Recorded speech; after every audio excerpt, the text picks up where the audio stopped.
What's going on, everybody? I hope you are ready for tonight and the conversation that we're about to have.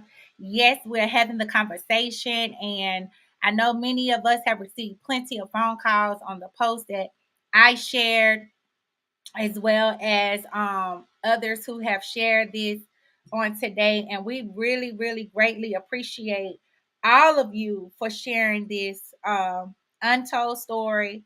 It's going to be real, y'all. It's going to be raw. Some people will be offended by the things that we will share. Give me one moment. If you don't mind, take your cell phones out. If I sent it to you in Messenger, just check your Messenger and then share it to your broadcast. So if you can do that real quick for me, that would be wonderful. So let me share this on my public platform. And then also let me share this. And those of you who are no longer on mute followers, go ahead and share it on your side. Okay. And if you have a private page, only your people can see it on your side. And this is a conversation that we're going to have with a family member of mine as well as a non-family member who the both of us, all three of us combined, were sexually violated by Hildred Gilbert. And many people may not know him, but there was a case on him way back in the 80s, but it was basically dropped and dismissed. But I want to bring awareness because we're going to get free. We're going to bring freedom. I'm about freedom. I'm about deliverance. I'm about healing. I'm about all of the above. And if you guys are not ready for a real conversation, a raw conversation, um, this conversation is not for you. I would do want to acknowledge that this is not about shaming someone, embarrassing someone, but we are dealing with the actions, and those actions will come to a place of accountability. And this has not just been done by us, has been done to us, but it's been done to other people that know us or have been a part of this as well and kept quiet. Many of you know, no longer on mute. It was from an abuse and domestic violence story. And that is how No Longer on Mute came forward. That is how No Longer on Mute was even addressed. Many people have stated that I lied. I didn't tell the truth. I was young when this happened to me myself. Just to get me out of the way, it was the age of 14. When I had my issue, when I had this family member, same person who was shown to me as a cousin, where some people would call him uncle. I called him uncle slash, but he was my cousin through the foster family where I was being raised by.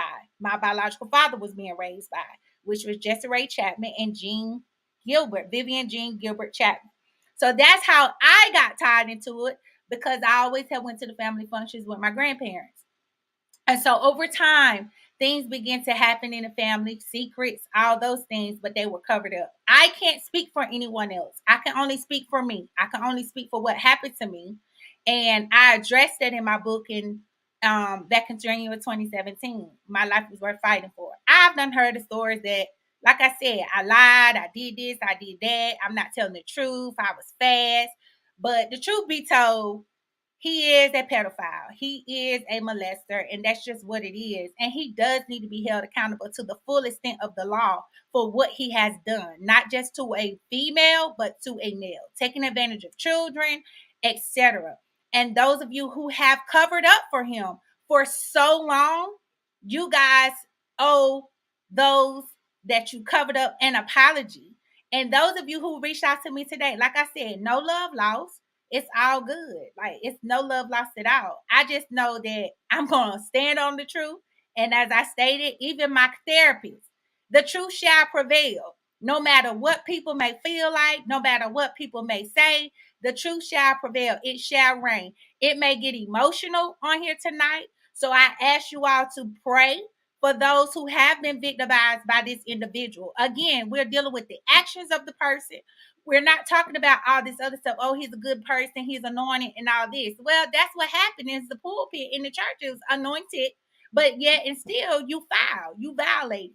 So without further ado, I'm going to bring on a video. Then I'm going to bring in the two individuals who will be here, and I will introduce them. But I'm going to bring on this video to basically support what I'm saying and to back up what these individuals are going to share on tonight. So give me one moment while I share this on my screen. I'm going to press play. And I hope you all make sure I can. And this is also by the real Todd Tyson, a motivational speaker who actually had came out with this a while back, and way back about 3 months ago, and it is relevant to today.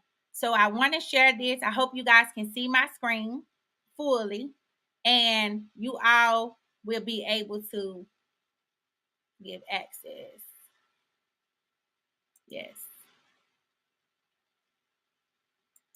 I guess this computer want to do what it want to do. All right. I hope y'all can still see my screen. I'm going to go make it bigger. Excuse me. So you guys can see it. This is Monday Motivation, and I am the real Todd Tyson. The breakfast bite for today is anything covered can't heal.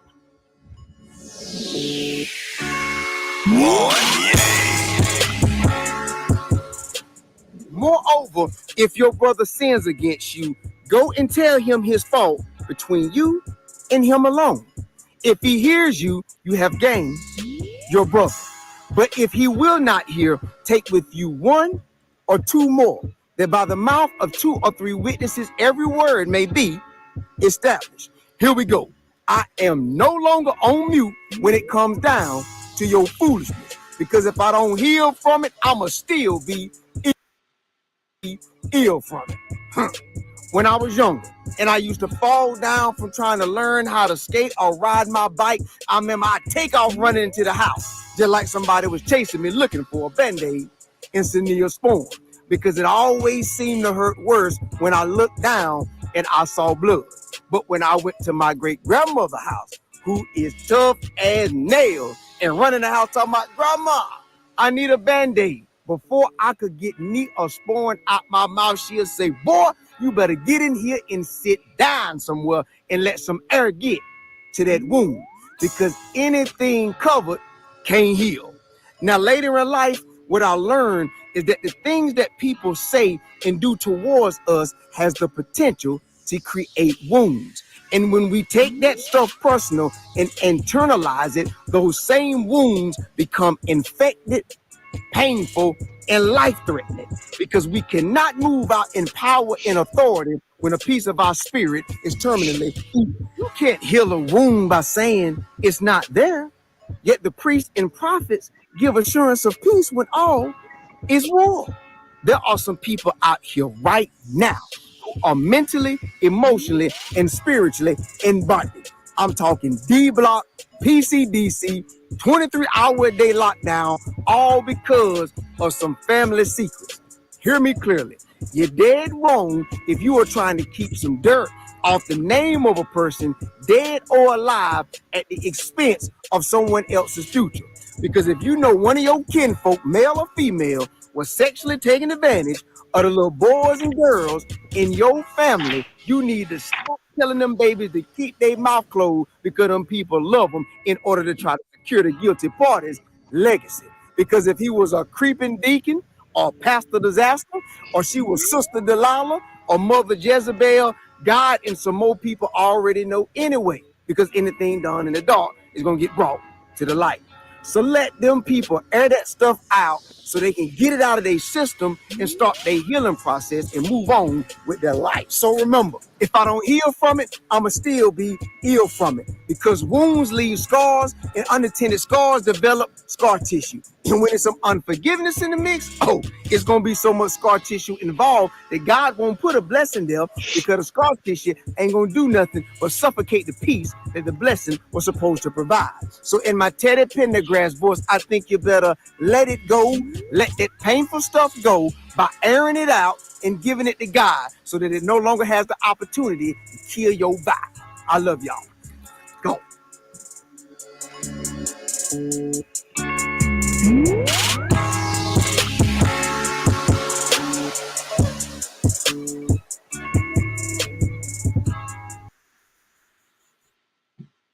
right, y'all. I hope you. Okay. All right, y'all. I hope you was able to see the video. It pretty much supports what we're saying on today. Had no idea 3 months later this is going to come about and was going to be discussed. What you got? What you think, Demont, about that video that I just shared? Is he on?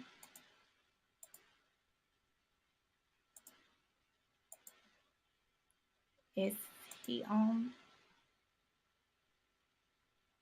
I can't. You're on mute, Demont. Okay. Okay. Now I can hear you. What you think, Demont?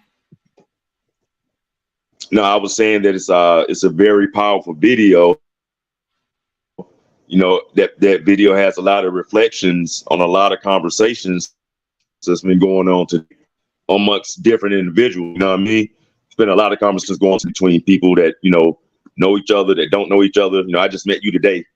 And yeah, that video is a direct reflection of the particular situation that we got before ourselves, Absolutely. So you guys, I have Demont Waller here. He can introduce himself in a few minutes. I also have my cousin here, Kelisha. Then I also have whose best life, as you can see, because she is living her best life where she's located. Also, I have my friend Nakia Monet, advocate, supporter, survivor, all of the above. She's a public figure. She's very well known in the New Jersey area. She has a strong and powerful, I may say it wrong, but a very strong and powerful. But she can introduce herself shortly, and right after I finish talking. But she has a very strong platform, just as well as I do, and we use our platforms for situations like this. But tonight we're gonna get into it, and I'm gonna do too much talking. I'm going to listen to my brother Demont, and I'm gonna listen to my cousin slash sister, Kelisha. I'm gonna let Nakia take it over from here, and we'll go from there.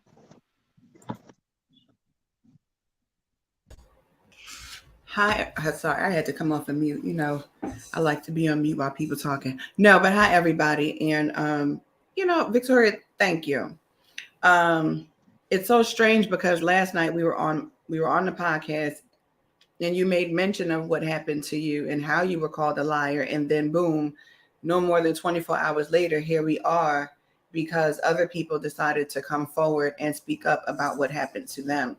I think one of the best things that we can do for ourselves and for our lives is to take the muzzle off of our mouths and begin to speak truth to power, in order to heal, in order to set free, in order to deliver, and in order to gain back a sense of control, right? A sense of power, and also to instill hope even in those others whom have experienced the same thing, right?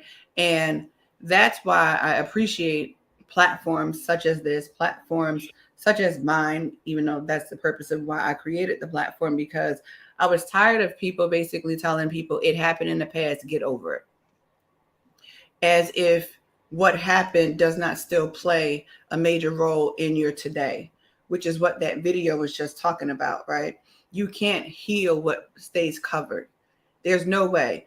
There comes a certain point in time, even a doctor will tell you when you have a cut that you got to take the Band-Aid off and let it heal. The air needs to heal it, right? So we can't keep covering things up and expecting it to heal when even the natural process of healing says it must be uncovered. It has to be covered for a certain period for your protection, right? So it doesn't get infected. But then after that period is over, it has to be uncovered. And when it's uncovered, that means other people can actually see the wound, right? So when other people can see the wound, but they can also see the process of it being healed, that then shows like, yeah, this happened because it's uncovered, but it's also healing at the same time. So that's what I believe where you guys come in, Demont and Kelisha, because now it's being uncovered. So it's a different layer to this healing process that's going to help you in the future.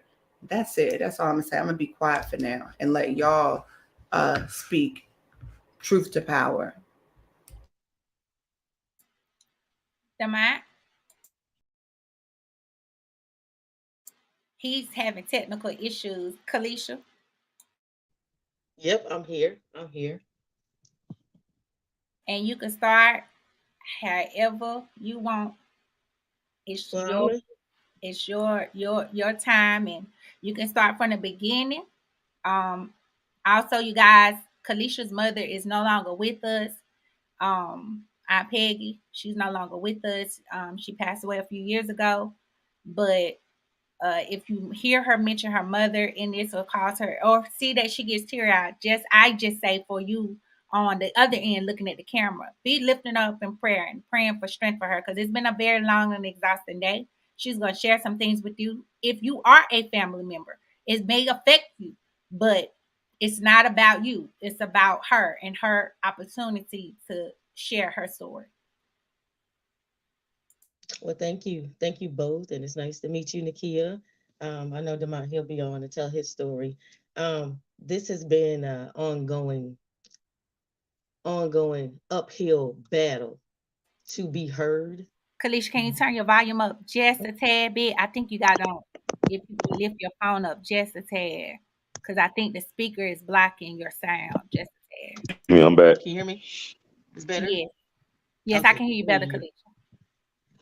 But it's been an ongoing uphill battle with being heard or being told not to be quiet about the past and the things that happened. Nobody, I don't think anybody, takes pleasure in owning up to being hurt. It's not something to be proud of, but it's definitely something that needs to be spoke about, that needs to be called out. Um, Demont, I commend you on your courage to speak up quickly and say what needed to be said and how you felt and to share your story publicly. That's hard to do, especially as a man. I know men carry a lot of pride, so I know to own that.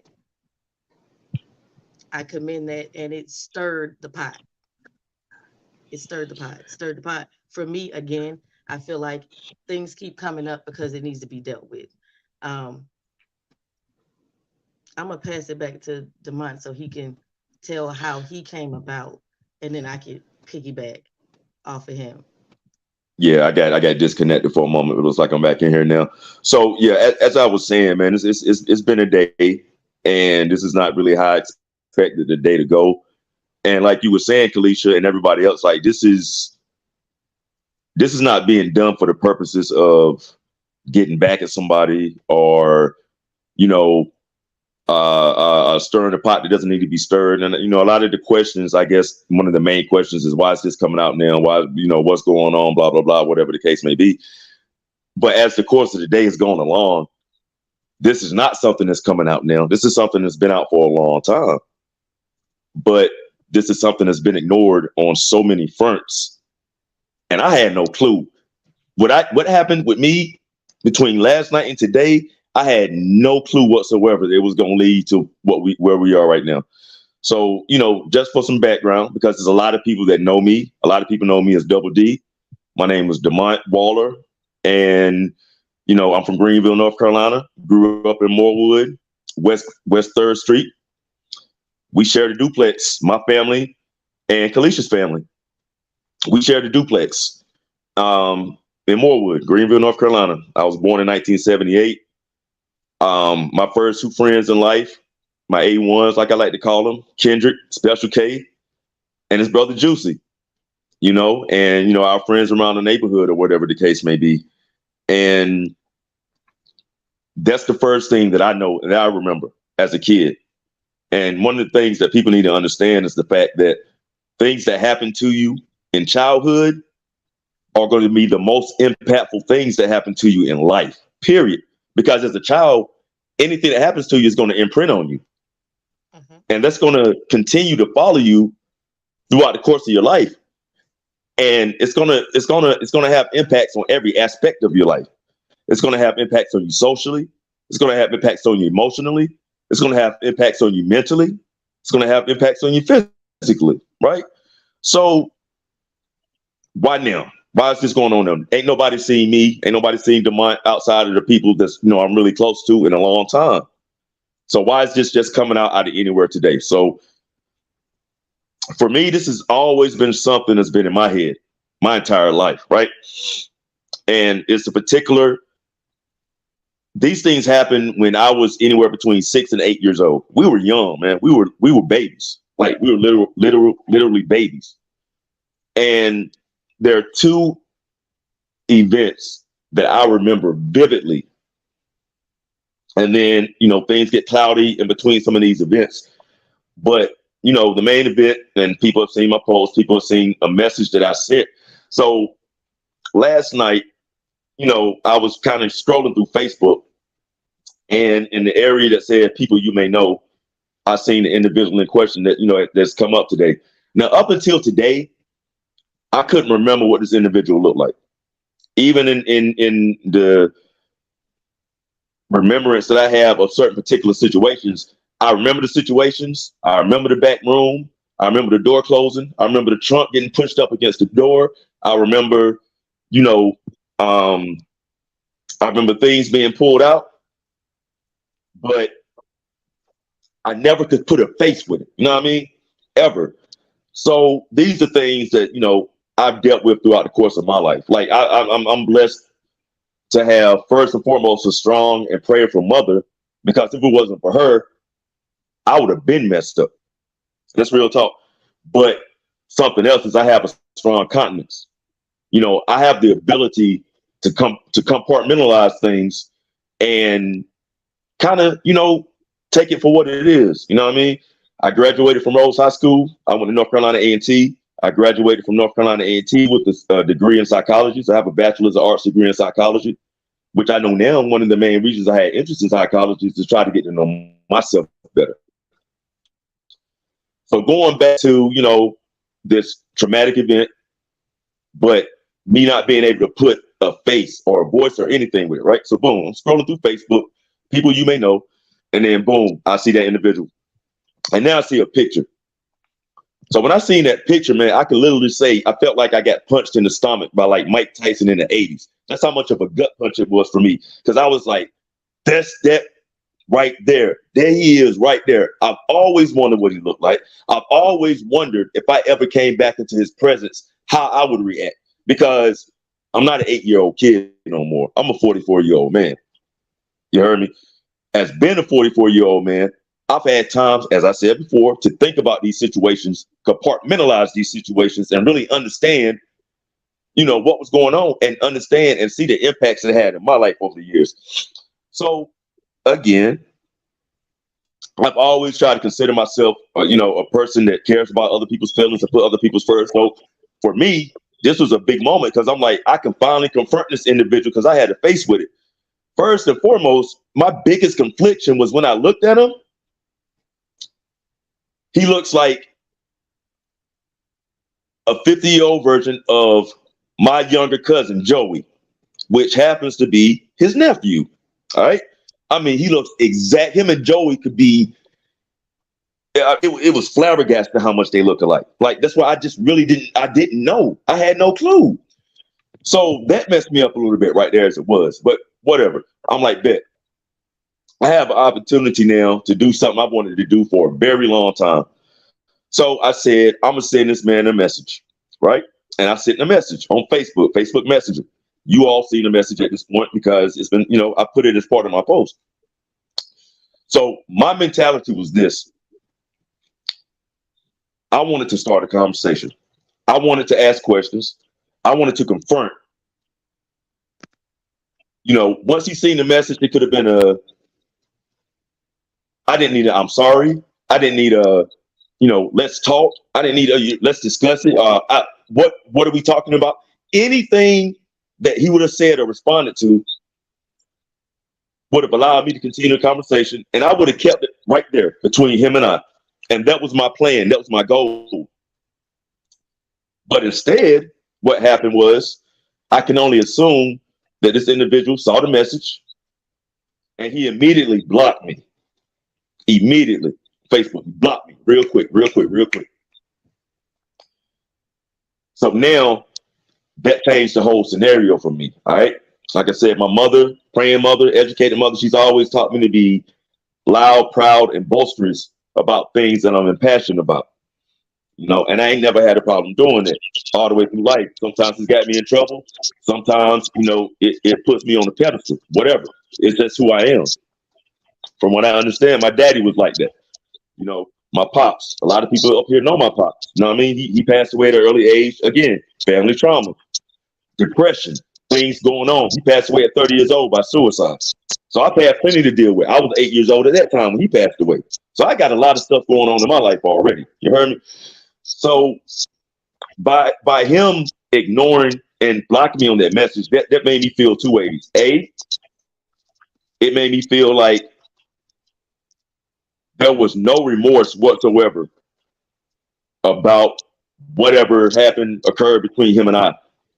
And two, not only was there not any remorse, you're still not ready to take responsibility for things that you've done and imprinted upon children. So at this point in time, I was aware of my situation. I was aware of things just from the childhood, not between me and him talking about them, but I was aware of things that happened with Juicy just because of being there with him at that age. Again, as you get older, as you grow, and these situations stick with you and they stay in your head, you remember things and you start to understand the adult mind and the adult mentality that goes with being a particular age. And it leads to even more questions like, yo, how in the hell can somebody do these things to children? It didn't make sense. So now that you are still trying to avoid it, I bet. Cool. Now I got to do it different. Right? Now I'm just gonna put you on blast. Because my only goal was hopefully that somebody, Juicy, Kendrick, somebody that I'm friends with on Facebook will see my post and maybe share it, and ultimately that it would get back to him or get back to people that know him or get back to the family, whatever. Okay. So when this started, this was just about me and maybe Juicy. I heard a couple of things over the years just from family about Kelisha, because you have to understand our families are intricately intertwined. All right. We got a lot of family history together. That little duplex, a lot went down in that little duplex on West 3rd Street. You heard me? And these things that went down at that duplex had ramifications on several members of both families. All right.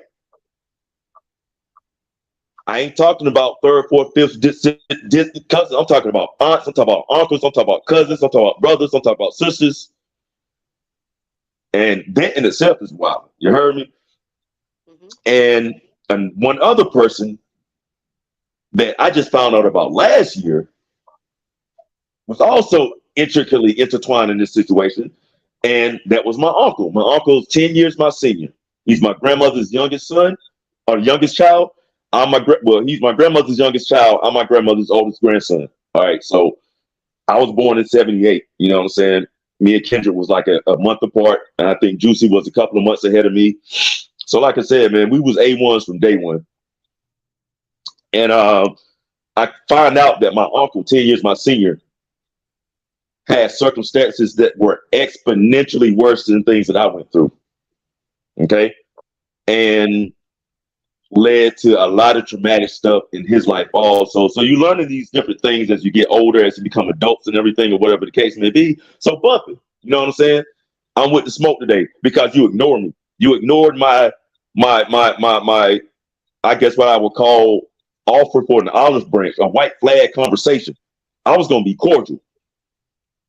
However, being that you ignore that, bet, all right, you know, like Snoop and them used to say on the rep, we can handle this like gentlemen, or we can get into some gangsters. And I decided, since you don't want to be a gentleman, we about to be gangsters. And I'm gonna put it all out there. You heard me? And that's what I decided to do. But even when that happened, it was just a very small handful of individuals, mostly myself, that I was concerned with. And the reason I put it out there, because people need to know. Y'all read the post. It's going around everywhere at this point. It is. It was more about people knowing that may have their children around this person, that you don't need to have your children around this person, period. Because no child should have to go through that traumatic type experience, that fear, that hopelessness, that thing that's going to carry them throughout the course of their lives, right? So boom, I put it out there. And now, you know, it's been, and I said before, man, this is hard for me because I've always had nothing but love and appreciation for that family, man. And still do. There's so many of them. You know, they gave me my first nickname. People call me Double D because of the nickname they gave me. You know what I mean? When I'm at my grandma's house and I'm going through old picture albums, I'm seeing my aunts in the 70s, you know what I'm saying, as young women, as, you know, young adults. I'm seeing their family, everybody congregating together. You know what I'm saying? People were close. We was tight. And that same mentality trickled down to my generation, to me, to Kendrick, to Juicy, other individuals. And again, it's so many other names I can name that are connected to us during that time frame, but I'm gonna just kind of leave it where it is right now because I'm already, you know, I already know this shit, excuse me, these things are a little precarious as it is, even listening to. So that's how the whole thing started. Had I not seen that picture of him on Facebook, it would have never been a post. It would have never been a conversation. But I seen the picture, and that picture lit a fire. And a lot of people that know me, unfortunately, know that I got a little bit of a mouth sometimes when I get enraged. Okay, you know, it's gotten me in trouble in the past in high school. Almost got me jumped a few times. I should have got beat. Be honest about it, from running my mouth. But even in that situation, I was justified in what I was saying. I just wasn't scared to say it. I've never been scared to say anything. That's my mother. So as I'm typing these things, my number one concern was that it was going to cause me to alienate my relationship with Kendrick and Juicy. And that was my number one concern. Because like I said, these cats are my homies from the jump. And even though we don't talk all the time, you know, people are friends on Facebook. We adults. I'm 44 years old. Kendrick 44, Juicy 45. Like, we don't talk regularly or anything to that nature, but it's one of those situations to where I don't care if we ain't seen each other for 20 years. As soon as we see each other, it's love. Because, like I said, A1s from day one. And I didn't want anything to come between that relationship. It's other ones. And, you know, people know who we're talking about, whatever. Man, growing up, man, I love grind. I love Tina, Taronda. I was like literally as an 8-year-old kid in love with Sean. I thought Sean was the most beautiful thing I've ever seen on this earth. It was something about it, man. I love that girl to death. I promise you I did. I was 8. I was young. You know, young kids have pressures and stuff like that. But, you know, everybody. Like, I'm a big Carolina basketball fan. I love Carolina basketball. That's the only team I will ever pull for. You know where I got that from? I got that from Broad. I remember being outside in Morewood, and it had to be like mid-'80s. I'm thinking like it's when Jordan and them won the national championship or something. Maybe it was the ACC championship. I don't know. I remember Grod coming outside on the porch, and he raised his arms up, and he was just yelling, Carolina, Carolina, Carolina. I hadn't even really started watching sports then. But from that point on, when I did start watching sports, Carolina was my squad because of Grod. You heard me? Juicy was one of the most athletic individuals I've ever met in my life. That boy had so much talent. We played football against each other in middle school. I lived in Aiken at the time. He was going to school in Greenville. We played each other. Even from an early age. Juicy is 8 years old, climbing on top of the roof, on top of the house in Morewood, and jumping off it. No fear. That boy had no fear of anything. It was all inspiring. Again, we are 7-year-old kids, man. So happening during that time frame, man. Juicy called me, man. He was the first one to reach out. And I'm like, all right, here we go. I'm about to get cussed out. And I'm ready because I put it out there. The exact opposite happened. Juicy said, bruh, thank you so much. Call me right now. I feel the exact same way. We need to talk ASAP. And I was like, huh? Word? It surprised me. That was the last thing I expected. As we continue, Kendrick, same thing. Yo, bro, let's holler. Let's politic. Bet. On to Demont, hold on. Demont, your phone is glitching, and I want to make sure we able to hear everything you're saying. So your phone went back on mute. So can you come back and re backtrack what you just stated? But you still on mute. Are you on Wi-Fi, Demont?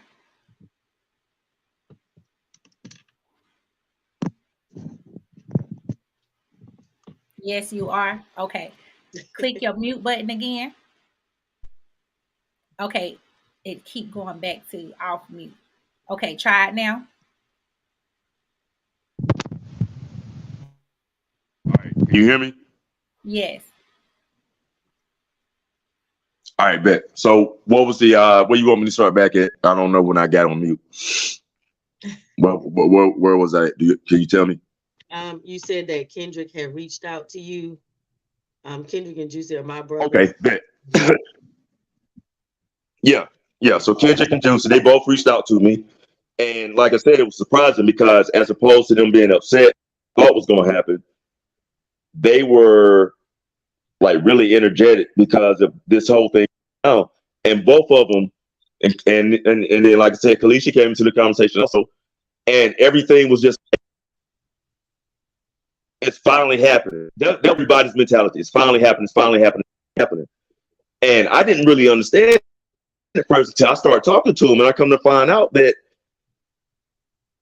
they've been going through some of the same exact situations that I was dealing with in my life, right? Individually. They were trying to get their story out. They were trying to get retribution for things that happened to them. And I had no clue that they were going through the things. I had no clue that they were feeling like they were being alienated from their family.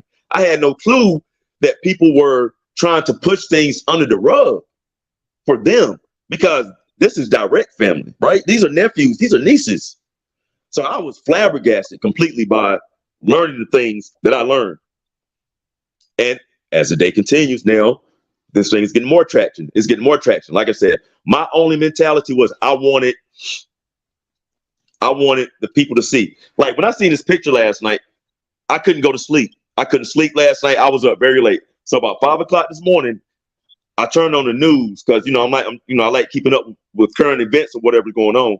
And the first two stories that they reported on, the first one was the fact that today R. Kelly was being sentenced again for some of his charges. And the second story was that also today, the Weinstein dude, the white dude that was abusing people, was also being sentenced. And so I'm sitting here, so I'm looking at this as I'm typing my message, right? I mean, as I'm typing my post. So now I'm starting to think like, that's odd that I'm looking at these things right now as I'm having these same type mentality on the same type scenario. So then, like, my page is normally private, right? I don't share my stuff unless you're a friend of mine. I don't keep my stuff public at all. You're not able to share my post and profile, but I kept having this vibe. Yo, make this public, make this public, make this public. And I felt that. So I was like, all right, bump it. I'm 100% confident to where I am in life as a person. I made, Hold on, Demont. Your phone right breaking. now, Demont. I Demont. cleared myself in my life. I haven't had a long time. I've made a mistake. I've had and I do on. Demont. Yeah. Your phone is glitching again. Can you get in a better? Is it still breaking up? Yes, it's chopping up really bad. Can you go somewhere where your internet connection? It's the Wi-Fi, man. And if you got any like notifications coming in through on your phone, that's another thing that chop it up as well. All right. Hold up real quick. Okay, it's no problem. I'm just gonna chime in real quick while you fix your connection. I can cut someone in. Just you might need to put your notifications on do not disturb if you can.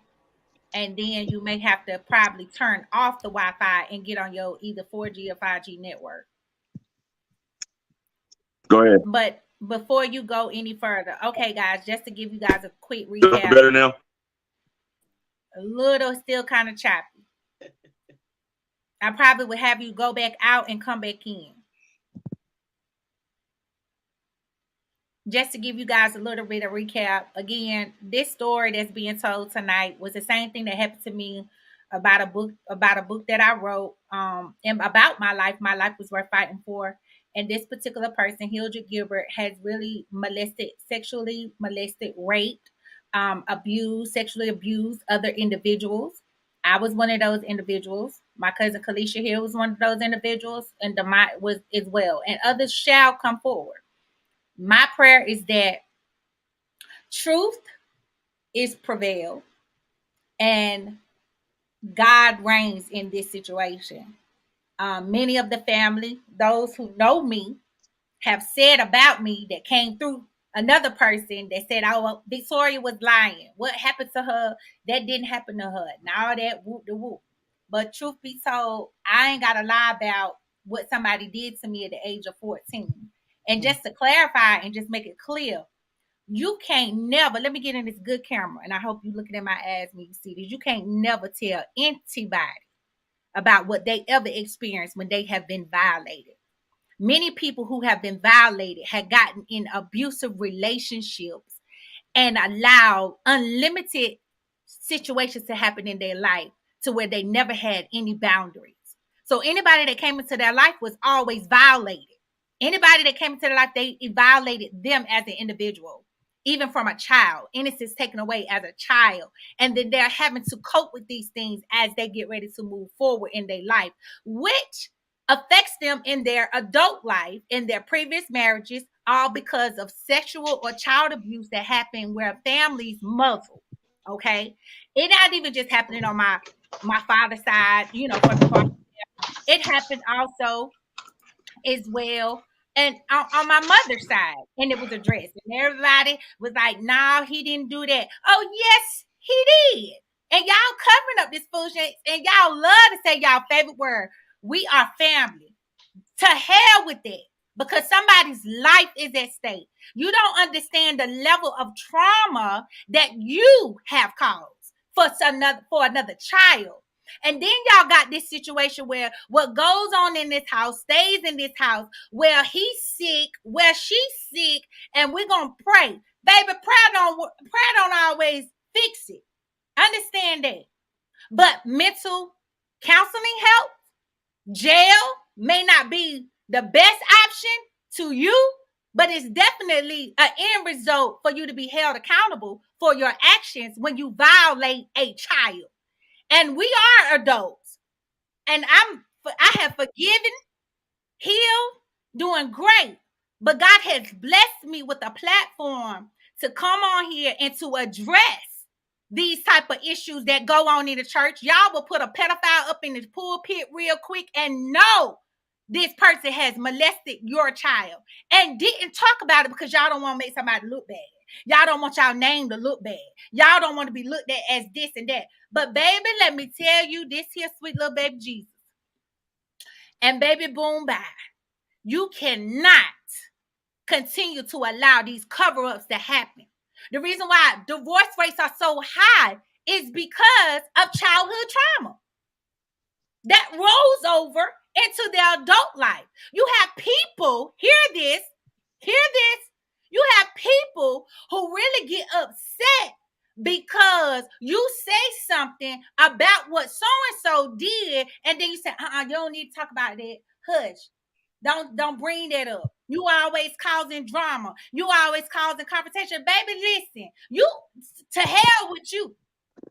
I love, and it's like we use this love as a thing where we can continue to use and abuse and say, well, I love you, and we love you.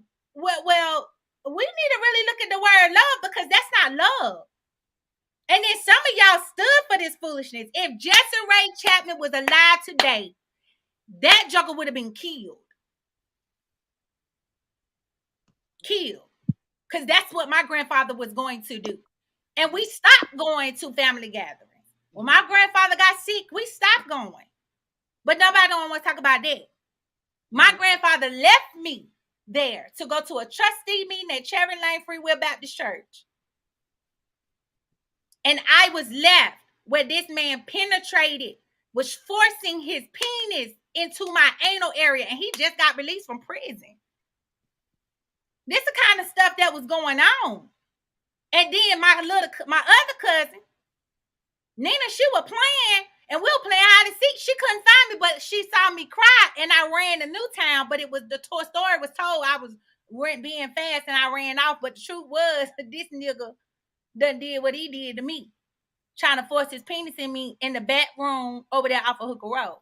See, this the kind of stuff that happened. But thanks be unto God that I was able to heal. But I tried to get over this stuff. I ended up becoming an alcoholic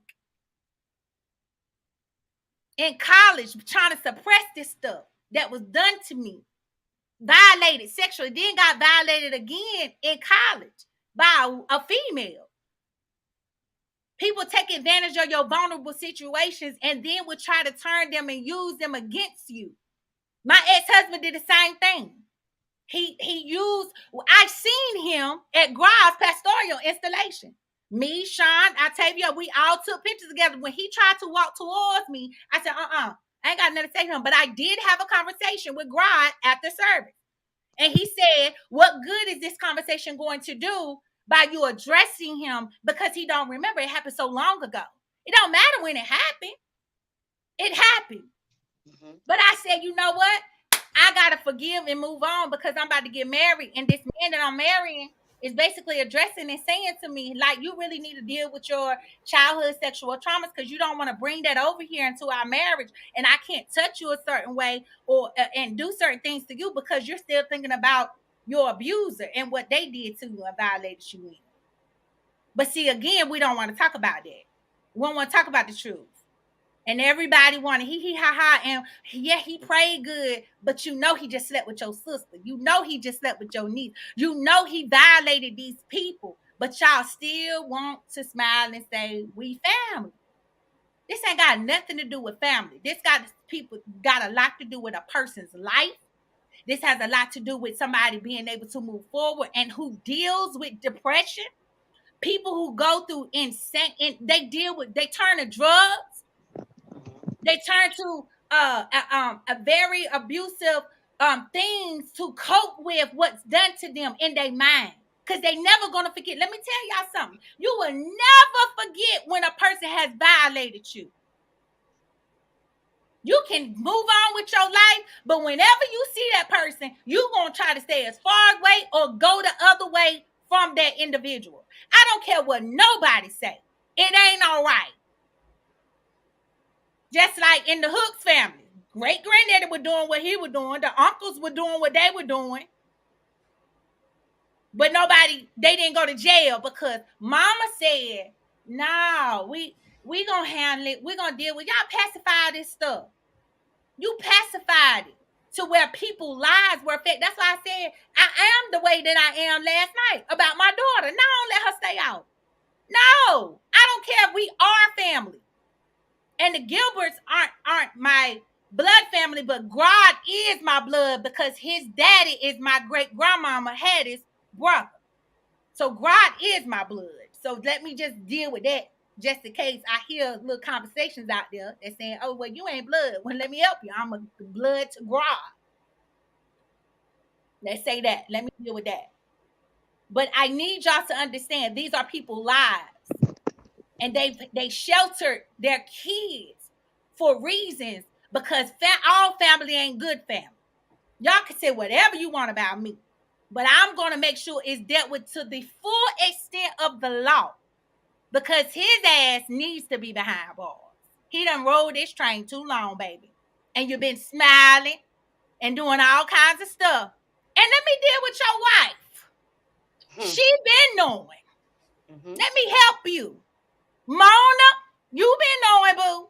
You know what he did to your daughter. But y'all try to make it seem like she didn't do it. This girl inboxed me in 2017, April 2017. I still got the inboxes right here. I keep my receipts, baby. Because y'all told her that I lied. Mona, you told her that I lied. Even Mona, when you approached me and you saw me at the pastoral celebration, I said, don't say nothing to me. I have nothing to say to you. Do not speak to me. Don't say nothing to me. Don't ask me nothing. Because you enable your husband. You never held him accountable for what he did to your daughter. It don't matter how it happened or when it happened or what caused it. He still violated an underage child. Where your child ended up getting strung out on drugs. And she ended up going to Durham. Oh, I can talk about it because I got the receipts, baby. This is what y'all covered up. This what y'all did. And now that you did this, now y'all think it don't matter how many years. Anything covered can't heal. It don't matter how many years. It don't matter. It happened. Everybody want to say, I love all people. I don't say that fake stuff. I love you with the love of the Lord no more. I really love God's people because I really have a heart for God's people. But the sickness and the deliverance that must take place has to start happening now. Ain't no family gonna get free. I'm about freedom. It ain't about exposure. It's about freedom. Families need to be healed because y'all lied. Grandmama was sleeping with Deacon, I just make up a name, but grandma was sleeping with Deacon George, and he got kids and had a whole nother family. But y'all covered it up. That's y'all cousin. And we be like, how we cousins? Well, how we family? And we asking these questions like, well, how you related? And then when we find out all this stuff, we would say, what? Well, you know he slept with her. You know grandma was down there messing with Deacon George, and you know, but they kept it under wraps. But y'all entertain this foolishness. Now we're grown, and now we speak up. We telling the truth, and it done happened to this person, that person. Y'all can say whatever the hell y'all want about me. I'm going to be honest with y'all and tell you it ain't right. If your child, you need to be having conversations. I started having conversations with my daughter at the age of 3. Mm-hmm. Having conversations with her early. I told real stories. Breast. If somebody messing with your vagina, ain't no cooking, ain't no pie. Mm-hmm. If they pull out their penis, that's a private part. Nobody should be seeing that. You shouldn't be seeing it. I had to tell my daughter this at 3 because I was violated. And I had a conversation. I'm going to give it back over to Demont. I had a conversation with my mother today. And me and my mother, when we was talking, I told her, I said, it's nothing against you. And I understand some of y'all didn't have those conversations because the things that had happened to me, the Jean, I'm going to say Jean, because not Jessa Ray, but Jean didn't want to tell my mother because she knew she was going to be at risk of losing me. So she didn't tell my mother the things that had happened to me. But my mother, knowing how crazy my mother is, I explained to her, it don't matter what words we use. At the end of the day, it happened. And no one has the right to violate anybody, touch anybody, grope anybody, mishandle anybody. You have no right to be putting your hands on no child or adult in the incorrect way. You can say whatever you want. And you have people whose lives have shifted because of this man, because of Hildred Gilbert. I have no problem because I'm free. Mm-hmm. And I'm speaking passionately, so ain't nothing wrong with me. Ain't nothing she angry. Now y'all don't know me. Y'all was used to the smiling Victoria and oh, Vicky this and Vicky this. And y'all call me fast. Y'all label me, but didn't realize I was being raped and molested from age of 6 to 14. But y'all don't want to talk about that, though. But you can talk about everybody else and what they did, but you ain't talk about your mess and how you cover up for your brother. And you covered up for your brother for years. I mean, years, decades. And then do I believe he's sick? No. Do I believe he has a mental illness, yes. Do I believe he needs to be treated and locked up? Yes. You can say whatever you want, but that's the truth. And everybody else is being held responsible, so why not you? You're not exempt. And karma will come back and bite you. You ain't gonna sleep, because we went years without sleeping. We battled with that. I know I got into relationships all because I thought it was just okay for a person to just violate me.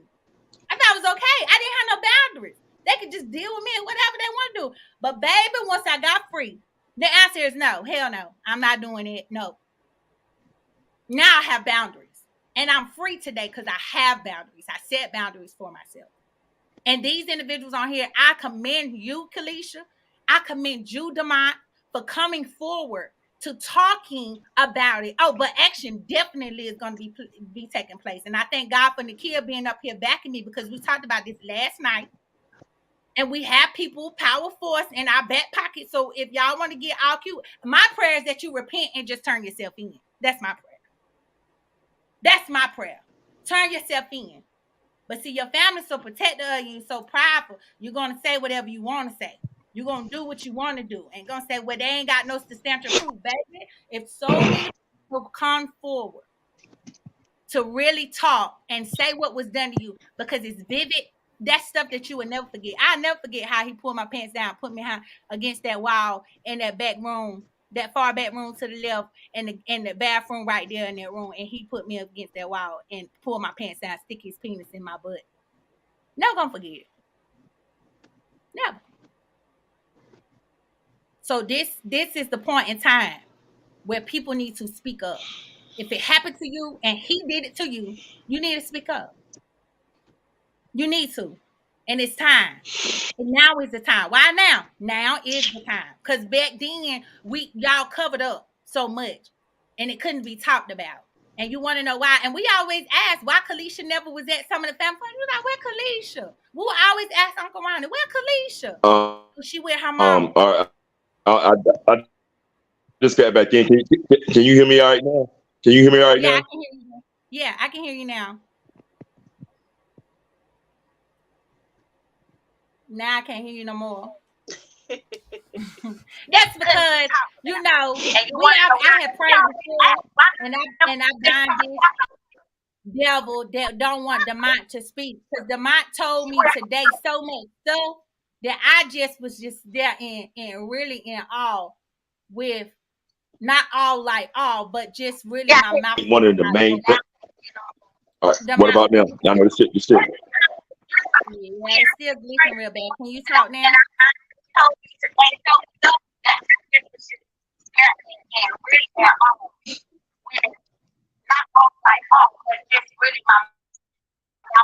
Hey, Demont, do you have Facebook open on your live on your phone?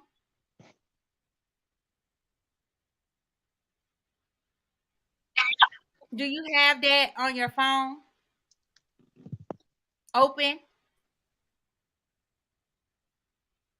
See, that's why I say this kind of stuff right here. It ain't. We bind the enemy now. Any interruptions, distractions, in the mighty name of Jesus. You have no rule over this district. This, you have no rule. You don't own this live. And by the power of the Holy Ghost, this live shall come under to subjection by God. Can you all hear me okay? Yes, we can hear you now. Go ahead, okay. Lee. So while we wait for Demont to come back, I'm gonna say it again. I'm grateful for the opportunity to come forward. I've been speaking about this since I've been able to speak. Like I told you all before, a lot of people do say, why come forth now? And children's voices are taken. They're taken as a child when these things happen to you, when the people who are supposed to protect you and fight for you don't respond properly as they should or bring about action. The worst thing you can do for your child is not protect them. Is to not cover them, is to not speak up for them, and to not fight for them to the best of your ability. That's your responsibility as an adult to your children. A lot of children in this family have been failed by the adults who were supposed to protect them, who were supposed to guard them, who were supposed to hold this man accountable. Hildred was my uncle, my father's brother. My daddy, Ronnie Gilbert, everybody know Ronnie Gilbert. I'm his youngest daughter. So it's a lot of us. My mother was Peggy Gilbert, Green. She was a Green. They were married, they were divorced. My first set of brothers and sisters, Tina, Taronda, and Nell, were by Wanda. So when my mother met my father, she married him with those kids, and she took those kids as her own. So growing up, we never knew that the first set had a different brother and sister, because in our family, we didn't believe in step brother and step sister. You were sister and you were brother. That's it. So we didn't come until we got older to understand, oh, they got different mama. We didn't even know that. But on my father's side, his brother, my father's the oldest out of all the Gilbert children. He's the oldest, the first one. And I don't remember what happened to me. It came about when I was about 16. My mother asked me, did I remember what happened to me? And I'm like, what are you talking about? And she broke it down for me. Your uncle tried to molest you as a baby. And so I'm coming to this. I always knew whenever I was around him, whenever I came around him, when I used to visit for the summers, something just didn't feel right about him. And I tell people to this day, I tell my children to this day, that gut feeling that you get, go with it. God gave it to you for a reason. You might not can explain it. You might not can justify it. But if you don't feel comfortable, remove yourself. So I would always feel uncomfortable. But when my mother told me what happened at 16, I'm like, okay, I don't remember. She was shocked that I didn't remember. It wasn't until later I got married at 19, mother of 5. So as I'm getting older, I'm growing up in my marriage as an adult and things like that. And, you come to know God. And a lot of times I would stay away because I knew what was going on or what he had done to me, even though I didn't remember. I made it my point to say, this man will never know my children. He will never see them. He will never have opportunity. If that's the least I can do for my children. It wasn't until I became an adult and I learned that it happened to my brother, Juicy. When I heard it happened to my brother, I lived out in Benson, North Carolina. I had moved way out, lived in Benson. I hopped in my car, tears running down my eyes, and I'm speeding to go see my brother. Pull up to my brother. I jump out the car, tears in my eyes. And the first thing I said to him was, I'm sorry. I didn't know. All my life, I didn't know this happened to you. And he talked to me, and my brother told me exactly what happened to me. Who knew about it in the family? Who didn't say nothing? Who turned a blind eye? At that point, I was angry. I was enraged. I was mad at my mama. I was mad at my daddy. I was mad at every adult who could have made a difference and chose not to. For whatever reason, that's between you and God. You have to give an account for that. But I was angry. So I called everybody. I shook the rug. I lifted the rug. I shook it. And I called, the first person I called was my mother, who I was closest to. And Mom, how did you let this happen? Why didn't you do anything? I'm mad. I want to know. I want answers. I want to know why you didn't do nothing. Why is he still breathing? All of these questions I asked. My mother, she apologized. She said I didn't know what to do. I'm grateful to my mother because my mother never hid from us. She always told us the truth. She never lied to us. Because of the woman she is the reason why I'm the woman I am today, and I am with my own children. But she always told us the truth. She never hid anything. So she was very apologetic for not knowing what to do or not doing more. She said, all I knew was take y'all away. That's all I knew. So that's what I did. Then I called my father, because this is his brother. I told anybody, if it was my brother and my children, it'd probably be a documentary about me, because he wouldn't be breathing. That's how I feel. Still feel like that to this day. I asked my father, I said, how is it that your brother is still walking this earth after not touching not one, not two, but three at that time? I learned this now, 4 of your children, and you do nothing. We got into an argument. Love my father to this day. I have forgiven him for what he has or has not done. God dealt with me on that. He told me it's not my job to parent my parent, but to be the best daughter that God has called me to be. And whatever he did or did not do, God will deal with. So I let that go. But the conversation that me and my father had, it turned into an argument because I was angry. And he said, well, it happened. It happens. He said, it happens in families. But that's family.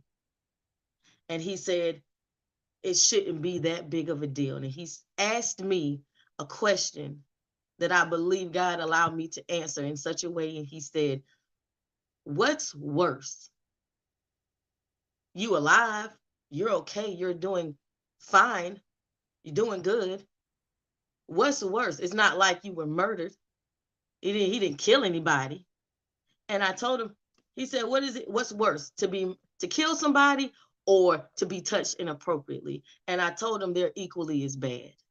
I said, because if you kill somebody, you cannot bring their life back. And if you take a child's innocence, you cannot give that back. You can't give it back to them.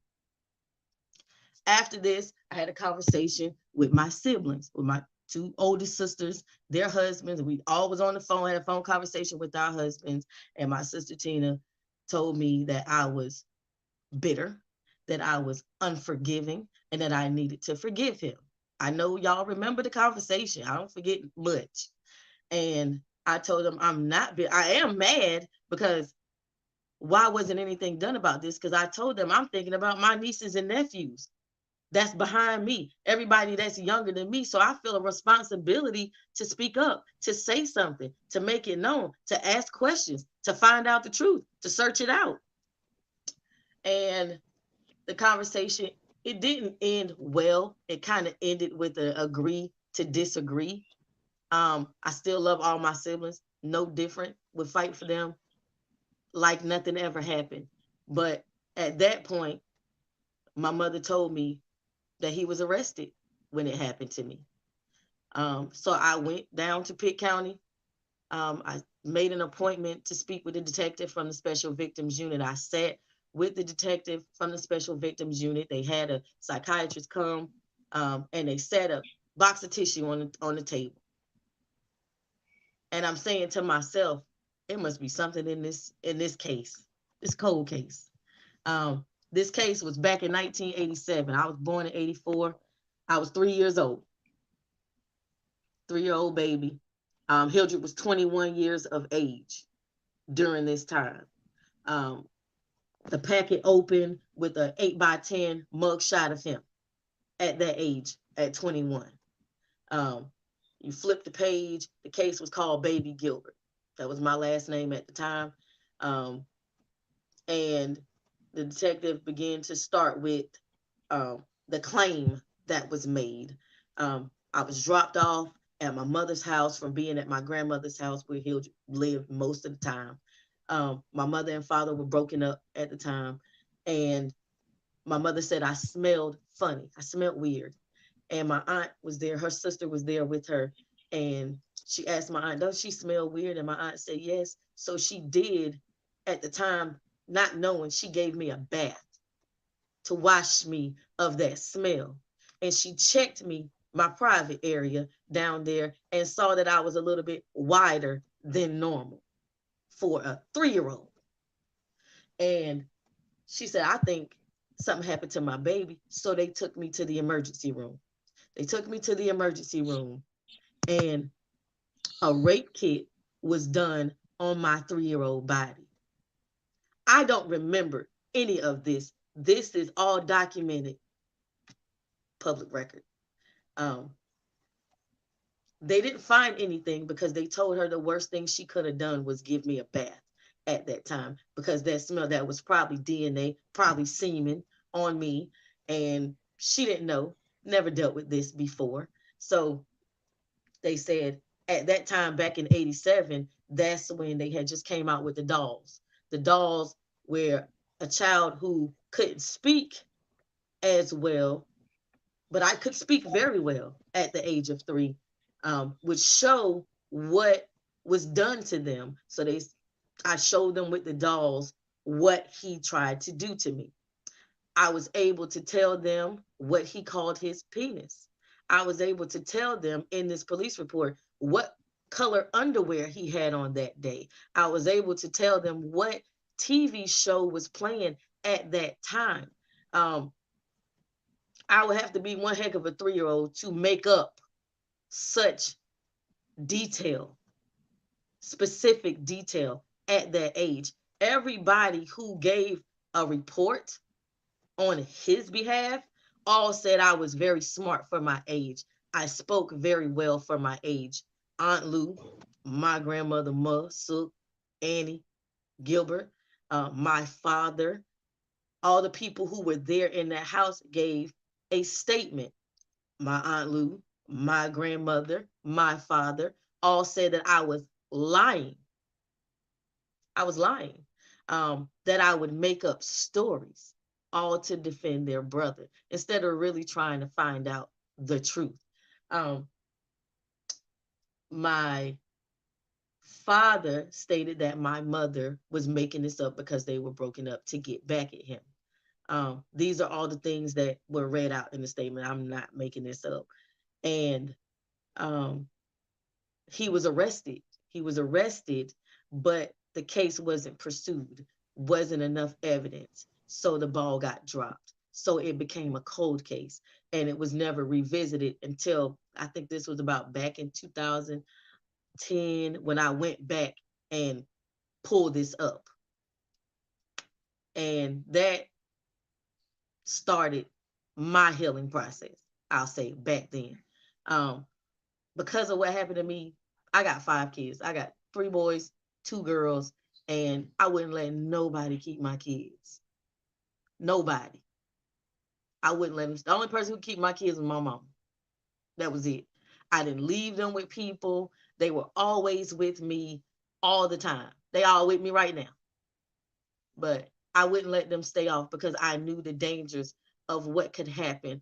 I had a hard heart towards the church for a long time because these people were leaders. These people were preachers and teachers and elders and deacons, but they knew the truth, but they didn't do anything about it. Last time I checked, God was a God of truth. But I know truth can upset the norm. It can upset the routine. So I stayed away. I told my family, I was like, look, I ain't feeling it. If he gonna be at something, let me know. I ain't coming. So I didn't know a lot about things that took place, family reunions and stuff like that, because he was there. My last encounter with him was when my Uncle Bob died, his funeral, and he was there. And he saw me and he attempted to give me a hug, and I gave him a stiff pushback. Nah, ain't no hug here. You don't get to touch me. You don't get to embrace me. It ain't like that. In front of the entire family. And nobody said anything. Everybody just kind of looked and watched. But I was told that I start trouble. That I should let it go, that I haven't forgiven. I can honestly say to God, I have forgiven him. It took some time because I wanted him to suffer, to be punished.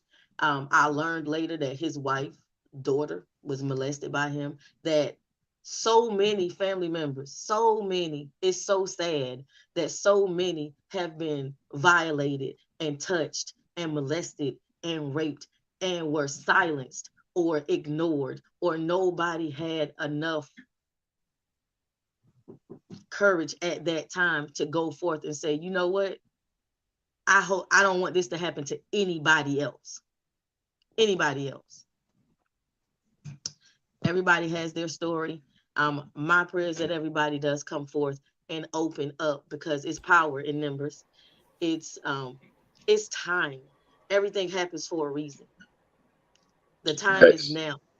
Um, it's time out for this foolishness. The exposure needs to happen, because there is no remorse. Facts. There has never been an apology to me, to my brothers, to my, I can't speak for my sister and then my older sister and them. Maybe there was an apology done, and maybe that was enough for them. But at this point in the game, this is outrageous. Like, Facts. I believe in the God that turned over tables, that love that's about action, that's going to move things and shake things up until it gets right. I know a lot of people seen the post. I haven't heard from a lot of people who I talk to on a regular basis, because I know they probably like, oh Lord, here we go. But God is allowing this to come to a head for a reason. It needs to be dealt with. It's a lot of people who are not as mentally sane and as healthy as we are, and have allowed our hearts to heal about what took place with this man. He need to be in jail. I would say other Yo, can things, you but hear me all right now? it's a public, yeah, we can hear you. It's a public I bet. platform, but it's not right. As Victoria said, it's not okay. And it's a wrap. It's over. Time's up. No more. You don't get to hide behind the cloak of Christianity, or the curtain, or behind the cross, without exposing your hand. This is what you did to a lot of us at different ages, boys and girls. You hurt a Let me lot of chime people. in real quick since you can hear me. I want, Go ahead. like, it's a lot of stuff been said about family and different individuals that might know things. First and foremost, it's not the responsibility of the child to protect themselves from adults or themselves from adults. Okay, the ages of the individuals involved in these situations are all well too young for us to be responsible for ourselves, right? If a child is Absolutely. coming to you, if a child is coming to you for help, for support, for protection, and you ignore that child, and another child comes to you for the same reasons, and you ignore that child, it's just like I can't fathom the mentality when I'm hearing, again, this ain't about nobody else except for the people that had to deal with this situation. All right, the children, the kids, the babies, because that's what we babies. Think about any other situation in life where you're listening and you're hearing about, you're looking at the news and you hear about these people stepping up and talking about their molestation, and you're hearing stories on TV, on Oprah, on the news, just wherever. It comes out when people are adults. People hold on to these things and they start speaking on them when they become adults, and when they are mentally stable enough to be able to speak on these circumstances and these scenarios. We needed protection, period. And again, I'm the next door neighbor, Mike. I'm involved, but I was nowhere near as directly involved as some of the individuals I've talked to today. It's a lot of pain. It's a lot of pain that people went through. It's a lot of hurt people went through. It's a lot of confusion that people went through. And all these things display themselves in each and every one of our lives in different ways, but also in very relatable ways. Like the stuff that we dealt with for the last umpteen years, we've all had similar circumstances, similar vibes, similar experiences. Like I said earlier, dealing either relationships, socially, mentally, physically, psychologically, sexually, being able to try to understand who and what we are with our partners or whatever. Like, I don't understand why people will be I guess unendearing of what we will do. It seems like more people will support the situation, right? With And that, like I said before, none of this would have happened he stood up and talked to me, right? I didn't get with Juicy Kendrick clear. I didn't do this. I put out a post on my experience. I ain't say nobody else name, say nobody else locations, nobody else nothing. I was talking about me, and then all this other started coming back to me. All this other stuff started getting exposed. So y'all talking about why is it coming out now? It don't matter if it's the why don't matter. The fact that it's coming out is what matters. The fact that we talk about it is what matters. The fact that we telling people that we dealt with these things is what matters. Y'all telling kids that they lying. Y'all telling kids, babies, that they're being dishonest. Y'all telling individuals who haven't even formed the proper cognitive processes that we the ones that's fucked up. Excuse my language, but nah, man. No. This ain't our fault. This is not our fault. Nope. We can't control what other people, adults, do to us. We can't control what adults say we shouldn't talk about. We can't control what adults say. We don't. I mean, it's just flabbergasting, man. It's flabbergasting that so many people have a negative mentality about what we're doing when we should be embraced. But that's the Black community. That's Black mental health. It doesn't exist. I Man, wish it's wild. It's a wild situation, man. I wish that I'm not wish, but I was hoping that you had spoke to your uncle earlier about all of this. I'm not sure if you have that bond or relationship with him, but it would have been dope. Nah, and I wouldn't until I got his permission. You know what I'm saying? So with him, that's just one of them situations that certain individuals know about, and we'll keep it where it is as far as that's concerned, because I don't want to implicate him in anything that he hasn't given my permission to speak on. You feel me? Understood. Yeah. But at the end of the day, man, like I said, this wasn't. I mean, I guess it was a direct attack to the individual, but it was attack on my part, on my end, because, like I said, man, I offered this individual the opportunity to speak with me directly, and he ran. Yeah, I saw that. Offered this individual the opportunity to discuss it. It won't gonna go no farther than that. And I just, I wanted to see what he would do. And again, that's why I sent the message.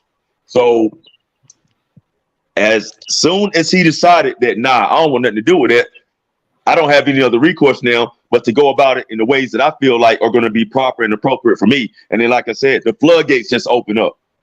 And that's what happened. The floodgates open up after I made my post. And like I was telling several people today, this is not a normal situation, right? Like, for all of us to be in the same mindset at the same time, and for me to get the conviction to even make this post, there's a higher power working right now. This is what you need to understand. Somebody is speaking through me. Kendrick said it earlier. He feel like his mother had some impact on this. Wow. That she's pushing these things forward, even from beyond. Because that, like me and Kendrick said, a mother and their children never lose their connection with each other. We came from that woman, so we're always going to be a part of that woman. If we're dealing with things, they can sense it. If we're feeling hurt and pain, they can sense it. I know myself. My mama hit me all the time when I'm going through some stuff. Sometimes I wonder, how does she have that clarity about what's going on in my life? But it's that bond. You never lose that bond with your mother. So, these people that love us, that care about us, don't want to see us going through pain, heartache, suffering at any point. So yes, I couldn't speak on this as a 6-year-old. Yes, as a teenager, I kept it compressed. I kept it to myself. As a 44-year-old man, I want all the smoke. Let's go. I'm with it. Period. And I just want to interject you real quick, Demont. It's 62 of you watching, and the 72 of you have hit like. I'm asking you now to go ahead and hit like to get the algorithms going. Some of you up here are being nosy because we got a certain amount of comments that we actually can see. And so if you are an advocate for individuals who've been sexually abused, have been mishandled by any individual in your family, it ain't got to be us. But if you, because I can see who liked this, I can see who shared this, I can see who just jumped on and just watching, but you really, truth be told, you're a part of it too. So I asked, and I see now some of y'all jumping off because I called you out. But what I'm saying is that if you are the individual that had somebody or been affected by somebody doing something to you or your child or a family member, hit that like button. Share this broadcast. Share this because it's on YouTube. It's on Twitter. It's all on Facebook. So it don't matter. It's going to be told one way or the other. But don't be a participant of foolishness. Right. And again, you have people who have went to jail for doing something like this and they didn't do it. And they were lied on because of a vendetta, right? And they had one person come forward, but then they had text messages and receipts. And then they had no receipts, but they still went to prison because of hearsay. If we was white, what would be the difference? And I'm not making this a race issue, but I'm just saying, if we were white, what would be the difference? It'll be all on Forbes. It'll be all on People Max. It'll be everywhere. But because we are African Americans always hush it on the road. So like this stuff is okay. So we got 64 people watching, 30 reactions that just actually hit like or heart or care button or wow button or sad. It's only 30 people that hit that, but it's 62 of you still watching. I can see. But this is real. These are people who actually went through this, and your child probably was touched when you done dropped them off over to Sister So-and-so house, and your child ain't even telling you. Ain't even telling you what happened to them. That's why I tell my daughter, there was a situation where I went ballistic, gun and all. Don't you ever touch my child ass. I was just playing. It was a little girl. I don't care. You and I talked to the mama. And I could press charges against you as the adult for accepting your child touching my child behind. No, she ain't been sexually violated, but they was playing, but the little Jella told the little girl stop, the little girl didn't stop. And it happened on the playground. But hey, it is what it is. I'm going to fight for mine. And I'm going to believe mine. I'm not going to say she lying. Because that same crap is where we are today. I think it seems like it should be common sense that when you have a multitude of individuals. I'm sorry. I'm sorry. I think part of I'm sorry. I think part of the issue is that what we don't fully understand, and Kelisha, I was listening to you and you said that your sister said you were bitter. And what people don't understand is that when you go through something traumatic, even though you don't remember it, there are always certain things that can trigger something in the back of your mind that causes you to remember something happened to me, even though I don't exactly know what.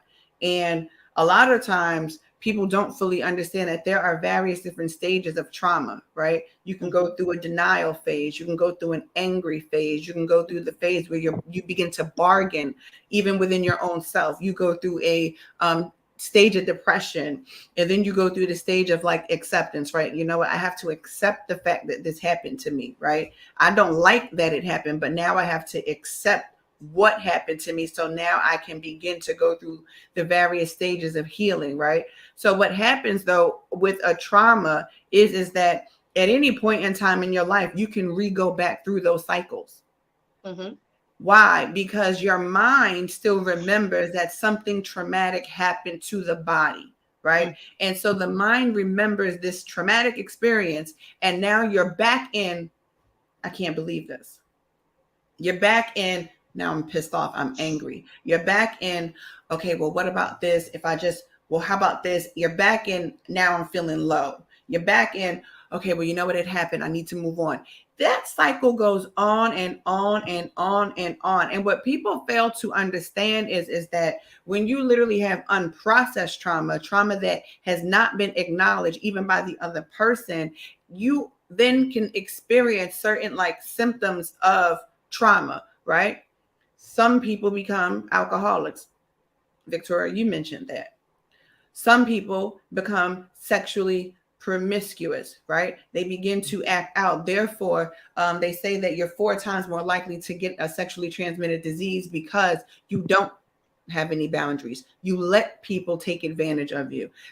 They say some people are 4 times more likely to become addicted to drugs.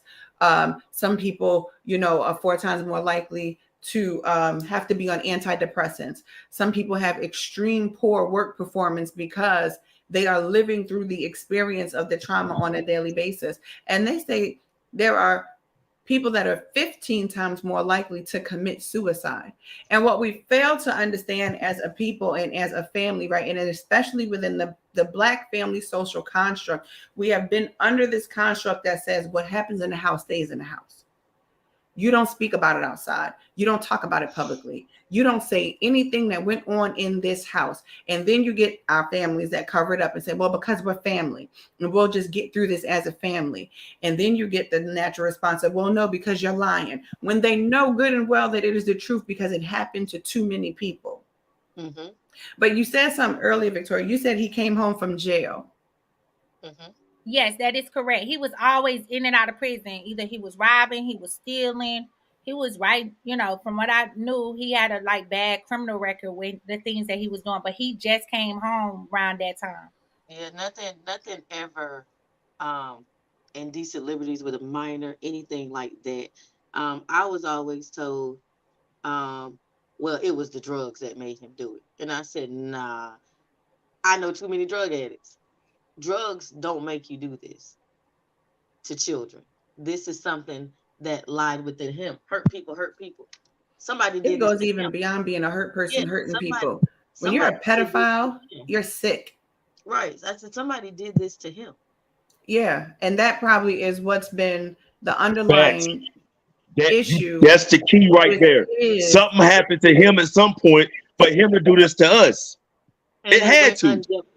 You can backtrack these situations. Yeah, it did, because the same thing when my ex-husband admitted that he was sexually abused and he was ended up being interested in men, and he was molested by his aunt.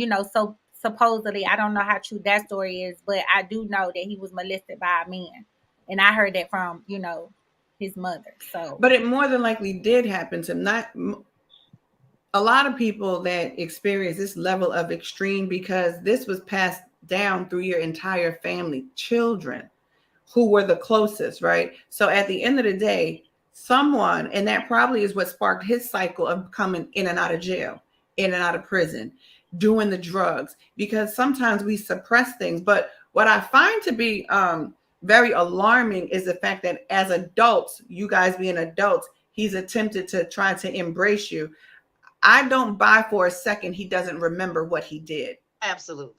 What I do believe is that he tries to suppress the memory of what he did, which is why he overexerts himself in church. I can already see it, right? Because people who have that level of a background with what they do to people, violating people, and then the family covers it up and continues to cover it up, and now he then becomes some type of ordained minister. So now I'm overly holy.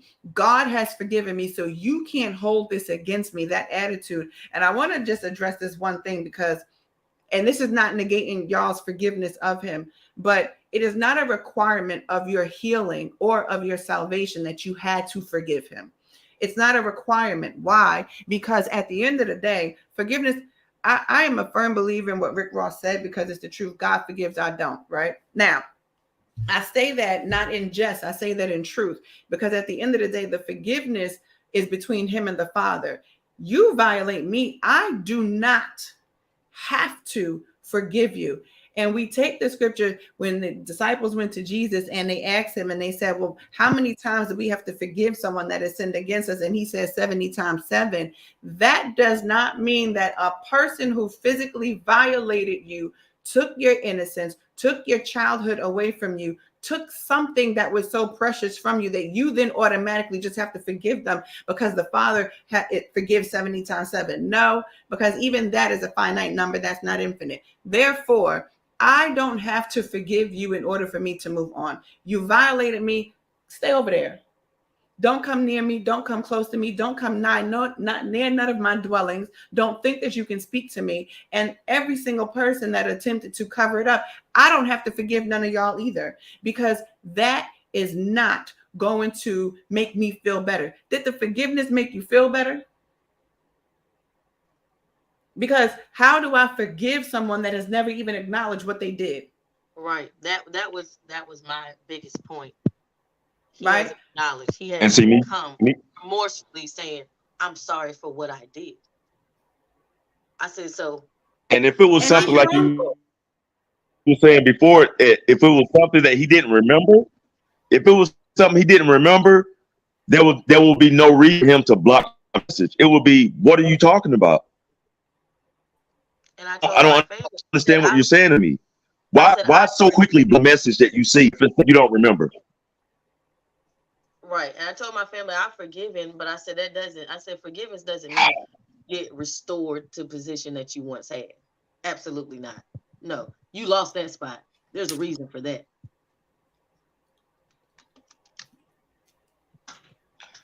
I'm ambiguous. Period. I don't hate the dude because I don't know him to hate him, and I haven't had to hold on to this situation as much because I've dealt with myself.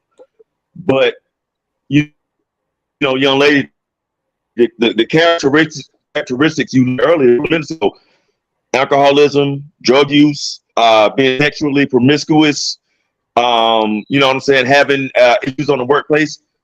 Everybody I've talked to today has had either one or more of those characteristics within the course of our lives. All of us, every single one. So how can you deny? How can you deny so many people with so many similar stories? So many people talking about being pulled in rooms, being, you know, being barricaded in rooms, having sexual organs pulled out. Like, our stories are too synonymous for any of us to even talk about this at any given point for it not to raise alarms. How could it not? It's because of those things. Again, we're talking about babies.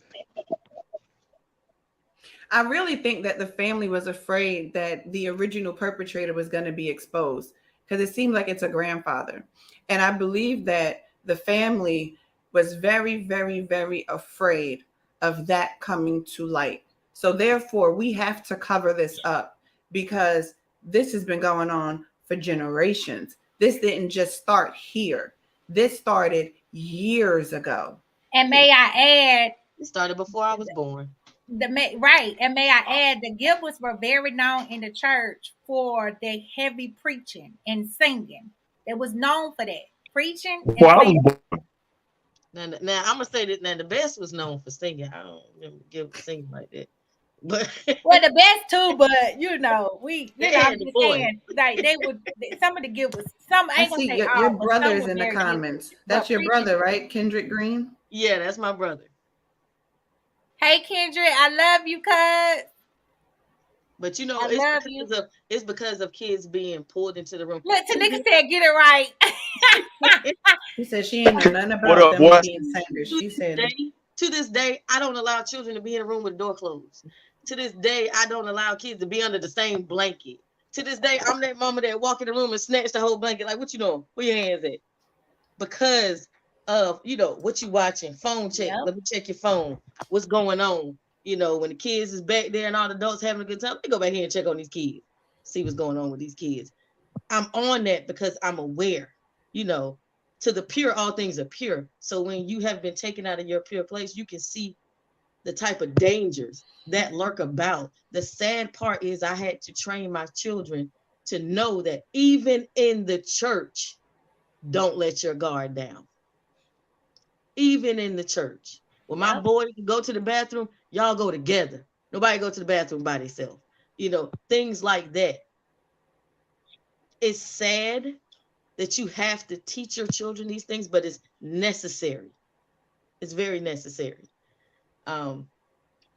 It's time is up.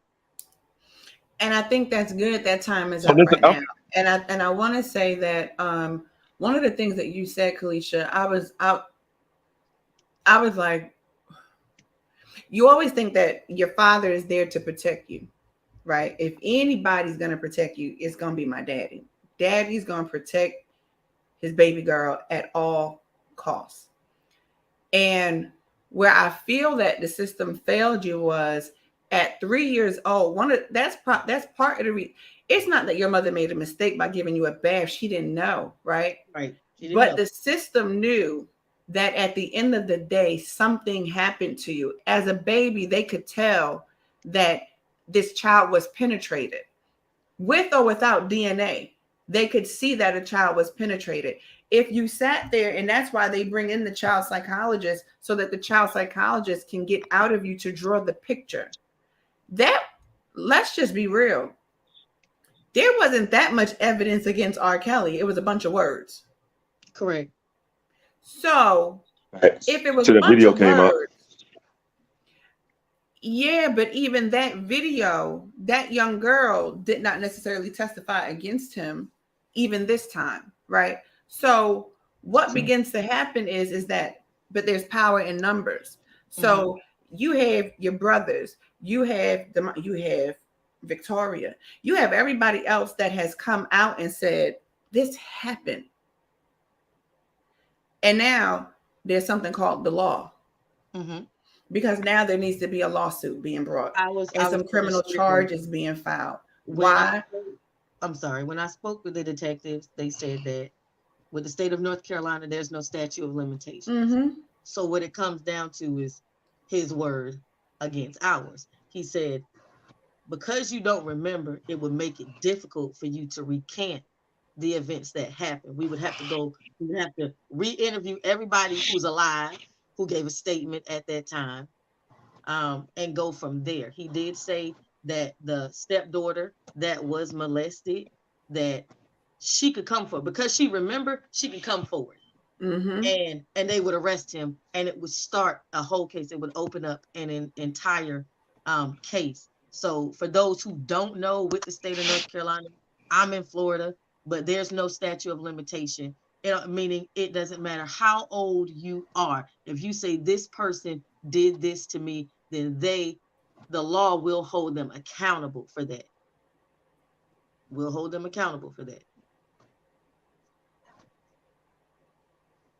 And I think that that's what needs to happen. I think that even if you don't, because you don't remember, but there's still documentation from a 3-year-old It's just real saying this flabbergasted, happened to me. and I can't So get saying it that because you were 3, and there's literal actual police documentation of what the child psychologist wrote down based on how a 3-year-old at that time recant. At the end of the day, you're a grown woman.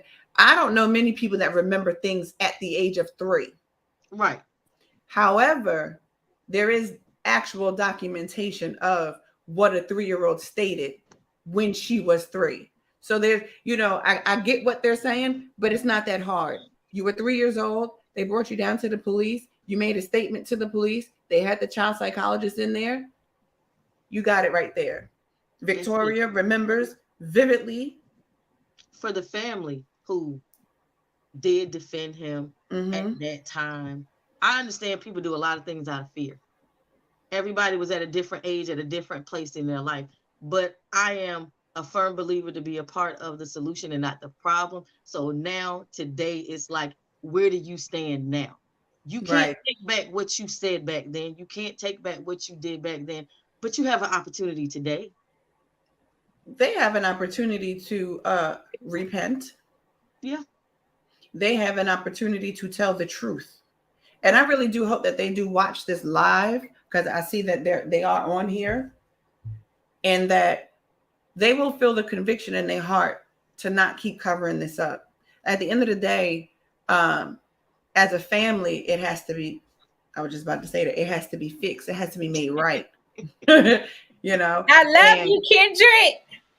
And as a family, they need to make this right, because they know it happened. And you can't run from that. 5 children telling the same story, because y'all 1, 2, 3, 4, 5. 5 children. It's one more. She I'm not gonna say her name.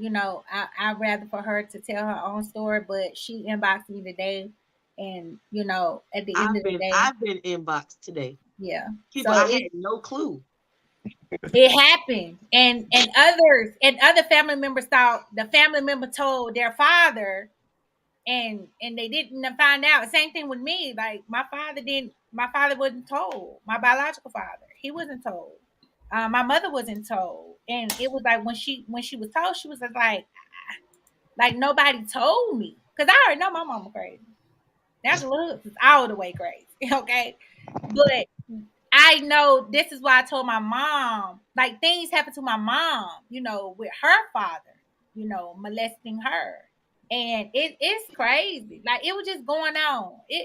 This stuff been going on, and it has to stop. Will it Right. ever stop? No, because it's been going on since the slave master, right? It's been going on since way back then. And then it just continue on, just for whatever reason, for people just to be sick, I think. And they got off. And you have people who dealt with so many different traumas, people the traumas, the Kia, that many have faced in marriage and relationships, it's ridiculous because of this thing that happened at an age of innocence, and you don't know why you getting aroused about you know sexual orientations, because this stuff was done to you at a child, and then you trying to understand, like, I'm really not attracted. Just let me have sex, and I'll be good. Let me just get this frustration off of me, because I'll be good. Because again, someone who was angry and frustrated violated me, right? So the Right. person that I end up being intimate with in a relationship, I don't want to do it when you want to do it. I want to do it when I want to do it, because that seed was planted in me when I was a kid. And you really don't know, like, how this is going on. And that's why I said I thank God for my therapist, Dr. Tanya Cunningham, and I thank God for Daryl Talbert. If I never got the necessary healing that I needed, I promise you, I wouldn't have been okay. I started spiraling mentally at the age of 32 before I got married. And I didn't understand what was going on. People talked about me. They said I went crazy over a man, but had no idea my childhood traumas. They ended up basically coming forward and dumped on me at 32, 31, 30, 30, 31, 32, and had to deal with this and do the work to get healing, because I just felt like I was messed up. So I'm glad this is coming out. Um, Mm-hmm. I wish Kendrick could come on, but I know Kendrick probably said I'm good. My sis got us, you know. But Always. it's and anybody else that was affected by this, we're definitely, our hearts goes out to you. Reach out to one of us, inbox us. We know my spam was so full today. I was like, this is crazy. When I got the call, I was in the emergency room being treated for strep throat. So I'm on here under antibiotics and everything. But I tell you what, this wasn't gonna stop me from being present. My biggest thing for my family, I love y'all the same. It don't change. Because Right. that's what love is. It don't change. Um, Stop picking the fruit. Let's deal with the root. Right. That's good. Absolutely. I think the mic is on here. The mic, you back? Mm. Kelisha, what healing process did you go through? I Yeah, but I'm in the I backstage. a very I'm here, but I'm intimate in relationship the with God. And backstage. I can honestly say it was God who dealt with me. Mm-hmm. Um, Before my mother even passed, and then even my mother passed, I took grief share and all of that. I did everything I needed to do for me. But once I came into the knowledge of Christ, I, the veil was lifted. I was able to see things clear, very clear, like I had never seen before. I was able to see, the saints and the ain'ts. But God really showed me. That's why I tell people, if you are in the church, don't ever just take the word, people's word for it. You better get it for yourself. Mm-hmm. Because the more you dig, the more you will be able to see that what you're seeing don't line up with what's in that book. Mm-hmm. Very few line up with what's in that book. Um, so I began to see God just dealt with me. Different things would come up and I would deal with it. That's why when I had the unforgiveness from my father, God dealt with me and let me know I will hold him accountable. You do what I called you to do. So no matter what somebody does to you, don't let that cause you to get out of line. I got that. But this is what I need for you to do. And that has allowed me to have a very much more healthier relationship with my father. Whatever he did and didn't do, it is what it is. But that doesn't stop me because I got him in me and I got my mother in me. So I'm very boisterous about any and everything. My family know I won't sugarcoat anything. I'm gonna go there. If anybody gonna go there, I'm gonna go there. So it really, I can honestly say it really was God allowing me to live. And God is great because He's patient with us and He gives it to us in doses, how we can handle it. Um, so I got free. I got free a long time ago. A long time ago about this and been able to speak about it. When I found out, I was able to speak and deal with everything head on. So that's why when Demont came out, it was nothing for me to share the post. I'm grown. Ain't nobody finna do nothing to me. The truth is the truth. I'm on the side of truth and what's right. And this being held for this long is wrong. I don't care who it is. I don't care what position you hold. Scripture say God is not a respecter of persons. He don't care about your title.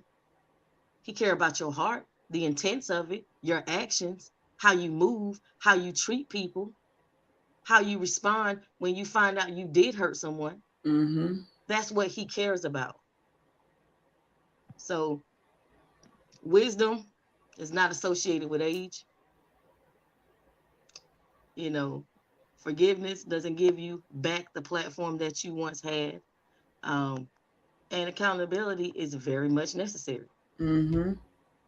Very much necessary. I'm grateful. My heart goes out to everybody who has endured for years. You know, as I told my kids, I said, you know, when a child is molested or violated, I said it's a transfer in the spirit. I said it's spiritual, it's demonic. I said it's a transfer in the spirits. And that child is left to wrestle with a demon. What child can contend with a demon? Not one. But it's up to the people who are around that child to intervene, to intercede, to fight for that child to be free of that.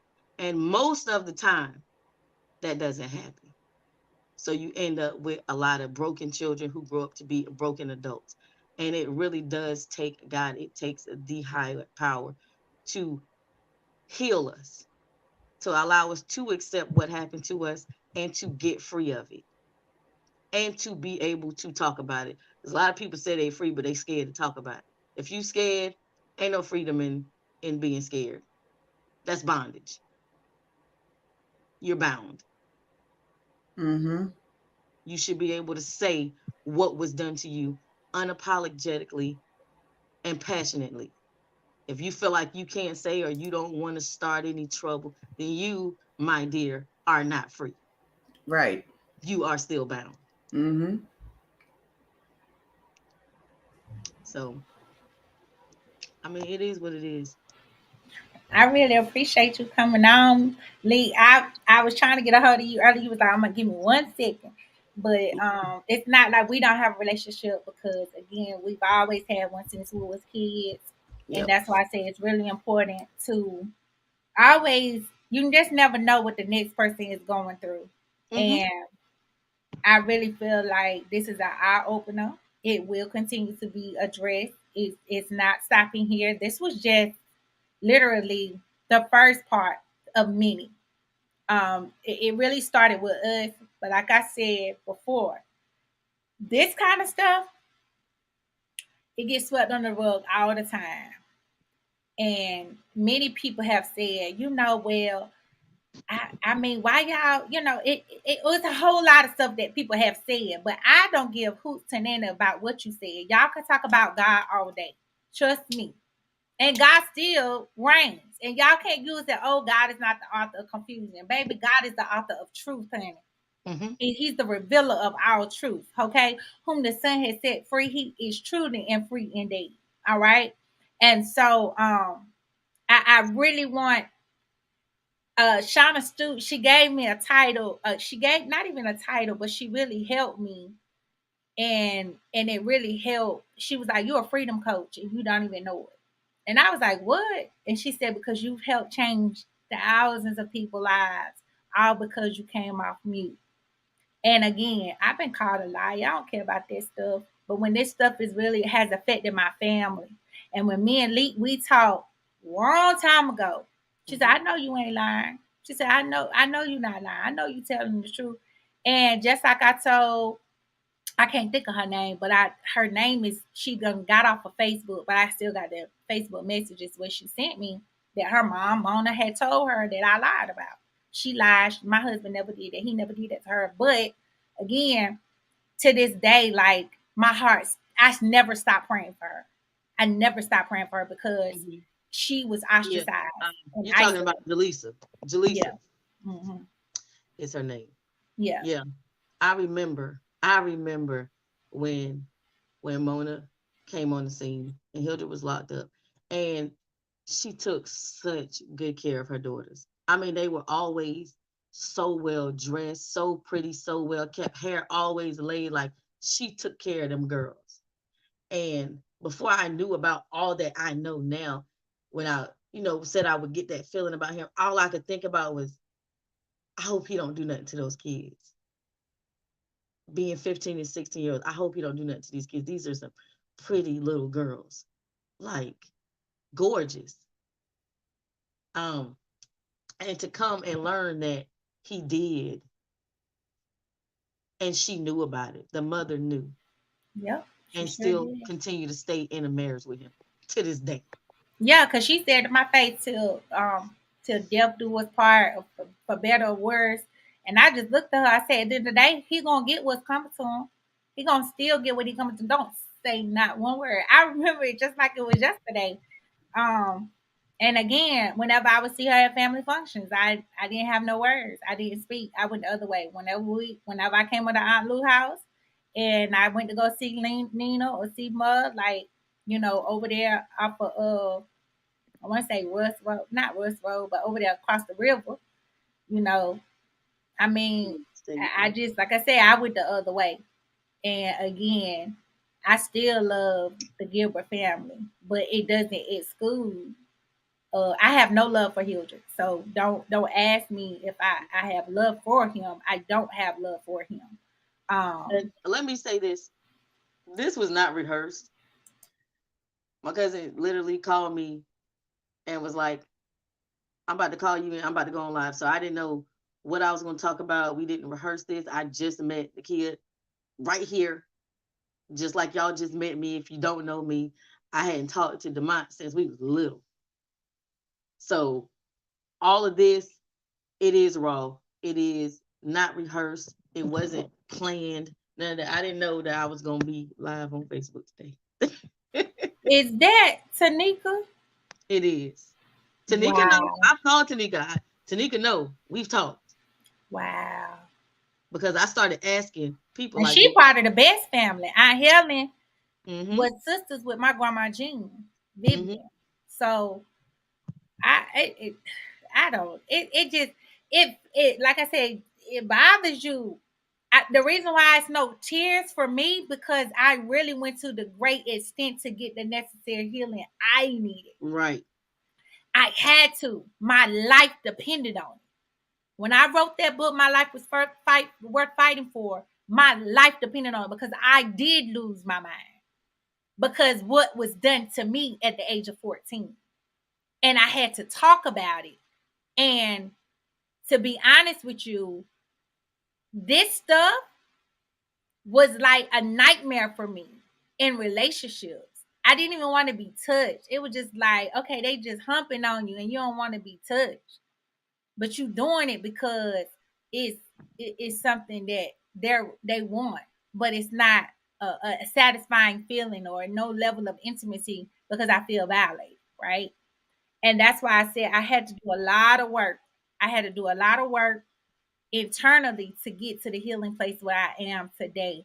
I commend your brothers for even talking because them boys they would always laugh and cut up, but you didn't see them do much talking. They had their own little, Junior and Kendrick, Juicy and Kendrick, they had their bond. I mean, they had their bond. And like I said, I love EJ. Y'all may know him as Sinatra, but I love EJ. But I told EJ, I said, EJ, I'm coming to your house. I'm hang out with you. But if I see him over there, I ain't coming. I'm going to turn right on around the corner. This ain't got nothing to against you. But I'm going the other way. He was like, oh, yeah, I understand. But nah, you ain't going to have none of that going on. Which it didn't. But EJ knew what happened to me. And I was like, I just don't have no respect for him. And again, that's why I say now, I'm glad when I talked to Kia, I said, Kia, I don't even really know how to articulate this. I talked to her earlier today. Kia was bothered. Then another young woman came forward that he knew a long time ago, and she was just like, she just didn't really, after Demont had, oh, okay, there's Demont. After Demont had shared his story, she was like, I was wondering when the truth was going to come out.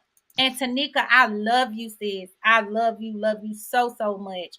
And I love you. Just know that I love you for real. I remember when I asked you to sing at my wedding. But again, I love you. And Gwendolyn says, Victoria Lee, everybody knows y'all ain't lying. If God reveals, then he's revealed this. I hope it's not continues to be covered up. Oh, I mean, it won't. Gwen. I mean, in talking about your own hurts, it's amazing how other people get set free. Because I've had people who not even related to Hildred, nothing like that, have told me about their own experiences that they've never talked about.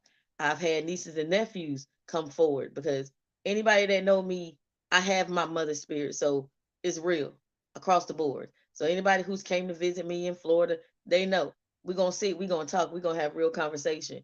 And those who found out the truth, they begin to reveal their truth, and that opened up another door for the next generation to come and get free earlier than we did about things that have happened and hold their peoples accountable for what has happened. So everything for a reason. Hold on, Larry inboxing me. Wait a minute. You can keep talking. Go ahead, Nikhil. He rocks with Nikhil. She a whole hot mess. No, I'm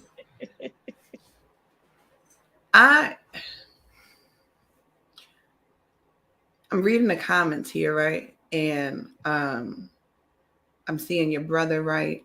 Mm-hmm. And he was violated. And I'm like, I don't fully understand how anyone for all these years, this has been going on over 20 years, mm-hmm.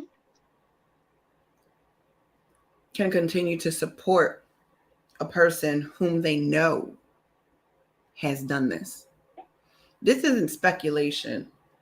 I'm not saying there's nothing allegedly before what you're stating, what Demont has stated. There's no allegedly here. So, and just like Gwendolyn said, everybody knows y'all ain't lying. So now it's time for everybody to stand up.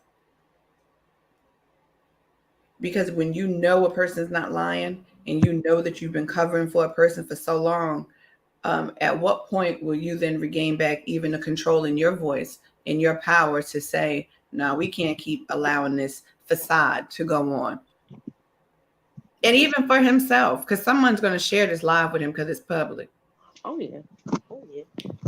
You know, so my thing to him is, how dare you stand in God's sacred pulpit in his house, knowing that you've violated many children,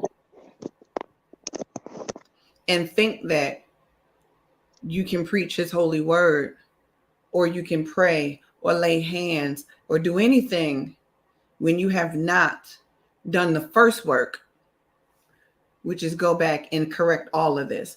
And the right correction, go to jail.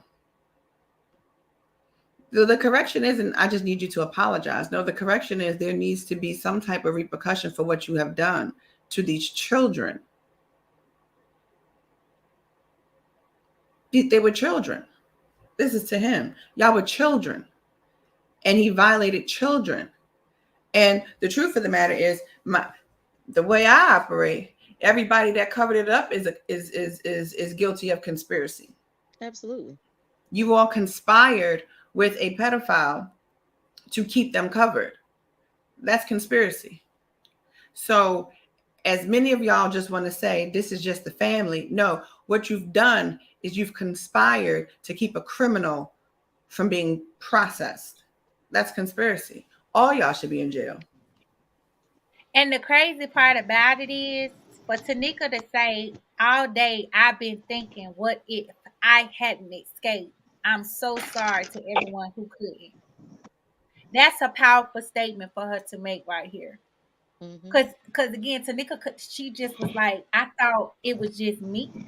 Mm-hmm. Tanika thought it was just her. Yeah. She didn't think it was anybody else, and that's the thing. It could be it's a and people saying they don't remember and all that. Like Lee, 3 years old. But the way Demont described today when I spoke to him and he posted what got me to the point where I needed to talk to Demont and said, I use my platform for you to come on and share your story. Because I'm doing a movie right now with this same particular person, Hilda Gilbert, with the same person as the person you portrayed in my life in this movie, No Longer on Mute. Because it has to be told. Sexual abuse has to be made aware. And people have to get free from people taking advantage of children at young ages. And when Demont said what he said in his post, he said this, let me go to what he said. He said this man lived rent free in my mind for 30 something years. Do you know how many people are living rent free in your mind for how they violated you? It's time to charge them rent. What you say, Demont? You was about to say something. Here, I don't. It's like it keeps glitching. He'll jump in and then he'll jump right back out. But Part of again, it is because StreamYard is not very good on cell phone connections if you don't have a strong Wi-Fi. That's yeah. what it is. Okay. The Gwen said, Demont, you said the best. He lived rent free for too long. You will all live with this for years, and he don't get to carry on as usual no more. When Nope. I sent those messages to Nakia, and when Mhm. Nakia saw it, I knew it was gonna pierce her. When Bishop Demetrius Senegal messaged Kia back and said, "Hey, once you finish this getting all this information gathered, reach out to me." There are powerful people that really know who I'm connected to, who Kia connected to. Oh, justice will be served. It ain't just a Mhm. hashtag Me Too movement. Mm-mm. This is a no longer on mute movement where people are now free. And that is why I say it's important to talk about this stuff. It's important to talk about this with your kids. It's important to let them know because this stuff was brushed up on the rug. Like my mother said today, we didn't talk about this stuff. They And were it was taught not always to. and it was always pushed. That's your uncle. Go hug him. He got you $5. Go get that dollar. Go hug him. I talked to Go my be aunt. nice. I Go talked to ahead. my What you aunt say, Lee? Gloria Jean today. What you say, My Lee? mother. I talked to my mother's sister today Oh about man. this, and she said, "Huh, I'm glad." She said, "Cause I was gonna kill him. She was going to go kill him, and they stopped her when she found out, cause I was her baby." She remember my mother's best friend, one of her best friends from back in the day, hit me up on Facebook like, I'm glad. I remember when this got swept under the rug. How So did many your mother people. feel? How did my mother feel? Mm-hmm. I think that a part of my mother, because she knew later what happened to my brother. I honestly think, like, a lot of people used to say, oh, Juicy spoiled, or they used to say Juicy was bad, or he was this, he was that. But we didn't know what he had dealt with. We didn't Mm-hmm. know. So I think because my mother didn't know what to do, she spoiled him. She was always there for him. She didn't sugarcoat anything for him. She disciplined us. But I honestly think she did the best she knew how to do in that moment, in that time. She did apologize. She didn't. She said, I didn't know what to do. I did. She was going through, have to go through a whole divorce. Mm-hmm. She was in an abusive marriage. Substance abuse was a big deal. Now I have these kids. Now I have to divide up these kids, and now I got to start over and start my life over. That's why I told my kids after my mother passed, the only thing that I regret at a young age was not understanding that my mother, she was my mother, but she was a human being. She was a woman. She was somebody's sister. She was somebody's friend. She wore many different hats. She wasn't perfect, never claimed to be, but understanding she did the best that she knew how to do. And to Jaffer, Jaleesa, you said, "This is Jaleesa. Please take the picture of my mom off. I understand all y'all pain, but respect my mother. Listen, baby, this ain't got nothing to do about your mother. Your mother was part of the problem. And Jaleesa, I believe you were one of the ones that he affected. Am I right? Am I right, Kelisha? Yep, So, Jaleesa, baby, this that's what I was beyond told. Jaleesa, this is beyond you. Your mother was the enabler. She, regardless of, for better for worse, regardless of all the stuff that you don't understand, the pain that this man caused other people, and out of respect, you respect us. This ain't got nothing. The respect for your mother has went out the window. We're not respecting no woman standing beside. See, that's the problem. That's that foolishness where people respecting and riding with people because it's your mother. You wrong. It was done to you. And you're going to say, take the picture down. First of all, I didn't post it, but I shared it on my page. I did too. I shared it on mine, and it's a part of someone else's. Somebody else who actually dealt with this. But baby, you still got some healing to do yourself. Yes, you can forgive and move on. And that's great that you have a bond with your mother. I'm happy for you. But this not coming down. It's not. You didn't come on the live. What you did was you came under this post. And I got too many people that's on no longer on mute that's gonna contact me and say, read this post. So this wasn't gonna be hidden. So this needs to be exposed, and I will address you accordingly. Don't get in my inbox talking foolish, because baby, I will get you for any form of harassment, any type of threat. So make sure you tread lightly and be careful when you come this way. And I say this in love because you know you inbox me. I got the messages from your old Facebook Messenger for 2017. So tread lightly, boo boo. Tread lightly, because at this point it's beyond you. At this point, a lot of people was affected. Right. You are the enabler. Your mother is the enabler. This happened to you. Let me recap. It happened to you. Maybe you would have felt better had something had been done in 2017. Maybe you feel better. Oh, it's 2023. It don't matter when it happened. It happened. It happened. And then for you to say, take my mother off, this ain't no protection. This ain't no protection for nobody. If you was involved, you are also the issue and the problem. You haven't become the solution. You haven't stood up for people like myself. You haven't stood up for people. You stood up in 2017, but now it's a whole different scenario because your mother is involved. Oh, I will address whomever has anything to say because that's wrong. I'm not going to bring God. I'm not going to be none of that. It's wrong. And that's a mental dysfunction when you can sit here and say, oh, and your mother seen this, your mother knew this, but your mother brushed her on the rug. But other people was affected. Like, that's crazy. How can you sleep at night? And I pray for you. I forgive you for your foolish comment, for you know not what you do. Let me address that. So those of you who want to know if she said this, where is this? It's right here. Got a receipt, just in case you want to go and delete it. I will address anyone accordingly. And if this was my child and he violated my child and your mother was in the post, I would have still shared it and would have made it be aware. Please understand that.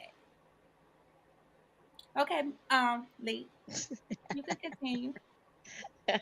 It's time out for protecting the predator. It's time out for that. That's done. That's over with. I never ever understood that to this day. How you how most people are more concerned about the offender than the offended who were defenseless. Children. I was Doesn't make sense. 14. You were 3. Your brother Okay. was 21. Uh, Demont was 8. okay. Tanika, I believe she said stated that she was Teenager. 12. Other Yep. people was affected and they had to move on with their lives. And people lives shifted, entertaining other things, all because of this one individual who is very sick. He is sick, mentally sick. And you can say whatever you want and say, oh, well, we family and da da da da. Baby, this ain't got nothing to do with family. This got to do with the individual. And I'm If gonna you say this: caring about your, go ahead. a lot of people think, a predator is someone who looks scary or look a certain way or this that, and other. Sometimes it's that handsome or pretty family member who's very personable, Mm-hmm. outgoing, will allow you to let your guard down to trust so that they can violate, so that they can violate. It's really sad. I ain't got no words for more. I got When some. did the first story about this come out, though? Um, for me, my mother made it known to me when I was about 16. It wasn't until I might have been like 2021 because I had my first child. I got married at 19, had my first child at 18. Um, so it wasn't until I started having kids and stuff started coming to the light to where I was like, okay, okay, what? Huh? What? It wasn't until Uncle Bob's funeral when Victoria told me what happened to her. I didn't know. I never knew. As much as we were together, as much as we hung out as kids, even um when I was in Raleigh and she went to college, never Mm-hmm. knew. She bought a house, went to go visit the baby, birthday party, Jayla's birthday party. Yeah. Never knew. Never talked about it. But it wasn't until Uncle Bob's funeral to where she told. It was at Uncle Bob's funeral where Jaleesa told me what happened to her. Yeah, he fucked me up. That's what she said. Yeah, my mama knew. She said that out of her own mouth. And I'm like, what? Huh? Really? So I started asking questions. Hey, do y'all know about this? Did y'all hear about this? Did he do this to you? I called Tanika because I got to talk to you. Can I ask you some questions? She was like, sure. Very open, very transparent. I said, did he do this to you? Did you know this happened to me? This happened to Tina. This happened to Juicy. This happened to Nail. This happened. Yeah, a lot of us. Yeah, my mother was the first to speak on it. Yeah, Kelisha was the first that it happened to.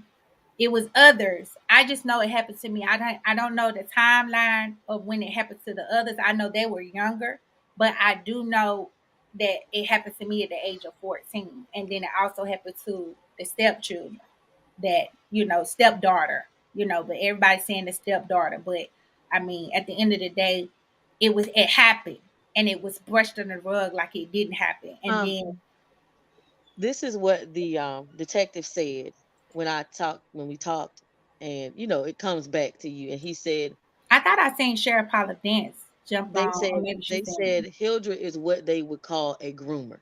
Mm-hmm. They said a groomer will get a child started because they said most pedophiles, just like people, have a particular type or age group that they attack, or a specific sex. Like some pedophiles might not mess with little girls, they only mess with little boys, stuff like that. But he said he is what they call a groomer. They said a groomer starts a child at a very young age and then does it over a long period of time to the point where that child is willing to do it willingly, to where that child doesn't see, because they said you got to understand a serial pedophile, like I was describing to them about him. um they don't think that they are hurting the child. They think they are loving the child. They see it as a form of love. They don't think they're hurting. Mm-hmm. And he said that's the twisted, the sick, demented, twisted thought process of that person. They don't really feel like they're doing anything wrong. Oh, I love you. And that's why in the police report, he would refer to me as his baby. She was always my baby. Oh, that's my baby. I don't know why my baby would say something like that. Stuff like that. So people got to understand, like, that case was back in 1987. We are in 2023. Like, and this is still being revealed. There are still people finally able to remember or find out, or thank God for Facebook, able to show people you may know, no matter how you knew them, for things to come to a head. So it's been talked about. Everybody that know me know I done talked about it. And just have learned over the years different people who this man has affected and infected. Was there anybody recently, or did it kind of stop after a while? Not that Jaleesa was the last one that I knew of that was young. And I think she was about 14 when it came out. And she can clear it up, but I was told that her mother walked in on him, sexually assaulted her, but it was to the place where she was doing it willingly. That's what I was told. And you are welcome to correct me if I am wrong, but that's what I was told. To where she was doing it willingly. And I remember her, she was very outgoing, very pretty little girl, very outgoing, very talkative. And then all of a sudden people were saying, oh, she crazy, she this, she that. But nobody wanted to talk about what happened to her. Why are y'all saying that now? Now because people want to speak up, or they crying out and sparing not about what they've been through. Now they crazy. Now they liars. Now they this. Now they promiscuous. They're fast. They're a lot of different things, and it's really messed up. It's really messed up, and it has to change. It has changed. It just seems like the way to deal with it was, we just gonna move away. So you attempt to dry out the source, right? Because at the end of the day, a pedophile needs to feed off of something. So let me remove what's feeding them, so then it stops. But I just wonder, because I mean, at the end of the day, when people enter into the church world, there's a lot more things that can also happen, that then get covered up, Right. that go through the building. And I'll say this with him, it was a lot of out of sight, out of mind, because a lot of his life he had spent behind bars, in and out. So, if you don't see it, you don't deal with it. It's not on your mind. But whenever you would see it, it's like, oh man, oh, I don't want to be around him. Something wrong. I hope he ain't messing with nobody. Stuff like that. And Nina know I've been talking about this for years. Yep. And that's the thing. It's been talked about, but it's kind of like, yeah, it happened. I remember. It's one of those conversations, and you be like, you remember, but you ain't said nothing. And then it was like, when it was talked about, it's kind of like, shh, we ain't bringing that up. That's in the past. We're gonna let that go. Because it's learned behavior. Right. That's just. And I know my family did it so much. That is why whenever they see me coming, oh Lord, here she come. And baby, I love it when I get a oh Lord, here she come, because you already know what time it is. You already know. So that's why I'm like, listen, don't be like a oh Lord, here she come. Or that you turn around and I let me deal with this lie that y'all, some of y'all been carrying around. Oh, she just saying it or doing stuff to be seen. Didn't need to be seen. Didn't need to. Jean Jessa Ray loved me, so I didn't need to be seen. They just again, Jessa Ray didn't cover it up. If Jessa Ray was alive today, and everybody knew my granddad Jessa Ray, he could cuss you out, and my granddad, he always had a gun. He was the chairman of the trustee board at Cherry Free Will Baptist Church then in 1998, before he really fell ill, sick from cancer. So, he had stomach cancer. When he passed, my granddad Jessa Ray never violated me. He would kill a man. Even when his brother tried to make a pass to my aunt, my granddad Just Ray was no joke to be messed with. Anybody that knew Just Ray Chapman, that big old tall 6'3" man, they knew he was not nothing to play with. And my granddad Just Ray did back away from them. He did. Because when they saw that they covered it up. And we never came back around for any more family functions. So that's why I kept my distance. I kept my relationship with you, Janina, EJ. I kept my relationships with y'all. Because y'all, I consider y'all family. And it is. My goodness, Just Ray, you right. He backed away from him. And everybody was like, what's going on with Just Ray? A lot of people backed away. A lot of people backed away. Mm-hmm. I wish my granddad Just Ray was alive today, because this right here, it really affected me, because my granddaddy Just Ray protected me, and all because he went to a trustee meeting. He left me over there, and I was over there with Taronda. I was over there with your sister. You think you was left with a bunch of kids? Oh, they with the kids. Yeah. They with she had left to go do. Right. She had left to go do something. She left to go do something because she was driving a 10. I think it was a 10. I remember it being a 10 Maxima. It was like a 10 looking gold Maxima she was driving at that time. I remember. See, I was 14, so I remember. So it don't matter to me. Right. I want to ask Kendrick, how did you heal?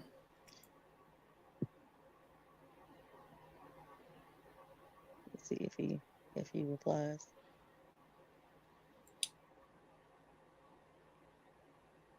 That's tough. It is.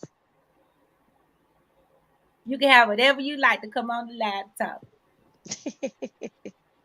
Anybody, I mean, you guys, if y'all want the link, those of you who got something to say it. This is your opportunity to speak it. But after this, it's going to the courts, baby. Yep. Say what you will. He said, you are right. I think he's saying had to let it go. I had to let go. That's what Kendrick said. I don't know if he's able to get onto the link, though. If you were able to send it to him. And it's like we grew up in the same household. I don't know if y'all want to come on. It's Kia. Is there a way you could put the link in the comments? Mm-hmm. Okay.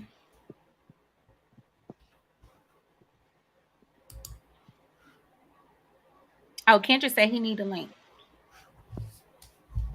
Hold on.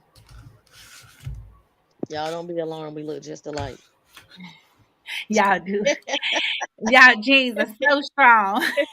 Look just alike. Like I told Kendra, I said, "Well, you look like my mom and my daddy." That's crazy to me.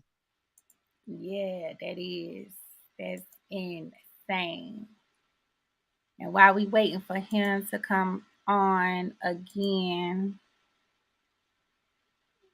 waiting for him to come on.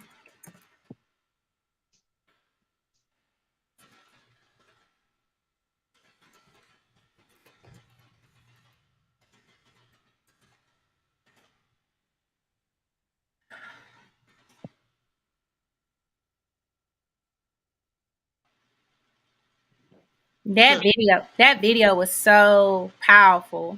It was. And it was so, those of you, y'all didn't see the video earlier.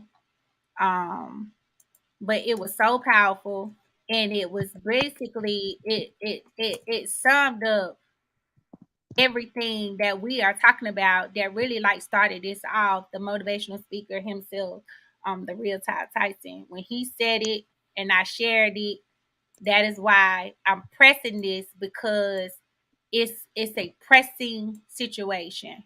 It's very pressing. And I'm gonna share it again, because y'all didn't see it. Since y'all so tuned in, y'all listening. This is Monday Motivation, and I am the real Todd Tyson. The breakfast bite for today is anything covered can't heal.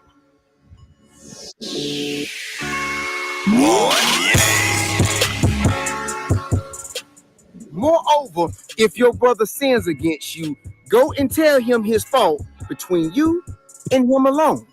If he hears you, you have gained your brother. But if he will not hear, take with you one or two more, that by the mouth of two or three witnesses every word may be established. Here we go. I am no longer on mute when it comes down to your foolishness. Because if I don't heal from it, I'ma still be ill from it. When I was younger and I used to fall down from trying to learn how to skate or ride my bike, I remember I'd take off running into the house, just like somebody was chasing me looking for a band-aid in Neosporin, because it always seemed to hurt worse when I looked down and I saw blood. But when I went to my great-grandmother's house, who is tough as nails, and running the house talking about, Grandma, I need a band-aid. Before I could get Neosporin out my mouth, she'll say, boy, you better get in here and sit down somewhere and let some air get to that wound, because anything covered can't heal. Now, later in life, what I learned is that the things that people say and do towards us has the potential to create wounds. And when we take that stuff personal and internalize it, those same wounds become infected, painful, and life-threatening, because we cannot move out in power and authority when a piece of our spirit is terminally ill. You can't heal a wound by saying it's not there. Yet the priests and prophets give assurance of peace when all is war. There are some people out here right now who are mentally, emotionally, and spiritually in bondage. I'm talking D-Block, PCDC, 23-hour-a-day lockdown, all because of some family secrets. Hear me clearly. You're dead wrong if you are trying to keep some dirt off the name of a person, dead or alive, at the expense of someone else's future. Because if you know one of your kinfolk, male or female, was sexually taking advantage of the little boys and girls in your family, you need to stop telling them babies to keep their mouth closed, because them people love them in order to try to secure the guilty party's legacy. Because if he was a creeping deacon or Pastor Disaster, or she was Sister Delilah or Mother Jezebel, God and some more people already know anyway, because anything done in the dark is going to get brought to the light.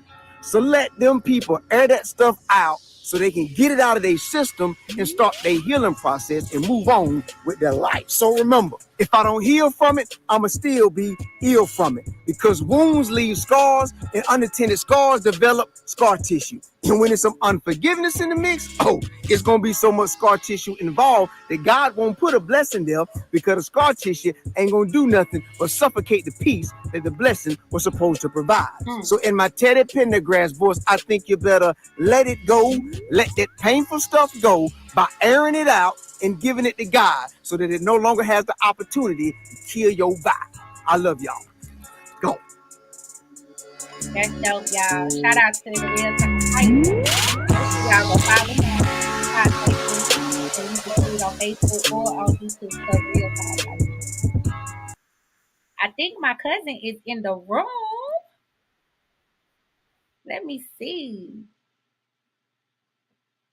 I don't think he in there yet. I think Demont came back. Hey, Demont, you back? Oh, he done got on the computer now.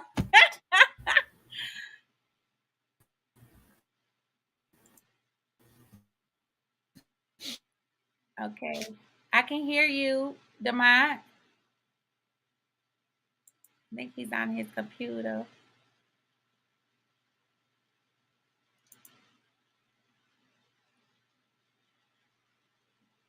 No, did Kendrick get it late? Can you find out if he Yeah, can let get me it? check. Cause tell him that he gotta log into his Facebook, cause that's what it's telling people to do now.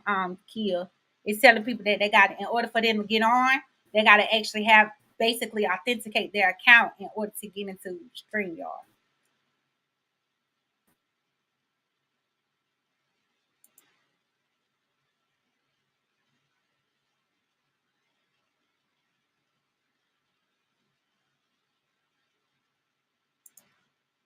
And we shot this video earlier when we first started this, right, Nakia? And but some people weren't able to see it, and it really just pretty much just started out with why we know that it was necessary for this to even be talked about or to be discussed tonight. Wow, Kia, what's your feedback here while everybody is trying to get their computers before we get off tonight? I knew this was going to be a long live, so that's why I cleared my night because I knew it was going to be a live. I didn't realize the post Jalissa commented on was mine. I just happened to look at it. So, which then caused me to now look up Hildred's name on Facebook. You know why they go messing with you? They just don't know who you got. I don't understand. Jesus, why y'all go messing with the kids? See, I'm trying to tell y'all, don't go messing with the kids. Don't do it. So for her as a daughter, I understand you want to protect your mother, right? Because at the end of the day, when you live a life unprotected, and who knows the conversations that her and her mother have had to have over the years, right? Because at the end of the day, her mom is still married to the person that abused her, sexually assaulted her, right? So what happens is that you then turn into the protector yourself. So now it's I need to cover for them. And what she doesn't understand is that she too has been infected. Right? So while I understand her sentiments as far as, take this picture of my mother off, I get it. But at the same time, she has to also understand that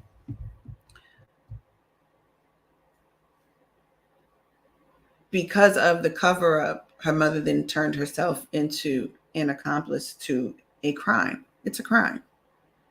And even to her own violation, right? I think that what begins to happen is that people like to think that they can just slap God on everything and then boom, it makes everything all right. Like this is okay. We slap God on it. He already asked God for forgiveness, right? That's what he did. He needed to cover himself. So he asked God for forgiveness. So now that's what you need to do. You need to forgive him because God already did. And you know how we feel in the church world. God threw it in the sea of forgetfulness, never for it to be remembered again. But at the end of the day, for every sin, there is a penalty. And you can ask God for all the forgiveness that you want. But there still comes a day of reckoning. And this is that day. So everybody has to understand that the reckoning is beginning now. Whether it's 30 years later, 25 years later, 15 years later, the day of reckoning is happening now. So therefore, since this is the day, you've been talking about this and no one has ever came public with it. But since this is the day that it is now, no, we're going to stand together as a family, as cousins. Demont said he was like, I live next door. And this happened to me. No, this is unacceptable. And anyone that doesn't want to be part of the solution is part of the problem. Victoria, do you see Kendrick? He said he's trying to come in. No, I just see Demont. I don't see Kendrick. So Kendrick, in order for this to work, especially with StreamYard, you have to have Chrome. So you have to have Chrome. You have to have Chrome as your web browser. So if you copy the link into Chrome, it's then going to ask you to connect through Facebook.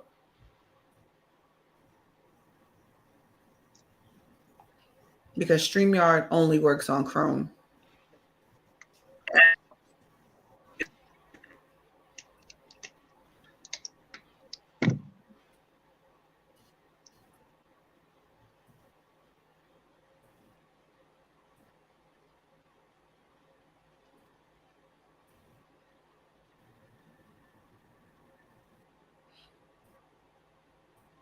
One of the things I think that, and part of And it could be part of the reason why the mom even covered it up. You don't know the level of abuse she had to deal with either. Oh yeah, absolutely. She went experience some abuse too.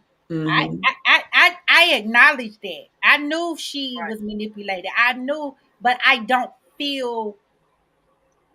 You don't have to. I don't feel But sorry. You don't what's have to. bad? I'm gonna tell you what's bad to me is she came into the family unknowing. You know what I'm saying? But there were people who were there who knew. Mm-hmm. And Y'all, nobody warned her. nobody warned her. Mm-hmm. And then her Stopped children her. got violated. Exactly. Mm-hmm. And she allowed what she viewed as love for a man to overpower the love of a mother to protect her children. One thing I'll say this, my mother was very similar to how y'all are with y'all kids. My mother protected me and my sister at all costs. We couldn't spend a night at nobody's house. You don't sit on nobody's lap. Nope. You they hugging you a little too long. You Yeah. don't kiss nobody on no lips. You don't Nope. get into bed with nobody. Nobody. That was my mother because she was violated at a young age. So her whole thing was that ain't never gonna happen to my girls. I never forget I was younger and my mother was like, my friend's aunt was taking us to the mall. She said, "How old is she?" And I'm young, so I'm like, "I don't know. How old are you?" And my mother's like, "I didn't tell you to go ask her." And I'm like, "Well, you asked me how old she was. I didn't know how old she was. I had to be about 10 years old, 10, 11 years old. But I didn't know how old her aunt was." But all of that in my mind growing up, I was like, she's just too strict. She don't never want to let me go nowhere. My friends do sleepovers, but part of her hovering was she said, I needed to protect y'all. Y'all are my girls, and I have to protect you, right? And I think that sometimes as mothers, we forget that that is our role. It's to protect, to secure, to nurture. So when something like this happens and your mind is already, anybody that doesn't protect their child from something like this, your mind is already jacked up because of other situations that have nothing to do with the children. It's other things that go on, right? So when you then experience it, the very first thing you do, you got to be quiet. We ain't talking about this. Mm-mm. And now you then have children that turn and become adults, and these adults are saying, I'm staying away from all y'all. Uh-huh. And then you create your own village. Right. And you create your own fortress. Mm-hmm. And this fortress will never be penetrated by nobody. Uh-huh. Ain't nobody coming in. That's what I did. Mm-hmm. That's what I did. My kids know to this day. If y'all don't want no action, don't call me. Don't tell me. Because as your mother, anything happen, anything go down, I'm coming. I'm gonna show up for you. That's why fathers are so important, as well as mothers. I say it all the time because they're supposed to be the protectors. They're supposed to be the fighters for the family, for the household.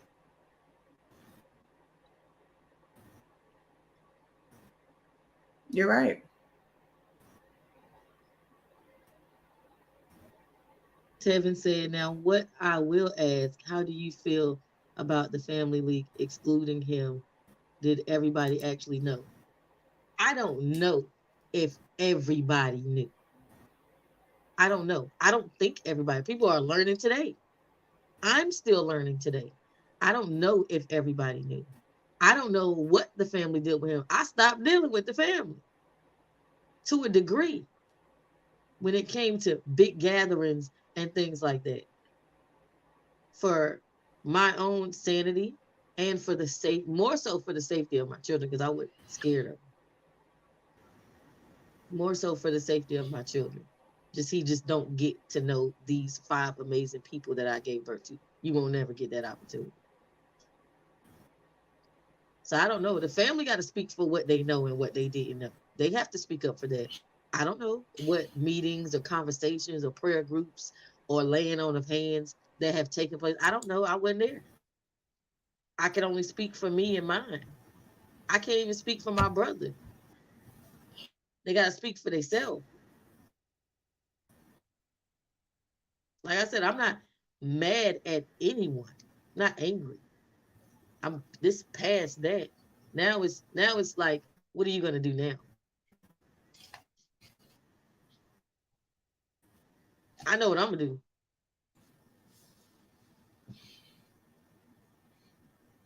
What are you gonna do now that you know, Tevin? How do you feel? How does that make you feel?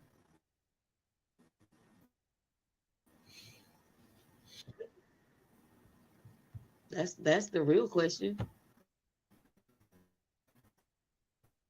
Did you know?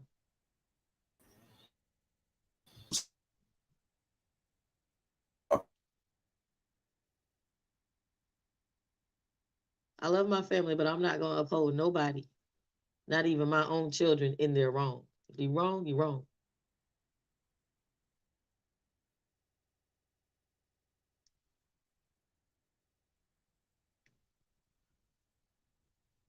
So that's the real question. I know it's a lot of talk. I know it's a lot of conversation because it's quiet. Certain people just been real quiet.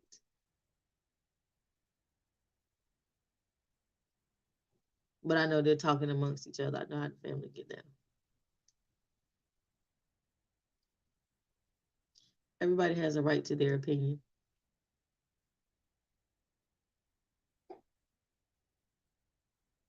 Oh, it's always, look, I'm gonna always keep it a buck, Tevin. That ain't gonna never change. Ever.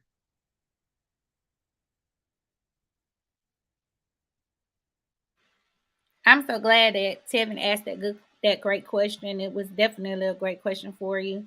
Um, like I said, nobody knows what people deal with inside. And you have people who are committing suicide from stuff like this that has haunted them for years and they couldn't talk about it. You know, the saying of, man, I be having so much going on, I don't even want to talk about it. And if I told you, it'll kill you. If I told you, it will hurt you.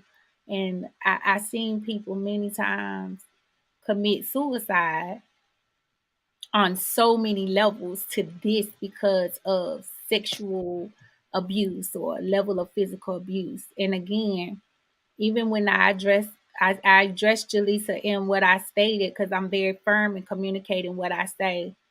It's no ill will towards you, but when you have an enabler who is an enabler, that's just like the people on the 600-pound life and they're feeding that person food and they keep giving them because they want it, but they know it's killing them. But you're gonna keep doing it because, oh, if I don't do this, I don't do that, they're gonna get mad. No, so what? They get mad. You did it to save their life. This is about somebody's life. We're talking because somebody else's life needs to be saved from their own self, from their night terrors, from what somebody did to them. It don't matter if it wasn't me. It doesn't matter.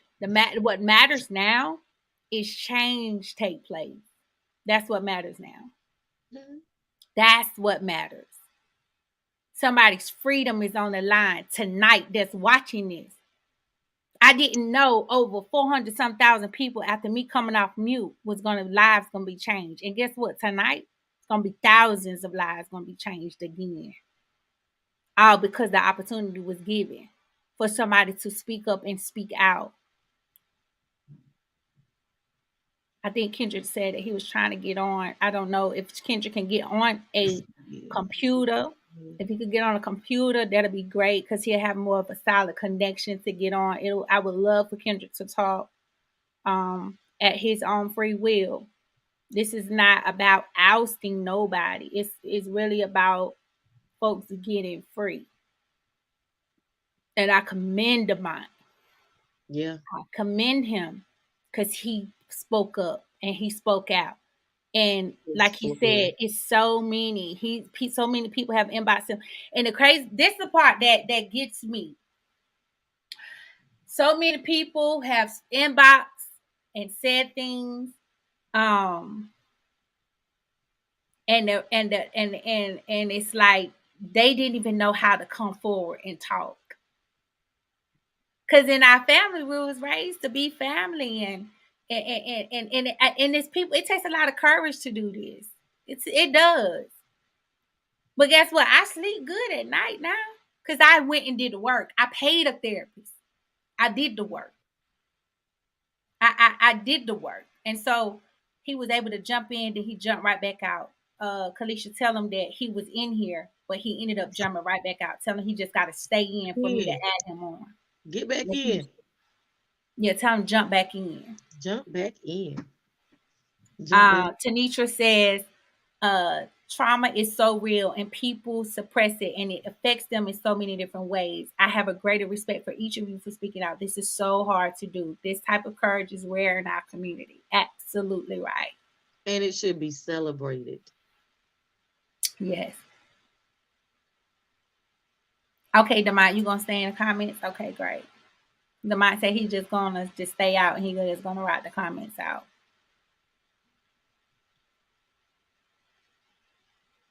And Demont is not family. He was the next door neighbor. Well, technically, he is family. Yeah, he is because he connected to you. Right. And Demont is not family. He was the next door Yeah. Ken. He is because he connected. Tell him to take the Facebook Live off. Yeah. I'm here. I gotta get off. How y'all? Took it off. I can't hear y'all though. We can hear you. I can hear you. I can't hear no sound. Oh shit! Turn it up. We can hear you. Okay, I hear y'all now. How y'all doing? How y'all doing?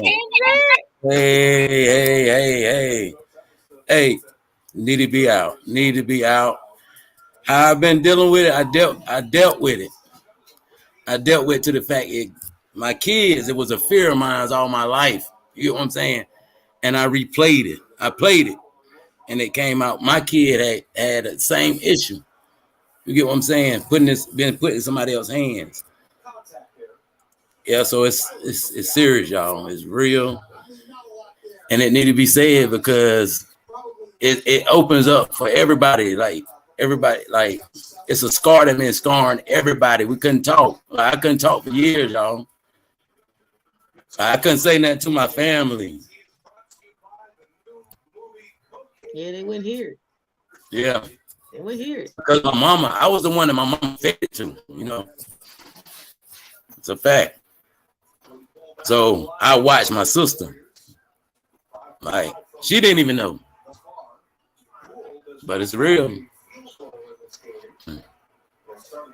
It's real. And talking to Demont, though, my best friend. Just, man, y'all don't understand. It's tears of joy, y'all. Man.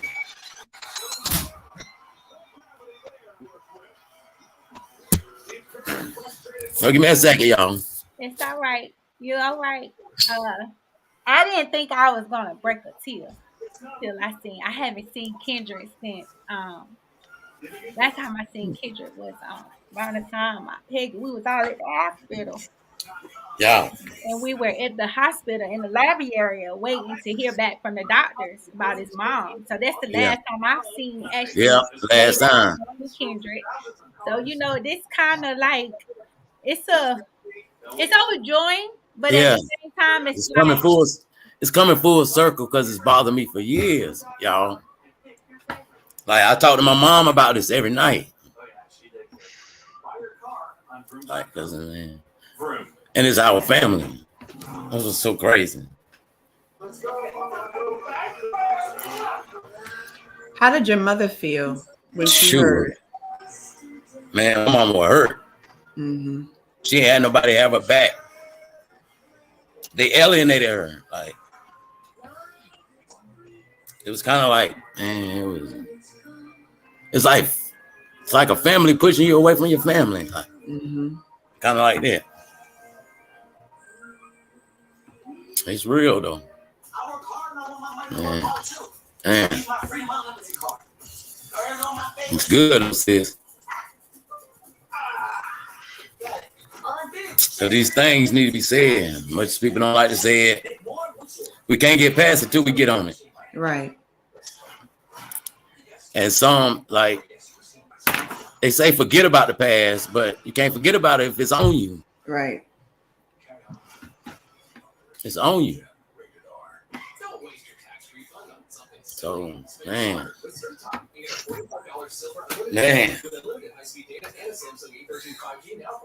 I understood my grandma saying sorry all the time, though. She always apologized, right? My grandma always apologized. I think she knew a lot. Yeah. It's real, though. Yeah. But I was one of the kids that always cried, didn't ever want to stay over there. You know what I'm saying? But love family. And that day when Kelisha came home, like the family, my mama's side was mad. They tried to react and it got buried. I remember, but after that, everything split. Like, won't just with us, with everybody. Everybody, y'all.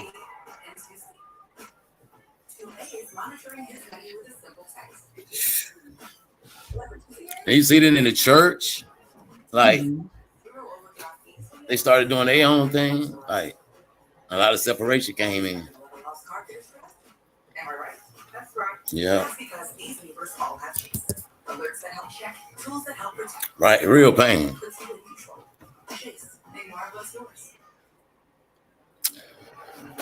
Hold on, y'all. Give me 1 second. I tremendously. You want to know what I'm gonna say? You know what's different? A lot of times, what you don't hear men speak about when they've been abused, and especially when it's the abuse by another man, right? Because what happens is that publicly you then get stigmatized because you've been abused, and a lot of the times, family don't know how to deal with it. Because something like you said, Kelisha, most pedophiles have a type, right? And he seems to go after anybody from young to older. And when you're older, it's used in order to break you. When you're younger, it's used in order to groom you. So that when you're older, you don't run, right? And then you have the family dynamic of we know this is happening, but we don't know how to stop it either. So what's the best thing to do? We got to separate everybody. Everybody go their separate ways. Because to them, the protection was the separation. The protection didn't come from, well, we're going to cover it up and let this man just keep roaming these streets and let this man live. The protection said, you know what, we're going to go over here. You're going to go over here. And when it come down to these events, ain't nobody going to none of these events no more. This is how we're going to protect. But what they failed to realize is that the protection that you needed was justice. Right. It wasn't the separation, because one of the best things that could have happened was for all y'all to stick together. Right. And then come against the predator. Whoa. Right. Right.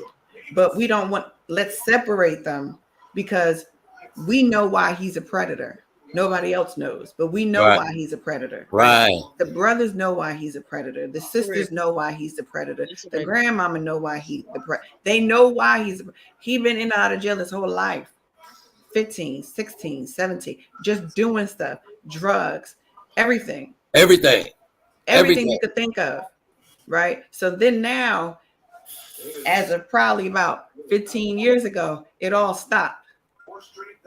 Right. So now it's, well, I've been redeemed. I've been restored. It never stopped though. It just was placed on somebody else. Like somebody else was dealing with it. Somebody else. That's why it's still hurting. Like they got to address this because it's still going on. It's hitting the kids, the grandkids. Like it's hidden. Like somebody got to step up. Y'all stepping up. Yes, it's about time. Y'all had Time. literally. But these two females, my cousin and my sister, they've been from the get-go. They've been saying it. You know what I'm saying? They've been saying it. Y'all been saying it. Y'all, I see all y'all cousins in the chat. They've been saying it. They've been speaking on it. But nobody like got treated the same way my mama. Oh yeah. Yep. Yep. Same thing. Same thing. And see, I watched it for years. Like I even dealt with my brother try to express himself to me, and me telling my mama. Let me say one thing, because I see some of the families saying no, everybody didn't know. We understand everybody didn't know, but whom was important did know, like their parents. Mm-hmm. They did know. They knew. From the police report? Mm-hmm. A lot of, yeah. It's written. So I think that we're made aware of accusation. I get what some of the cousins are saying because y'all didn't know, but you have to understand that there were a lot of people that did know. They know tell. They know tell. This is not the first time no. heard. No. For all my aunts and uncles, this is not the first time. Mm-mm. It's not. Man, it's before we was born, man. We're not gonna act like we didn't know. It's before we were born. Knew, and they chose not to hear. They chose to turn a blind. Uncle Grind know the conversation we had. My daddy know the conversation we had. The thing is, for those who did know, they did nothing. Mm-hmm. To my knowledge, they've done nothing.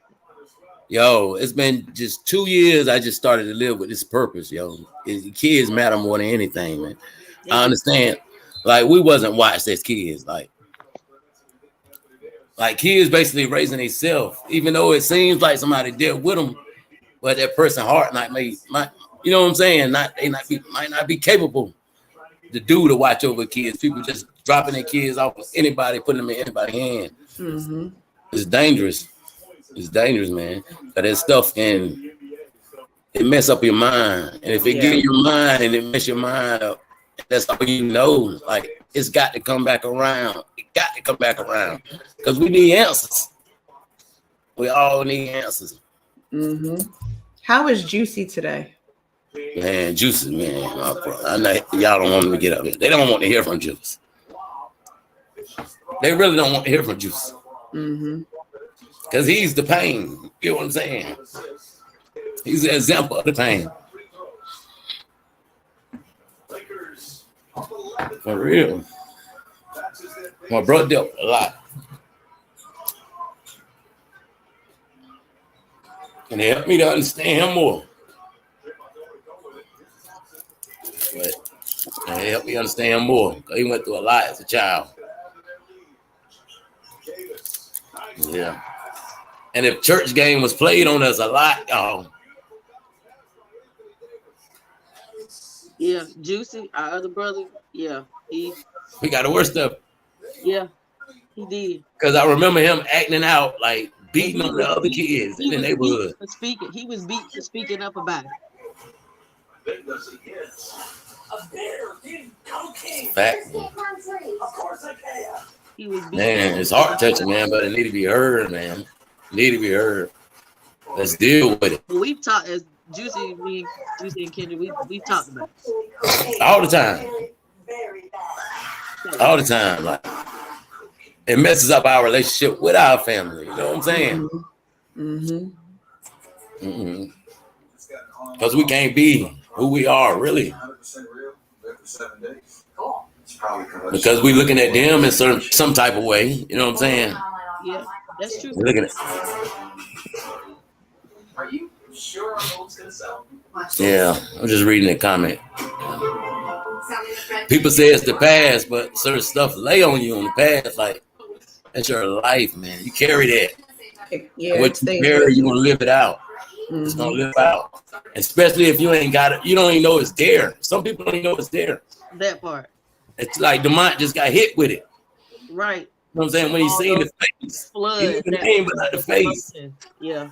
When Demont said it hit him in, Demont said it hit him in his stomach. Yeah. He got like sick, Yeah. and it just hit him all at once. And what people don't, and this is why I was hoping that my therapist will be able to come on to really deal with the actual person who actually violated us, but the knowing the mindset and like not trying to rationalize or make excuses for Hildred, but at the end of the day, it's like you don't understand the level of pain and trauma that these that we all had to face down the road.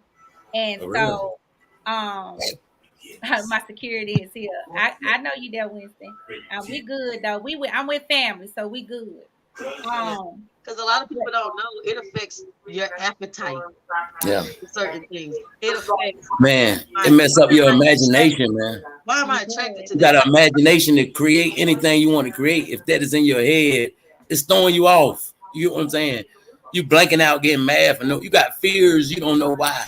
You get what I'm saying? Uh-huh. Because living with fears, Yeah. You stuff is real. attracted. You as a woman, you're attracted to certain type of men. You don't know why. Why? Why I'm Right. this type of man? It's Why something somebody put I on like you. this complexion man? Why how I even got a type? What in the world? Why did my menstrual cycle start at 11 years old? Because my hormones have been disturbed at an early age. At an early age. Why am I trying to give away my virginity like free lunch? Not Right. knowing the jewel that I was, not understanding why. Those things don't come from nowhere. They come from somewhere. They start somewhere. It's sad, man. It's really. Yeah, I'm glad. Like, man, if Juicy was to come on here, we already know he'll tell this. He'll probably shut He'll my tear it out. apart. He would He'll tear it apart, y'all. Yeah, he'll he would. he'll he will shut this entire Facebook live. Sometimes I get mad when he speak, like, bro, no. But he got to say his truth, y'all. Yeah. Oh You know what yeah, I'm saying? I because can't stop him. he won't hold back. I be wanting him to, but nah, he got to let it go. You got to let it go, bro. You got to get it off your chest. And that's why I said the platform was established today. When I talked to my script writer, and everybody knows that I'm talking about my life story, what happened to me in my movie, and this was one of the situations that is aired in the movie, and it's like it has to be discussed because sexual abuse is real. Sexual abuse shaped my life to where I just allowed my ex fiance to rape me, do whatever he wanted to do to me, Yeah. sodomize me. I allowed him to do all this kind of stuff to me. Yeah, you thinking these things were okay. And thinking it was okay, but then in the middle of it, I felt so violated. And when I Yeah. didn't want it, it was like I was beaten. And then when I get married and my ex-husband is gay, but at the same time didn't want to touch me, it made me feel like a level of rejection or abandonment. And then it was like he used what I went through at the age of 14, To 8, and 6. manipulate you. He used that And he, against pro- me and he and probably played was on my going through the same thing. Yep, played on that place of vulnerability, and I kept going through the same level of abandonment, rejection, all this stuff, Yeah. and it shaped my mind. And that's what I'm saying. It do, When y'all. we was a virgin, we're a virgin because we done had a kid, but Yeah. my innocence was taken away at the age of 6. And then I'm trying to understand, why do I have an appetite for sex so early? Then the doctor's trying to understand, why was I having a period at the age of 10? They didn't understand that. Right, a touch. 11. So, it was just a lot of things that was going on that my family really couldn't understand what was happening. But Gene and Jesse Ray, they loved me. But Jean also was raised in a family where they hushed everything under the rug. Because my Yeah. grandma Jean couldn't have kids. She was molested. She was raped. Nobody knew that my grandma Jean couldn't have kids. That was why she had a love for children to where they opened their home to over 25 foster children in their Yeah. home, and literally 5 remained out of Right. the 25. So nobody really knew that, And my grandfather, just right, he had other outside kids outside of my grandma Jean. So it was like there was things that was going on, but nobody talked about it because it was like, shh, that's Yeah. grown folk business. Y'all Right. going in there and y'all hush your mouth. Like it was a lot that was going on. Go ahead. Which was so wrong because a child got a voice too. You know what I'm saying? If you keep telling them to be quiet, you don't know when you ain't gonna be able to get nothing out of them after a while. They're gonna be talking to somebody else that's open to them. You know what I'm saying? So you got it. You did, man. And I thank God because when my granddad just raised, he showed up with that gun. It was over. I knew it was over. When he drove that nigga town car on 2 sides of them wheels on Hooker Road, it was a wrap. And I remember when everybody used to just stop coming around. I'm like, yo, what's going on? Like, what's up? Why they ain't coming around no more? Because back in the days, the family were like everybody, even Demont and them next door. It was like a family unit. Yeah. And it was so much turmoil going on up in the inside, y'all. Yeah, that's what Kelisha been at. She been in her fortress, as Nakia said, trying to protect my little chickies. Yeah, I mean, and my heart goes out to all of us, but especially Juicy, because what I heard just really shake your head up, right? I had to sit down and think about that thing, right? And I was just like, I cried. It's embedded deep. And Juicy was always smiling, and he was so funny. But I started seeing Juicy over the years transform into somebody that I never knew no more. Right. It's like that. It happened when we moved to Raleigh. My brother was a different person. I'm like, yo, they ain't my same brother. Something else. It was something else he was dealing with. I didn't know. You know what I'm saying? That was one of the best things my mother did for us was get us out of Pitt County. Yeah. But you know that stuff carries with you. That's why I said I went through alcohol. I dealt with alcohol for so long. I was drinking a gallon of Everclear, and my doctor even said, "You should be dead." Yeah. I was drinking a gallon of Everclear. A gallon. I was trying to, and everybody know Everclear is like gas. Yes, yeah. And I was just trying to suppress. I could see him vividly in the bathroom trying to stick his penis in my anal. Like, I was a little girl. I was 14. I was little. Everybody knew I was skinny. Yeah. Hi, y'all. Pretty girl. I ain't had no shape or nothing. I was a little girl. But this is what he did on Hooker Road in the back room, because at that time, I was a teenager then. Yeah, at that time, you know, Mud was in that back room. Mud, they moved up to the den. So that was a bathroom in that room to the far left, right there in the middle. And that's how I'm like, listen, this was 14 when this happened to me. But I thank God that I had to get to a place of healing just so that I had the courage to speak up for my son. I have a 14-year-old son. I have a 12-year-old daughter. So I keep my kids protected, and everybody thinking I'm crazy. No, I'm not crazy. Y'all can call me insane, you call me whatever. But one thing I know the truth. I know it was done. And so that's why I say I commend all of us for coming on here. Y'all know I haven't seen Juicy since Aunt Peggy's passing. But y'all know that. And you was right there with us. You was right there with us. Every step, you were right there. You were right there. You kind of calmed my spirit a lot, Victoria, for real. I was numb. You sat there with me all them days. In the emergency room. You know, y'all family. I mean, that was so. That day, I never forget it. Sitting in that waiting room and waiting man. I never forget it when you guys had to come together, and I'm proud had to make a decision. Yeah. About pulling your mother's blood. That was a tough thing. And I couldn't imagine what it felt like. I just saw y'all pain. And I was like, but Aunt Peggy, it was crazy because I was just coming back from South Carolina. And I told Lee, I said, I'm on my way. And it was crazy when I told Leo, she said, hey, don't come to the house. Go to Wake Med. She was all the brothers and sisters came together at that time. We did.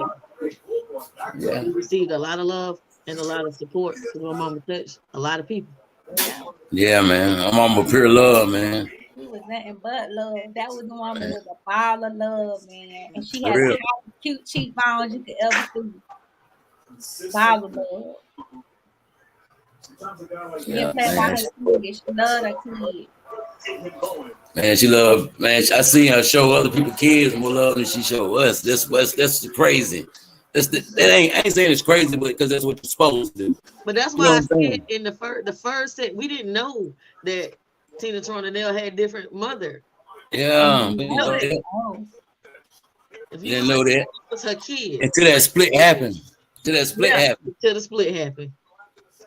And then when y'all said that, when my grandma Jean had kept a newspaper article of Tina being born on New Year's. New Year's Day. She was born on New Year's Day and kept the news article. And it's still at my Aunt Felicia house to this day. Yeah. When my grandma Jean kept the newspaper article of Tina. Yeah. Like it's just, you know. Yeah. And some of them. Go ahead. Like, it shapes your life, like she said, because if you put certain blocks up, you get what I'm saying, and you know, you creating something. You get what I'm saying? You creating something that did something in your past that you don't know why you doing it. Why you doing it? My kids play with people who were a few years older than them. Right. Like that. Like nah. Like, man. That was overwhelming because that was the first time I heard my brother say what he said. I did not know. Yeah, man. Yeah, he hurt. And maybe he broke down. I had to apologize for that. You know what I'm saying? Because it hurts here. You know what I'm saying? And I'm at a point like I got this. It's got to be to the front. I'm with the right. I'm on the right side. I'm with positivity. Negativity got to go, man. Negativity got to go. Because that's what's keeping us hindered as a people too. Because one person get hurt and they never trust nobody else. You know what I'm saying? They never trust nobody else. Yep. People got to speak up, man. Yep. We felt like we ain't had nobody standing up for us as kids. And I know it bothered my mama a lot because my granddad had just passed, and my mama had a husband, and then that happened. You get what I'm saying? And it hurt her. She lost her father. She lost her husband. Mm-hmm. Like I said, she had to start over with her life. I can attest to some similar struggles. A lot of the stuff my mother went through, I went through. Mm-hmm. My daughter was starting the same path, but I had to recognize it and break it. Now this stopped with us. This is not going no further than this. Right. It leads to other abuse, man. Yeah, someone just inboxed me about could we get Juicy on, but I don't think it'd be wise for us to get Juicy on. I don't even think Juicy is probably ready to come up here to even talk about it. I know he was doing some podcast with some guy. He was speaking out. Oh, okay. You know, he's been more vocal about it. Like he was trying to speak out about it because he got to get it off his chest. It's something going on now. People, we got to live better. We want to live freer. You know what I'm saying? We don't want to live in that bondage like somebody got us on a chain. Yeah, someone else said that when they heard Juicy, they said they know him. They know Juicy. They grew up with y'all. Yeah. Over in Morewood, and this individual, they're an anonymous person, but they're basically saying that they know Juicy, and they knew you, Kelisha, Kendrick. Yeah, might do. A lot of people do. I know a lot of people know y'all. I mean, y'all know. Everybody know y'all. So yeah. But that it's good that y'all are helping him to speak, to be able to talk about it and deal with his pain after what has come out tonight. I'm trying to find out what is this. And I'm gonna say this too. That's why I said I'm glad for my family to stop picking the fruit and deal with the root, because I remember, the things people would say about my brother. Yeah. He this, he that. But he was hurting. He didn't know how to express it. Yeah, he didn't. He didn't know how to express himself. Yeah. It's okay, Lee. It's okay, sis. It's okay. It's okay, though. I did the same thing, sis, because I understand why he cut up. You know what I'm saying? He cut it up. He raised hell. Literally. and I understand it. It's okay, Lee. If you gotta breathe, take a moment. That's fine. That's fine. You take a moment. Man, all this dealt with it. We living with it, man. We got to get this out of us. We got to get And it out of us. and I said this earlier. I wrote this down in some notes. This level of pain that we encountered was like cancer, and I It believe, is, yeah. and it's like it started out stage 1. Mm-hmm. Then it migrated gradually, went to 2, 3, and 4, and then by the time now to the point where everybody's finding out, it's not terminal because most of us are still here that we know of that he has violated, right? But also it's like now you got to pull the biopsy, do the biopsy, pull it out, find out we know what type of cancer it is, but now it's time for the treatment. Right. This is definitely a movement for you, which will catapult you into another place in your life, because this is all you've been needing as well, for you just to get free from this stuff you've been harboring in your heart and mind. Sis, yeah, yes. You know what I'm saying? Yeah. And this is decades of stuff, right? Just as well as with Juicy. Juicy, same thing. It's gonna help. And guess what? The man you wasn't able to be back then, you could be now. Able to be a better man now. Right. Because this is no longer holding you captive. And you really can wake up. Right. You really can wake up and smile and say, man, I'm glad to be out here free. Yeah. You know, and you gotta worry about to be able to talk, and I'm not in jail or in prison or whatever the case may be, but you're able. And that's why I told Demont, I said, what people don't understand, this childhood trauma has caused drug addictions, alcohol addiction, sexual addictions. And it doesn't mean that either of us violated someone. It's just like we became numb to sex with somebody, and all we did was sex, and we really didn't have no level of connection, but we just did it because we did it. And then you got another thing, a spiritual abuse as well, because this stuff was transferred from person to person to person, and it really like haunted many of us. And not just us, it's y'all that's out there listening, where your family members have covered up, the husband covered up, the wife covered up, the wife knew, the sister knew, the brother knew, and get it. Not everybody have known. But my Aunt Felicia, if y'all ring her phone right now, she gonna let you know. She gonna let it be known. When I talked to her today, she said, I'm glad it's coming out. It's certain family members will let you know. You know what I'm saying? Yeah. The ones that backed away from them will let you know. And Felicia done did everybody here. Everybody. Yeah, knowing this kind of stuff. But it's like, hey, now we know we know where we are. We know how we should move forward. Oh, right. And again, that's why I said my prayer. And I say it again. And tonight it just took my prayer life up to a whole nother notch. But my prayer is that it brings Hildred to a place of repentance where you turn yourself in. You give yourself over to authorities and say that I have That's what needed to happen. Yeah. I have raped, I have molested, I have sexually abused many, my nieces, my nephews, even my stepchild. You need to come forward and turn yourself in over to the authorities. Because this is something you did, and now it's time for you to pay for your. Yeah, and if they listen to the word like that, you ought to go stand on what you did. You go stand on. Came over you. I mean, it should have came over you, and that's why I say, if anything, I'm gonna always teach and preach truth, no matter whether you like it or not. But people are gonna be delivered, and you gotta, Hildred, if you're watching this, I'm sure.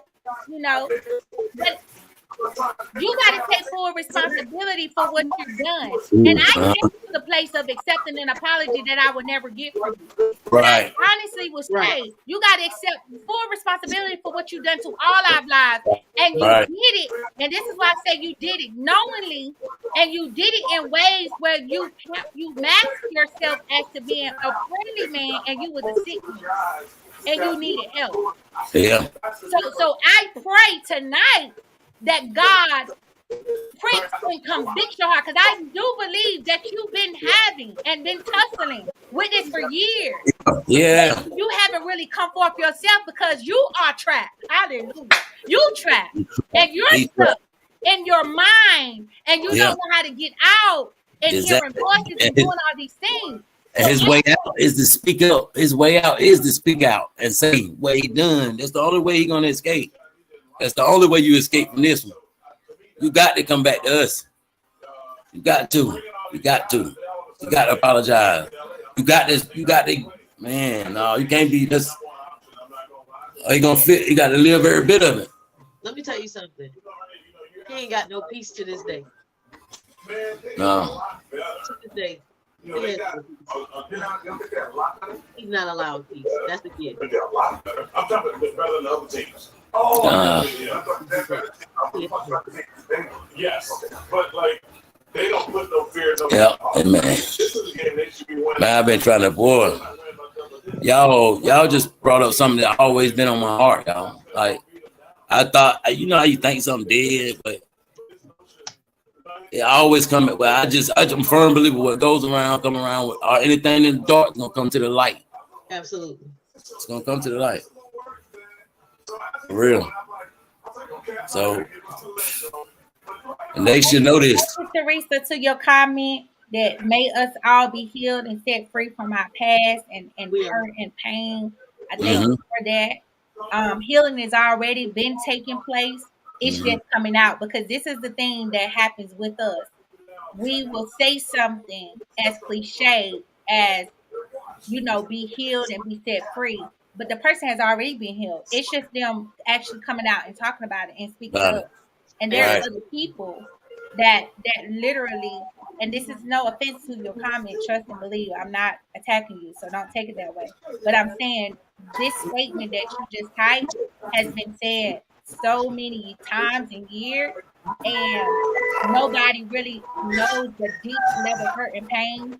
And I love you, Teresa, so nothing against you. I'm just addressing like that statement that it's been said so many times, and then people will use that and spin it and use it against you and say, hey, you're still hurt. But it's a lot of hurting people, and we got two hurting people together from toxic relationships trying to be with each other, and it's because of past childhood trauma that they really can't understand or explain themselves.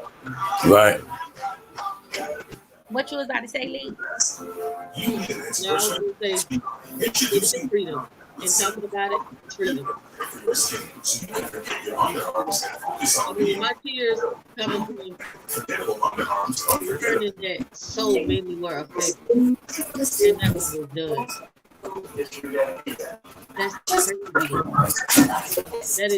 That's crazy to me. Turn the TV down.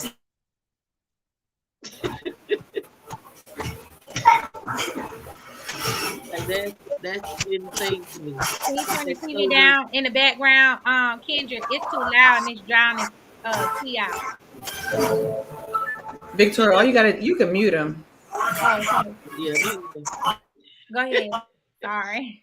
But just to know that it happened to so many of us so close, and we never knew, because we were made to feel like we wasn't supposed to say nothing about it. That's just mind-boggling to me. That's crazy to me. Made to be silenced all these years, all this time. Not anymore. How people would speak on other people, or they this, they that, cast them down, but not really understanding this person really went through something. You don't know what they've been through, but they loud, or they annoying, or they bad, or they fast, or they were labeled. We're labeled. Don't be like Kelisha. Nina would be told by aunts and uncles, don't be like Kelisha. You don't know what Kelisha went through. You don't know what she's seen. You don't know what she knows. You don't know why she is the way that she is. But you put your mouth on people without knowing what's really going on. Yep. Watch your mouth. People eating crow today. Thank you, Miss Teresa. I really appreciate it. They eating a whole bunch of crow today. Y'all stood together as a family, and that's very rare. And to literally expose sexual abuse, a pedophile in the family.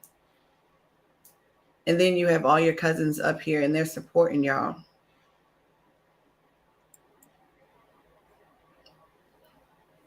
Vindication has already started. Mm-hmm. It's sad it didn't start when y'all were younger, because it should have. It should have been nipped in the bud with the first instance, so that it wouldn't have to keep going. Because then all our children would know each other, because they don't. Yep. Because this was y'all way of protection. Y'all had to protect them. Y'all had to cover them. Y'all had to secure them. Y'all basically did what wasn't done for y'all. That's what y'all did. Y'all took on the attitude of, it wasn't done for me, so I'm gonna protect mine at all costs because I wasn't protected. And that's, you were supposed to do that. Kendrick, they said turn your TV down. They said you drowning out the sound. He just took out ready. He came back. And you're right, Demont. Kelisha, when it was happening to her, she was 3 years old. And those of you who don't know, y'all just jumping on. Kelisha, she shared her story. So y'all gonna have to really like catch the replay on what she said. Sorry, y'all. Oh, you're fine. Y'all gonna have to catch the replay of what happened to Kelisha when she was 3 years old. She was penetrated at the age of 3, and her mother did press charges, but again, the case did go cold. So that's why we're saying that a lot of stuff was revealed and addressed, but again, we are here now, and I told you my prayer. I strongly believe in prayer. That's why I say, if anything, if it's impossible, I know God can do it. Right. Yeah. And when it's to the point where it's impossible and God can't do it, then it is very impossible. I know God can do anything. Yeah. And anything that's on your heart and in your mind is gonna come out. You got to speak it. You got to tell it. It's gonna come out. You ain't gonna hold that stuff forever, or it's gonna scar you. You gonna wear it on your face. You got to get it off you. And I ain't holding nothing no more. I ain't holding nothing. That's all we do is laugh. Yeah, I ain't holding nothing no more. I ain't holding not no negativity. Nah, cause it's gonna beat me down. I can't manifest nothing like that. You know what I'm saying? It's been years where I couldn't get what I wanted for years, y'all, because of this. That block. Wow. Freedom. Well, freedom starts today. Freedom started today. For real. Just talking to Demont today, like, yo, my first best friend. And that ripped us apart. You know what I'm saying? Mm-hmm. And I didn't know it happened to him. You know what I'm saying? I didn't know that. Mm-hmm. And then my brother, I got to contact my brother and sister now. You know what I'm saying? On that side, like, yeah, because they dealing with it. Real silent. You know. That's why. But that's why their mama kept them away. Like, because she didn't. You know what I'm saying?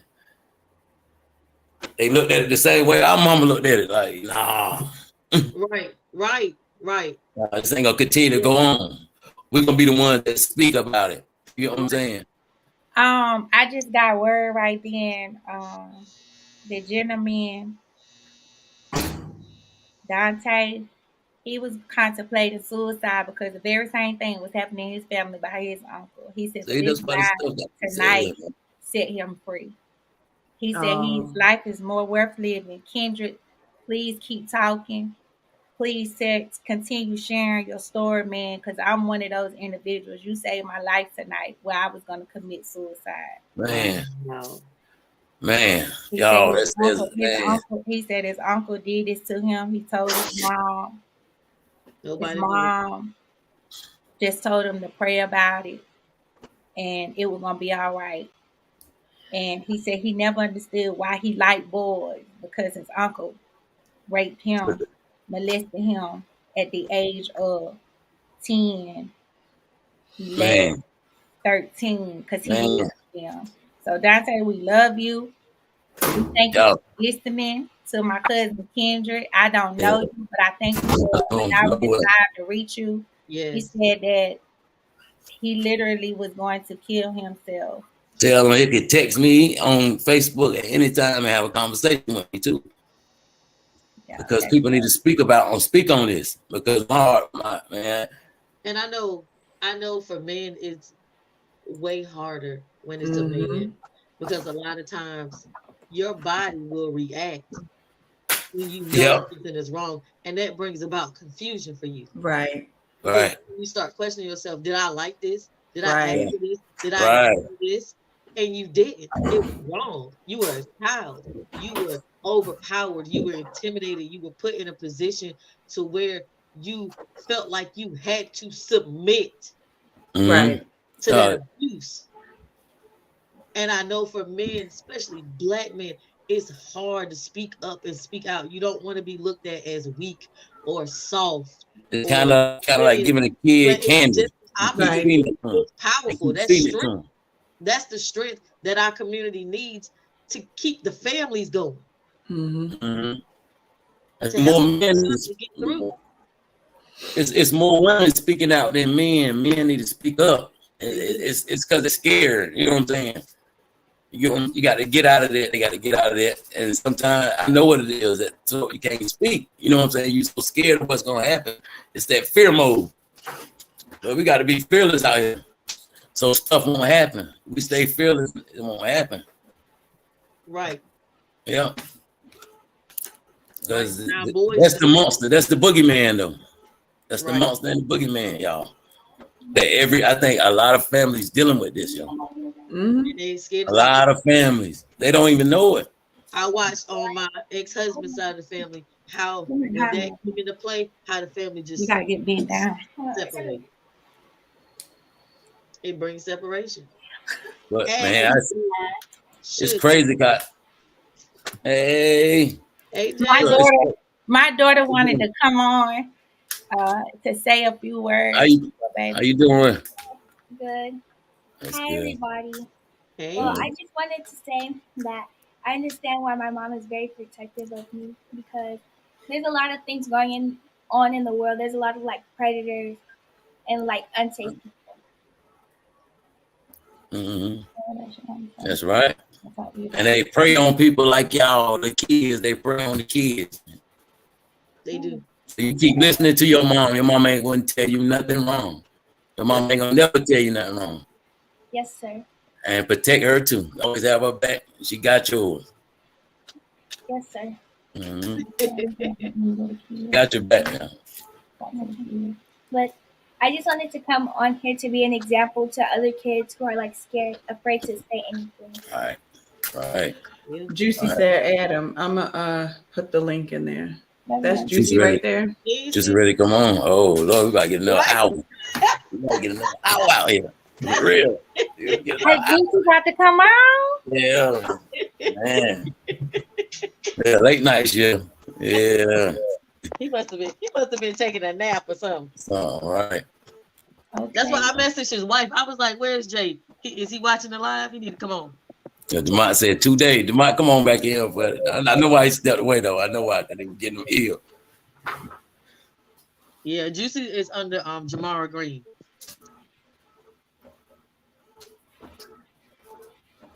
Mm-hmm. Yeah, man. Man, I'm so thankful that I could be I to save somebody's life, and that's what I know this our purpose for. We got to save lives, y'all, not break them, not hurt them. We got to save these lives. Our family been doing the wrong saving, y'all. Our family didn't know. They've been doing the wrong saving my though. own suicide attempt. I think I was about 13. Mm-hmm. Mm-hmm. Lee, you did go through that. Yeah. You did try to commit suicide. Overdose. Yeah. Yep. Took my mama through something, okay? Right. Right. Mm-hmm. Right. Boy, what? I talk to Peg every night though, and this Peg working too, y'all. God knows, y'all. Oh, no doubt. It's something. It's laid on my mama hard, y'all. Like it's bothered my mama. And boy. And everybody that knew her knew. Mm-hmm. And it's crazy, man. It's crazy.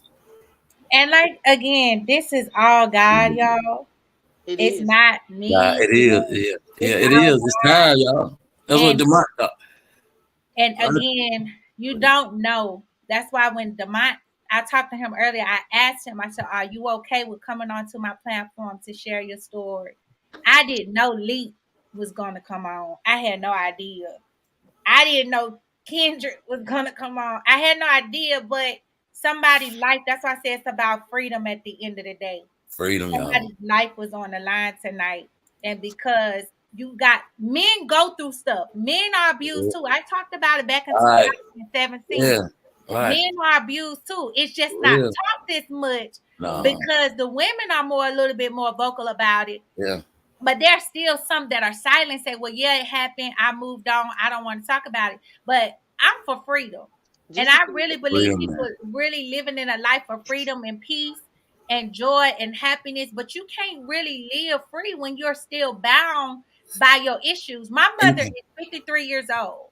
And my mom had to forgive her mother for what her father did to her, molested her sister. My aunt, I just did a conference 3 weeks ago when my aunt came on the platform, and she addressed how she was angry at her mama for so many years because she thought her mother knew that her biological father had raped and molested her. Like she thought her mom knew and her mom didn't know. And she held on this for 30 plus years. My aunt is 51 years old. And my aunt was just like, I had to get free. And this woman came into Christ and she had to get free because she had let this level of bondage of what somebody did and violate her. That's why she that's crazy. She moved to Greensboro away from the family, took her kids and moved away and never came around family functions. She never did that. And it happens. It really happens. And this happened on my mother's side. This side is on my dad's side. My grandma Gina just right. But Jean. Okay, so I just got a message from a family member saying that it's crazy because said family members are on the phone right now talking about us and talking about me and saying that I'm the one pushing the issue and all of that, like I'm the problem. The issue being pushed. The issue being pushed was in January 2017 when I talked about it in my book. The issue was pushed when y'all uncle decided to start molesting kids. That's when the issue was pushed. That's where the problem started. So we ain't concerned about this. Probably didn't start today. Probably didn't start when I became an adult and decided to speak up. Probably didn't start when Demont came on and decided to speak up, or Juicy or Victoria. The problem started. That's the problem we're dealing with. When y'all knew what was going on and turned a blind eye, or turned your back, or ignored it. The problem started when he was violated, and whoever violated him.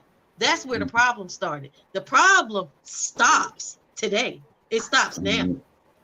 I think people need not add insult to injury. So I think that if there are conversations taking place and there are those that are hearing about the conversation, then you need to correct what's being said. But don't further add insult to injury because the injury has already taken place for 30 years. Right. And so for you to then attempt to victimize the victim of something that happened to them and attempt to blame the victim for what is happening today because you want to continue to keep things brushed under a carpet. Well, let me tell you what. When you keep brushing stuff under a carpet, it comes a point in time when that carpet can no longer lay on the floor. Get filthy, get stinking, and it just got to go. The residue that's happening now has to be uncovered because there's certain things that need to be cleaned out. Tell Jamarra the link is actually in the actual comments. So, or Can one of y'all send it text I'm it to about, his I'm about to phone? give it to him. Let's see.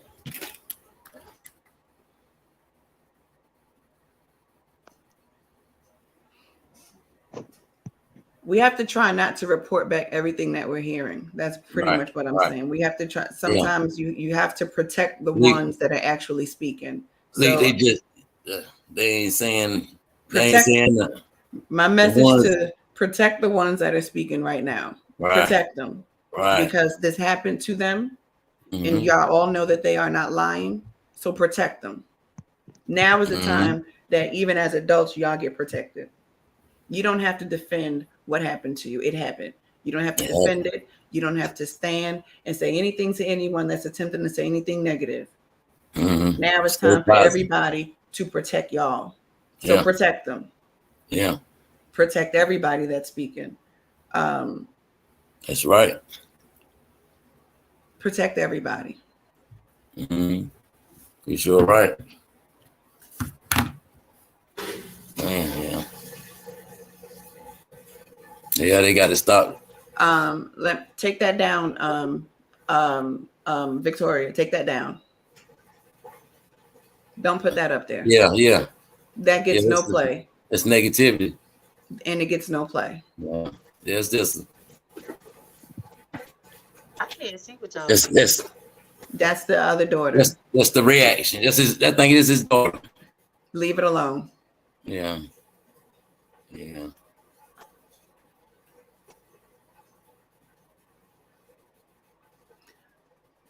I ain't playing to that. I ain't playing to it, Lee. Because they don't even understand. Because it's not messy. No. Ain't no such thing as messy. What it means is messy.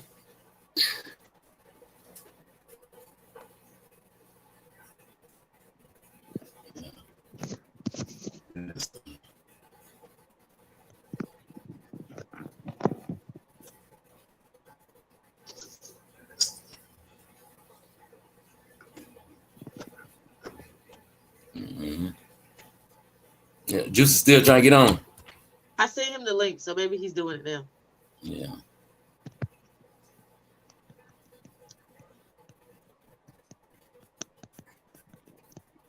We got to speak from the heart, man.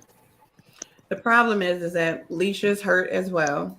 Yeah, she's still hurt. And at the end of the day, sometimes when you're yet and still hurt, this is the level of a reaction that you're going to get when a person is yet and still hurt. At the end of the day, but you can't be angry, right, with her for her reaction. At the end of the day, these are things that have been buried for years. Like she said, he almost 60 years old. Well, you need to go back and tell him to grow the F up and man up. Stand up and turn himself in for what he did. Because everybody enabled his behavior. You can be his, I know you're hurting. That's why I said, I can tell that you're hurting by your response. I don't think anyone is trying to do anything to your mom. Everyone has said that the entire family covered up. Kelisha was very honest and said even her own father covered it up. I think you need to hear everything and what everybody is saying. It's not just about your mom. But what they are saying is that your mom knew exactly what happened and she didn't do anything, even for your own protection. So I don't want you to think that I know you're hurting. And that's why I'm speaking to you in the manner in which I'm speaking to you, because there's no anger, because this is all love. I know you are hurting. I could tell you're hurting just by what you wrote. You understand what I'm saying? But one of the things that we don't want the whole entire family doomed for hell, because we want the family healed. And this is going to help with the family to heal, because the family has covered up what has been long. This was egregious, and you guys were babies. Y'all were babies, and y'all were violated by someone. If that's your story, you stick to it. All right. But the simple fact of the matter is he touched them. So whether he was a good father to you, he touched them. As a grown man, he touched them. And you can't negate the fact that he touched them. He directly hurt them. So if you feel he was a good father to you, that's on you. Your mother married into the family. That's on her. She married into a family with a man that violated these adults when they were children. I want her to know that we are the children that's married into their family too. We're the same. We're the same. You know what I'm saying? We're the same man. We're married into the family. You know what I'm saying? My mama, same thing. So well, this is the whole thing. You know what I'm saying, Aisha? I ain't got no ill feelings for you. We can't change what happened. We can't change we can't change it. All we can do is fix. We can't change what happened. All we can deal with is right now. So are there two sisters? The truth coming out. There are two? Three. Okay, well, her other sister already said that it happened to her. She is the biological. But her other sister already said it happened to her. So to get up here when your sister literally just said it tonight that it happened to her, and then you're telling these people that they need to grow up, that's insensitive. And I'm sorry that you feel the way that you feel, but you have to understand that this is a history of pain that has been passed down for generations to the point that it caused an entire family to split so that they wouldn't have to be around. Right. I mean, I can only imagine. Let me tell you this, Aisha, I can only imagine what you've been through because of what they've been through and how they had to run and go into hiding, go into cover, and go into protection mode. Okay. Mm-hmm. And as an adult, I'm sure you wished you could have got away and not experience or even have to hear what your father did to other people. And guess what? Every person that is a predator doesn't prey on their own children. Sometimes what they do is they prey on outside kids. And maybe that's why you were protected. However, you can't negate what they experience. It happened to them. And I always say it come from, he got it from somebody too. You get what I'm saying? Of course. He had older siblings too, so. Of course. He got to speak his truth. You get what I'm saying? You got to get that. Uh-huh. And while he speaks his truth, answer to what he did. Yes, he got to accept it. You got to tell them. Yeah. Because they got to know what they living with and what they carrying. Look, she's entitled. You're entitled to your opinion. Yeah, she's a child. She's young though. She's a child. She don't know. That's her biological father. That's the only one that's her biological father. That's why she reacting in that manner. You get what I'm saying? I get it. And that's why she in her own level of pain because she also watched what happened to her sister. There you go. What's good, my peoples? What's good, bro? How everybody doing?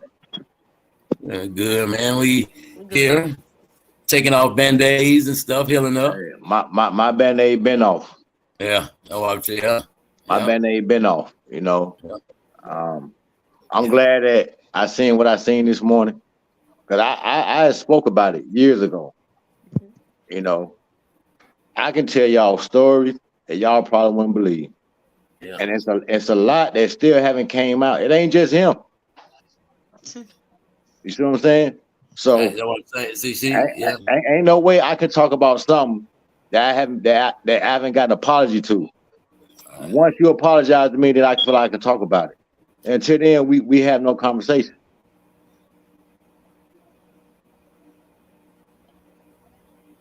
That's right. All right. You got it. So I mean, it's a lot of things I let go. Yeah. I let them live with their demons. Whatever they got going on, and I just stayed away. Yeah. You know. And it's a lot of stuff that I'm still dealing with to this day that I choose not to talk about. But I want the ones that know what they did to come talk to me. It's nobody else's business but ours. Come talk to me about the situation. Yeah. And once I get that from you, once I get that one-on-one from you and understand why I was acting the way I was, then I can understand what was going on with you. But that day ain't gonna come because too many people behind too many mirrors. Bro, it got to now. It got to. Man, listen. You saying they got to, but they got to. Look how many years this been going on. Look how many people done swept this up under the rug. Yeah. These people ain't comfortable talking about this. But if it don't get talked about, people continue to get But tagged. listen, It keep going listen, on and on. it been out all day, right? Yeah. All day. None of my brothers called to check on me. Right. None of my sisters called to check on me. None of my aunts called to check on me. None of my uncles called to check. No one still haven't called to check. And just to see how everybody is doing with this. Right. It's completely still silent. Yeah. Well. So, you know, this ain't gonna get solved until somebody really do something legally. Right. Bro, God doing it right now, bro. It's happening right now. It's happening, bro. It's happening. You know what I'm saying? The more and more it keep coming out. It's coming out. It been happening, Kendrick. Yeah, but it's done in the dark. Got to come to the light. It got to come to the light. Man, look, this stuff been in the light, bro. That's what I'm saying. This stuff been in the light. It been in the light. It's been in the light. And people see why certain people in the family don't come around, don't want to do stuff. I mean, they got to understand. They don't ask questions, what's going on, what's the problem, what happened in your childhood. They don't ask them type of questions. When it's a difference between love and care. When you care about someone, you care about how they feeling. You can love a person from 1,000,000 miles away and never care about how they feeling. And that's how I've been living through my life. I feel like they love me, but they never cared about me. Yeah. That's tight.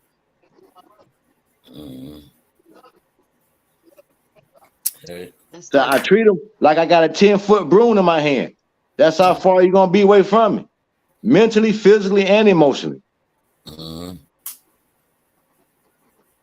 it's sad because I think all of us got that same feeling on our heart. You get what I'm saying? He don't understand how many people he traumatized.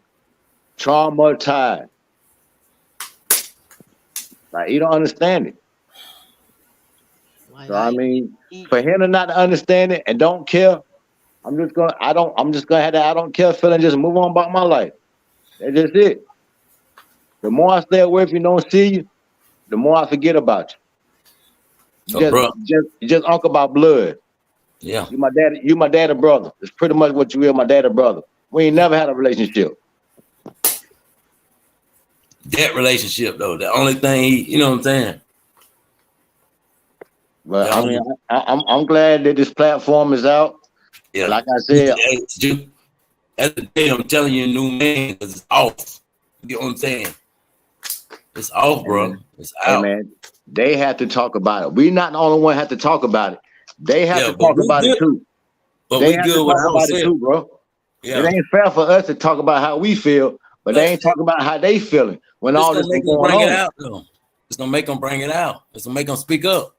This ain't never happened right here, bro. Hey, no, for real. Not like this. This ain't happening. It ain't. But it ain't happening like this, bro. We shall see, media, man. You got more, bro. You got more ears. We shall see, bro. I mean, and you know what, Juicy, you brought up a valid point. Like, family, why haven't y'all called us to check on us? They don't care. They love us, but they don't care. No, bro, they scared. They fear. It's fear, bro. They scared. They hide behind a certain thing in life. I don't even want to get into that. I don't get into that, but I hide behind a certain thing in life. Yeah. All right. Hey, sis. What's up, bro? Look, they see what's going on, they hear it, and they don't heard it. Now, don't nobody have to do nothing but the man that done the damage. Yeah. And as long as he keep running and keep hiding, not gonna face it, we're gonna always feel like this. My thing with that, y'all, when Demont said what he said on his messaging, that was every right to apologize before he really put the pedophile name out there on him like that. You know he called and told me, he said, bro, he said, that's all I was looking for from Kendrick. But he said he blocked him instantly. But look, and once he blocked him instantly, he felt like he didn't care. Yeah. And see, Juice, And he said the only reason he held back for so many years was because of us. He loved us so much. Me and you. I told him. I said, they bro, didn't know we was with it. Like I said, it bro, happened to us too. I told him. I said, there's no way you should ever feel like that when you've been abused like that, bro. Right. You should never feel like that towards us. We're gonna always, because you never know who else he traumatized. Yeah. Now he's starting to see his healing process has just begun. Yeah. And I told him, I'm here for you. I can talk to you, whatever. I lived through mine. At the end of the day, you didn't have to see him with family events and stuff. We did. I did. Yeah. You had to hear the praise, to hear your praise. Torment. That's torment. That is torment. Yeah. I mean, hey, I love them all, but I can't deal with all of it. Yeah. And you know, it's like I said, I don't want to put a lot of people, I don't want to put people on blast, but they know who I'm talking about. If they listening, they know who I'm talking about. Talk to me. Come to me. Ask me why you did what you did. Come talk to me. Right. I'm not gonna hate you, because we blood. Right. But explain to me why I was traumatized throughout my teenager years. Yeah. I got called a bad Why guy. I was put in a BEH class, behavioral and emotional handicap. Yeah. Or why you was beat so bad. Just mean. Oh, not even how you was beaten. How you got beaten so many times. I got beaten, hung upside down, beaten by one leg. Yeah. This was abuse. Mentally, physically, emotionally, I went through it all. Bro, I know. Yeah. I couldn't go to school for 2 damn weeks. For real. Because of shit. Yeah. So I've been through it all. Right. I got a heart of a lion. I let it go. If I have a heart of a devil, I would have killed him years ago. Yeah. That ain't in my heart. My heart is all about forgiveness and love. All right. You can't rock with me, I don't want that energy. That's why my circle is very small. My circle is my family, my brothers, my sisters, and my immediate family, my wife and kids. So yeah, it's a lot, y'all. It's a lot. Yes, it definitely is, Juicy. Hey, Juicy. Hey, Vic, how you doing, babe? I'm doing good. I told them earlier, I said, Lord, Juicy gonna come and shut this whole Facebook live. I knew it too. I knew he would come in and steam I on. said he gonna shut it down. And I just love you so much. I haven't seen you since your mom passed. I know, right? I always loved you, Juicy. You was my favorite. After I said one day he gonna make it to the NFL. He going pro. Hey. That joker, my granddad just already talk about how you were so good in sports. But Victoria, that's all I had. That's what I had to put all my effort into was sports. It's been days we sat at the gym. I ain't want to go home. I ain't want to go to my house. Wow. Yeah. Jesus. But it is what it is. Like I said, this is a healing process for a lot of people. For a lot. He traumatized. I'm glad. People need to speak out and speak out more often. For real, man. I think Tanisha, you asked me how I miss him at the wedding. I didn't see Juicy at the wedding. Was he in the wedding? No, he was there. I didn't see Juicy at the wedding. I stay low key, baby. Yeah, I didn't see Juicy. I did not see Juicy, but I know who I did see. I know who I did see there. It's possible. But I knew I saw, but I didn't see Juicy. I didn't. I don't come around much. I don't. My green side of the family. If I come to Greenwood, that's mostly who I go and see. My mama's side of the family. You see what I'm saying? The other side, I deal with it. You know what I'm saying? I'm just telling the truth. Right. I deal with it. Right. It was so many things that was done that was never said that y'all never cared about, and just let it go. Yeah. To this day, stuff still going on. Ain't nobody saying that. Right. I tell you what, if it been one of my kids, I would be in jail. I'm just being honest. I would be locked up for the rest of my life, and they just had to understand I'm protecting my kid. I don't care, and I'm glad that I didn't have to go through none of that with none of my kids. I didn't raise none of my kids. I got away from all of that. So you know, I'm glad that I got myself together. That I didn't bring none of that drama into my family life. I did, and it happened to me. I brought that fear into my family, like my kids, around my kids. Kendrick, and yeah, you know, being molested is the most feared thing that can ever happen to you, bro. Yeah, and I fear for that for my child, and it happened. You know what I'm saying? I fear like if that could happen to one of my kids, and it actually happened. You know what I'm saying? And that's that what they call, that's that mental slavery they had you locked up in. You know what I'm saying? You can't be free until you get over these things. You know what I'm saying? You gotta conquer your fears and stuff like that. Overcome your fears. But now I know now fear ain't nothing, and you step up and hit it back. You know what I'm saying? I mean, it was something this morning that when I mean, that's the first post I seen this morning. I woke up and I felt his pain, and that's why I reached out to him. I was the one that reached out to Demont and chatted with him for a little bit. So I'm here for him. Yeah. And whoever that want to talk about the situation, I'm not afraid to talk about it. I'm telling you. Neither am I. I had got free back in 2017 from it. And when I wrote about it in my book and now producing it in the movie, it's just like I'm bringing awareness to everybody who's ever been violated, deceived, mishandled, but there's also victory on the other side. There's freedom on the other side, but it's a choice. And I know people who have lived in bondage and with somebody doing this to them. It doesn't matter who. It could have been a woman. My ex-husband was violated by a woman. That's and then also a man. But this can happen to anybody. It's just not talked about as much. It'll end up on CNN and all these places because guess what? Everybody start making it known. Me too, me too, me too. But at the end of the day, these are our lives and we were affected greatly. That's why I say to this day, I will continue to be no longer on mute. I stand for truth. I stand for what is right. I really feel like I told your brother, like I told Kendrick that this will now be able to set him free because now he can move on in his life and really be the best version of himself because he really aired this.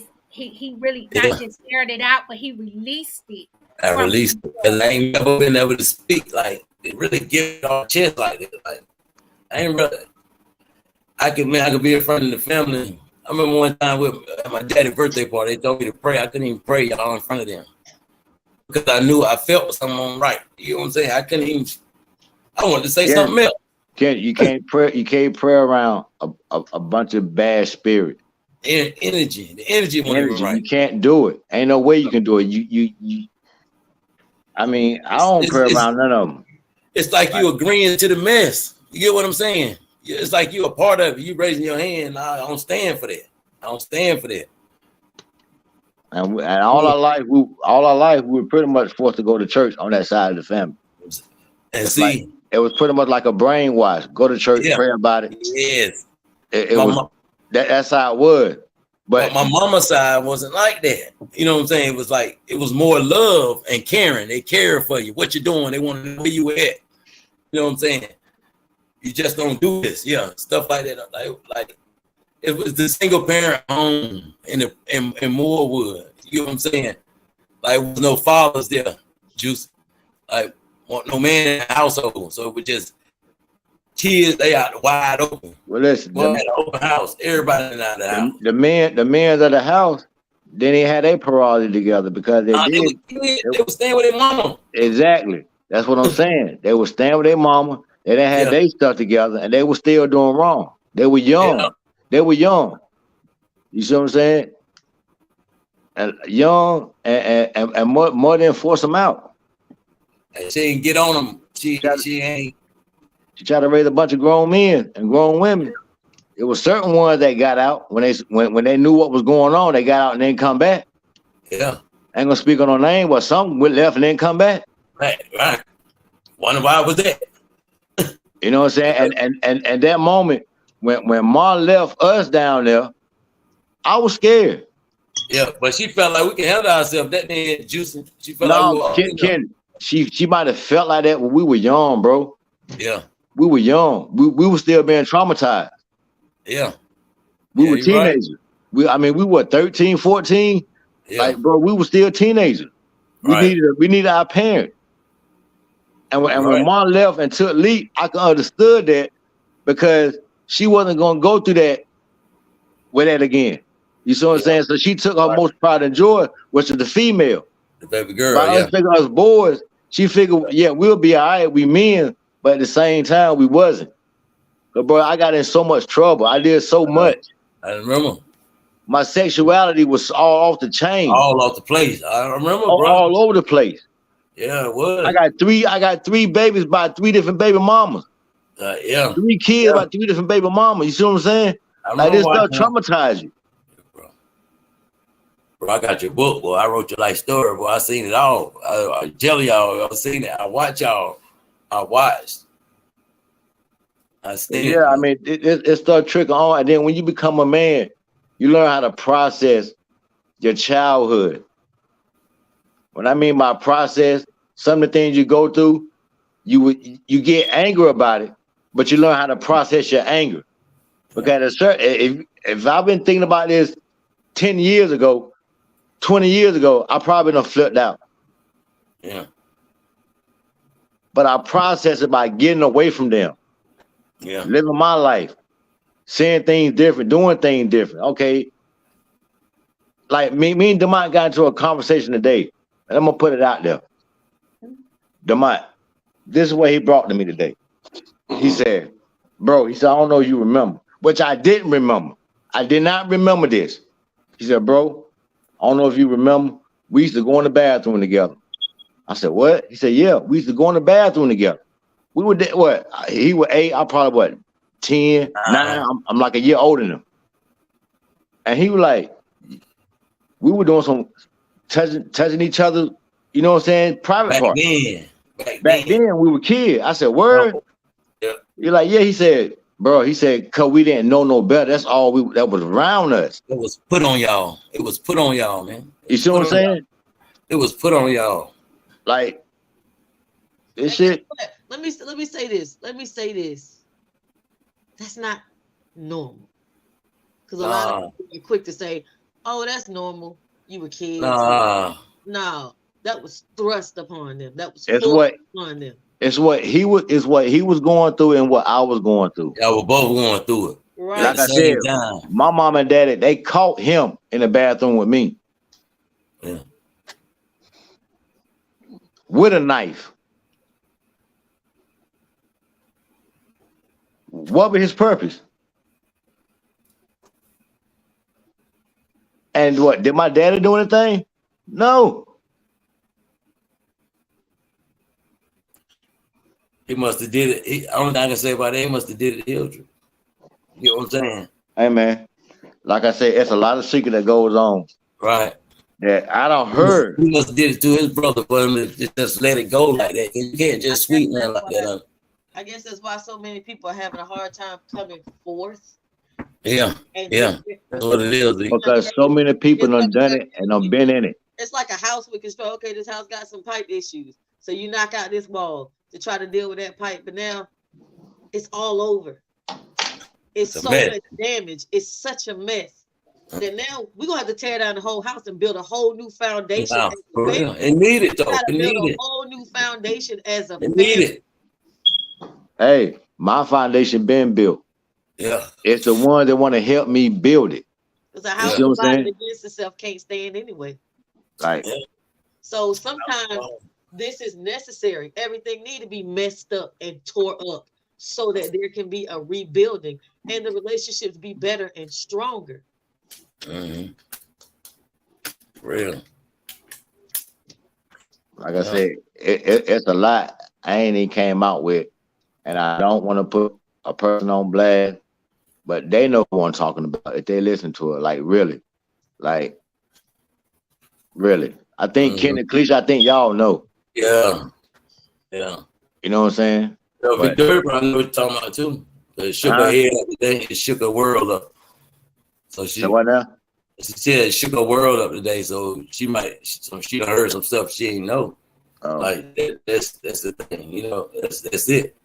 That's a whole nother level, Victoria. You know what I'm saying? That's like shit got to stop. Blown off of it. I couldn't believe it. Hold on. I sent cops to Aisha's house when she was 5. I did it. Dude. Oh, Demont, you know we're always here for one another, bro. I wish we could have talked about this years ago. I wish I knew you was feeling like this, Demont. Because I mean he posting right out here, baby. I wish I knew he was feeling like this because we could have been talking about this situation. Like for real. For real. Like real talk, Aisha, I didn't know if your father was touching you.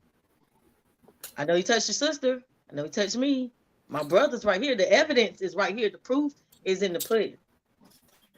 You got the right to feel however you need to feel. I understand that's your father. But you need to ask him. So these are my brothers. These are my brothers. That's my cousin. This is my family that was hurt. And everybody know I'm a ride for family every single time. But see, we're not gonna give them that. Don't give them that, yeah. We're not gonna give them that. They had to understand they will understand one day. If they haven't understood now, after all of this, and people coming out of the blue, they will never understand. You know it gotta come out. Like I said, I haven't got a text. My phone ain't even ping. Ring. My phone ain't did none of that. Just to hear that anybody, okay, not even say why you put that up there, or what's going on, or nothing. Nothing. How you think that make me still feel to the day at 45? Word? Okay, Demont, do what you gotta do, bro. If you want to put this on blast, do what you gotta do, bro. I'm gonna ride with you all day long. Stand with you. I stand with you, Victoria. I stand with you. Yeah. I stand with whoever got abused. I stand with them. Yeah, because my mama was like, just tore her heart up, man. That was one of the reasons why my mama left Greenville. Right, dude. One of the reasons why she left and got ghosts and never came back. And she taught us something when we left to go with her. It took us a while, but we learned something. Yeah. We learned what was right and what really was wrong. Right. And you speak on it. You don't let anybody do you wrong. And, my granddad never told me. My granddad never bite your tongue on nothing. Nothing. Speak up. If something hurt you, talk about it. That's why I think I am to the day I am right now. Whatever's bothering me, it may come out wrong. I might say it wrong, but this is what's bothering me. I'm gonna let you know. I'm gonna get it off my chest. I'm gonna let you know. And we'll deal with it after I get it off my chest. Yeah. But yeah, y'all. I mean, I'm glad it's going on. I hope it keep going on. You know, I hope everybody see it. I hope they see it, and I hope the person that done it, I hope it burn his damn soul. And her soul. Thank you. And her soul. Because now y'all know it's a she there I'm talking about. Her soul. Say no more. I mean, it's gonna come up. It's gonna come. Hey, I look at like can't hide no more. Hey, veil is off. I want to know how they did it for this long. How can y'all? It's just like covering up a murder. That part. You see what I'm saying? It's just like covering up a murder. So if you covering up for this person, then guess what you are? Accessory. You're accessory to the crime. Yeah. Hmm. Yeah. And you ain't trying to help the problem. It ain't the problem. You ain't trying to help the young ones that went through it. Wow. It ain't the problem. It's he can deal with his problem. He's a grown man. But it's the kids that needed the help. Yeah. Where were y'all when we needed the help? Y'all push it out the door. Go outside and play. That's what y'all did. I should have ain't do nothing to you. Ain't nothing happening. Make you feel like, yeah. But you know, it is what it is. I let things go. I let things die. Because if I keep worrying about stuff, I'm not gonna live right. I'm not gonna live my life right. I don't hold no grudges. My heart ain't made to hold no grudges against nothing. No matter what I've been through, who put me through it, or I put myself through it.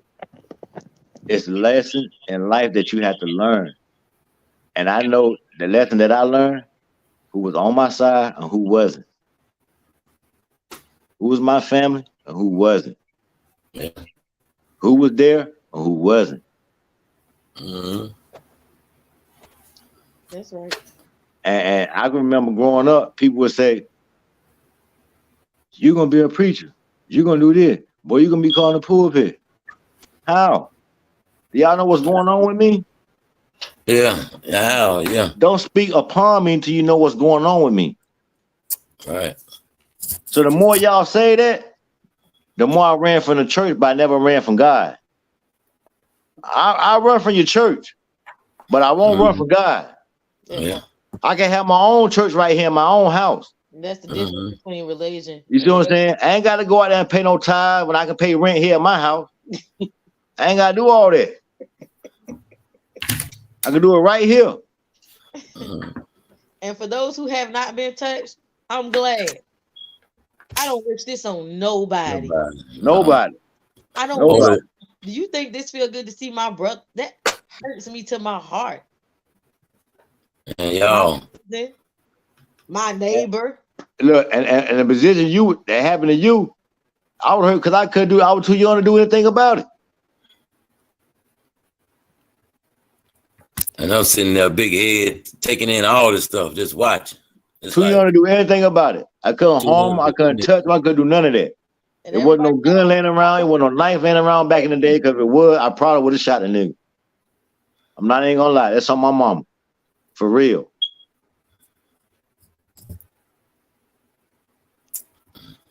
But you know, my heart ain't that. That's not how I dwell my heart. Yeah. My heart don't dwell like that. My heart dwell on caring and loving. He almost 60. He's still young. He could do a lot more years behind bars. That's what's up. I don't feel bad about that. Hey, just think about it. Look what he done to his own in his circle. You see what I'm saying? Everybody was called a liar back then. Or everybody still lying now? That part. So this man come out the blue and put this out there because he seen his face. He seen the monster in his dream. He seen the face. So he wrong for coming out. My mom used to say, people can't keep up with lies. You can't keep up with no lie. The truth is etched in your memory. You can't forget it. But that the same every single time. But a lot that of people person do that. We never heard that person explain nothing to us about what he done, why he done it. We never heard an explanation. Never. And you know what? When the police came to your house, I didn't know the police came to your house. That probably was right around the time where I went to the police department and found out about my own cold case. And they asked me, did I think or know of anybody who could possibly have been molested? So, of course, you beautiful little fat baby, I'm concerned. Not trying to destroy your life. I'm concerned for you. You don't see the danger. I already knew about your sister, so I did not know. There was a concern, a legitimate concern for all the children in the family. And Victoria, I'm sorry you went through what you went through. Right. I heard stuff, but we didn't keep in contact to know what was going on. You know what I'm saying? So it was like I feel like your mama, y'all got ghosts. You see what I'm saying? Like your mama took out, y'all got ghosts. They did got away. It was a certain part in time in life, everybody scattered and got away. Then the juicing. I'm gonna tell my it was like all at the same time. But see, like, people knew my granddad just right was gonna kill them. Yeah. Only ones that know was me, Nina, that were there, and then again, you know, without saying names because this person's not saying, but another sister saw what was going, that heard what was going on, but she wasn't there. It was just him. We was left with him while me and Nina was outside playing, and we was playing hide and seek. So that's when that happened with me. So we were playing. You know, they always got on us about playing inside the house. We need to go play outside. But always been pushed outside. Yeah, so that's how he lured me in the house, and that was on the Hooker Road, you know, on Hooker Road. So, you know, that's why I say at the end of the day, I commend y'all for everything. You know, when that it was just like I had a level of anxiety when I was with my ex fiance because he would play in my area of my anal, and I didn't like that. It brought back memories when I was 14 to what he had did to me. So, again, he had just came home from prison, just got out. Right. I remember that. So, you know, that's why I said, like, I was able to heal, really get to a place of healing to help other people come out. My story wasn't for me. My story was for others to come forward because they lived through what I went through. I never thought my life was going to shift like this, but I'm thankful and I appreciate y'all. You know, I love y'all. You know, y'all love you too.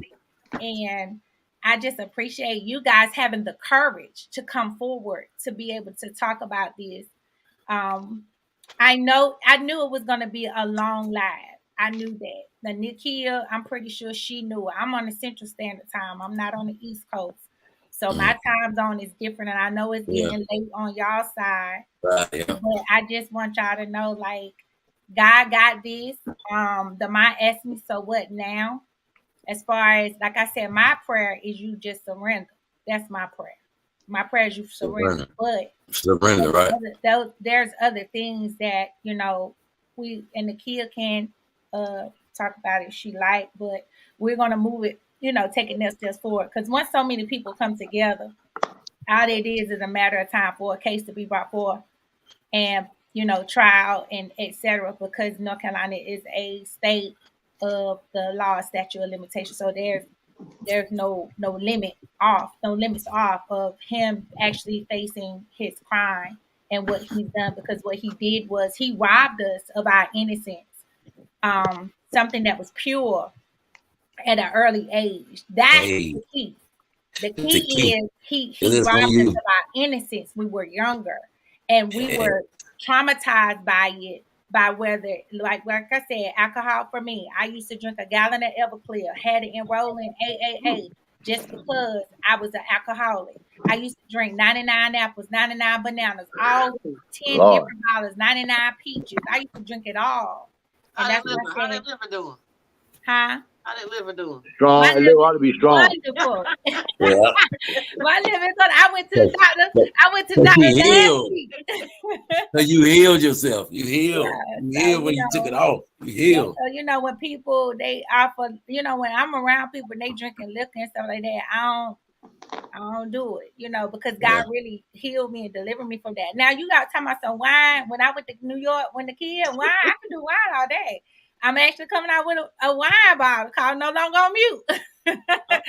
That's what's up. Everybody's what's up. So, you know, it's called. I know I was talking to a good name. It's a good name. I said I didn't realize this thing kind of just got a ring to it, you know. It do. It's a brand. It's a brand name. Yeah. Yeah. So it's a whole. But this is all God, y'all. I'm telling you, this is all God. It is. And people can disagree, but one thing I've learned, that's just like the exposure that happened with Judas. Judas was around.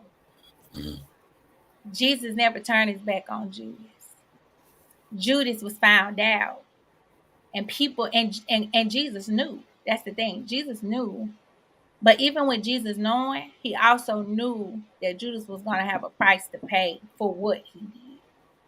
And what killed Judas, was mainly his betrayal, right? That's what really killed Judas. And the kill can back me on this because she's a little bit more biblically, she's deep in it. But Judas, his betrayal and disobedience and what he did is what killed him. Everybody said, "Oh, the kiss was what killed him." No, it wasn't the kiss that killed him. It was the act and what he did, how he betrayed God. And his own conscience. Yeah. Right. It's gonna eat you alive. That intent. Yep. And it ended up turning it on him on his own self. He killed him his own self.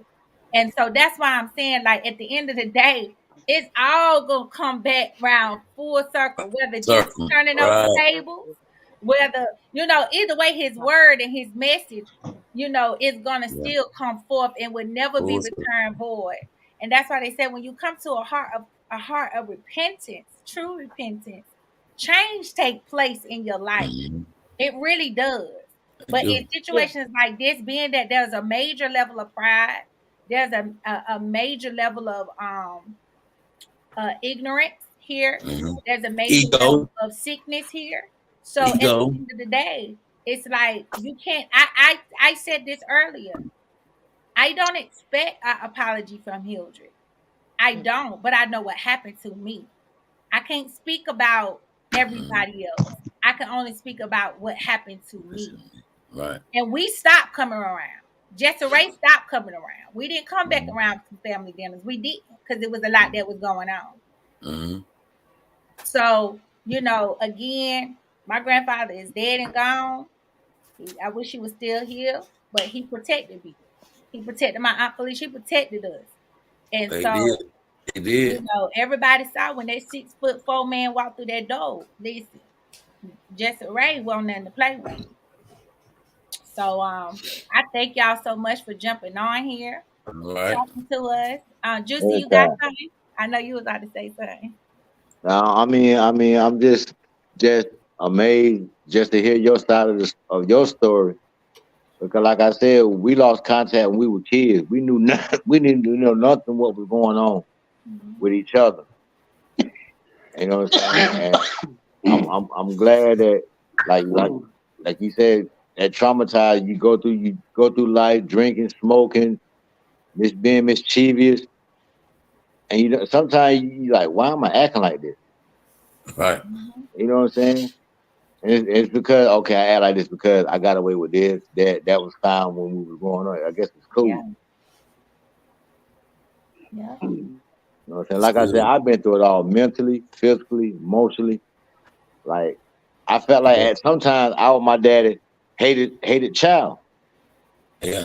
Because I was the one when it came to the whipping and abusing, I was that puppet. Yeah, it took it out on you. You took it out on me a lot. Yeah. Oh, I say you carry the whoops for me. I carry a lot for everybody. Neil, Toronto. I feel like I carry a lot with Toronto, Tina, they all of them. I took them whipping. Yeah. It was to the point where there wasn't nothing my mama could do about it. All right, but take us away. But move us away from here. Leave. So I understand. I've been through it. I'm glad this platform is on.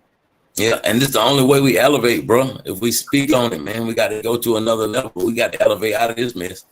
You know what I'm saying? Because it kept us captured and bound and shackled for years, man. We got to elevate. Now they kept themselves like that because I didn't let that bother me in my life. I still look to where I'm at today. I'm good. Yeah, I'm good. So they just held capture of their life about what was going on. That's why they held behind certain things in life. You can't hide behind a God that you want everybody to worship because your God might not be my God. Everybody worship different God.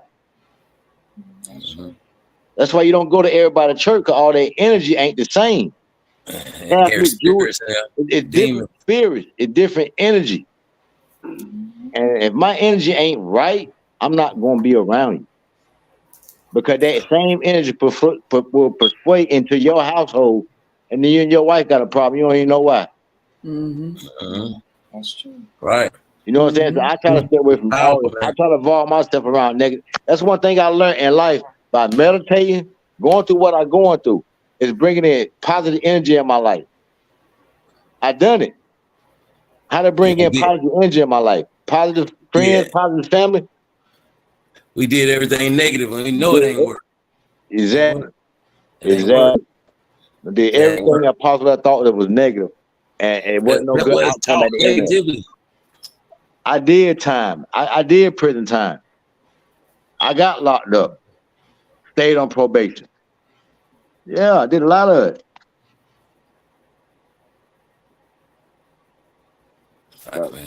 Once I got away and understood why I was going through, because I didn't have the same people around me. Yeah. They were making me call what I was going through. And somebody people transfer their demons into us, like you know over us. You know how many times I can count? What my daddy done for me in my life? 0. All you had to do was stand up. Zero. You know what I'm saying? But that he was supposed to be my protector though in life. That when kids are scared, especially boys, women, who you gonna run to? Your mama or your daddy? Yeah. If they ain't never around for you to talk to them or explain what's going on, you can't run a mama. How can you heal? Right. You got to heal by yourself. You got to put that healing in yourself. I had to flush. When I moved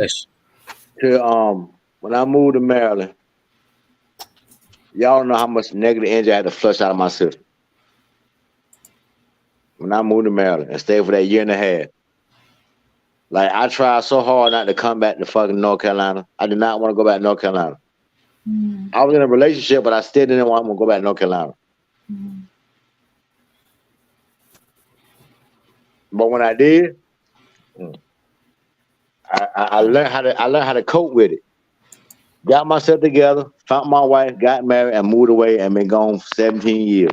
I ain't went back to Greenwood since we left. I ain't have an address in Greenwood since on Howard Circle. My mama stayed there. I felt like I couldn't leave this shit until it's coming true. It's coming true. But you know, this right here might help you lead, Kent. Yeah, for real. I feel like I conquered it now. Okay. Yeah, like it's a support system, bro. Yeah.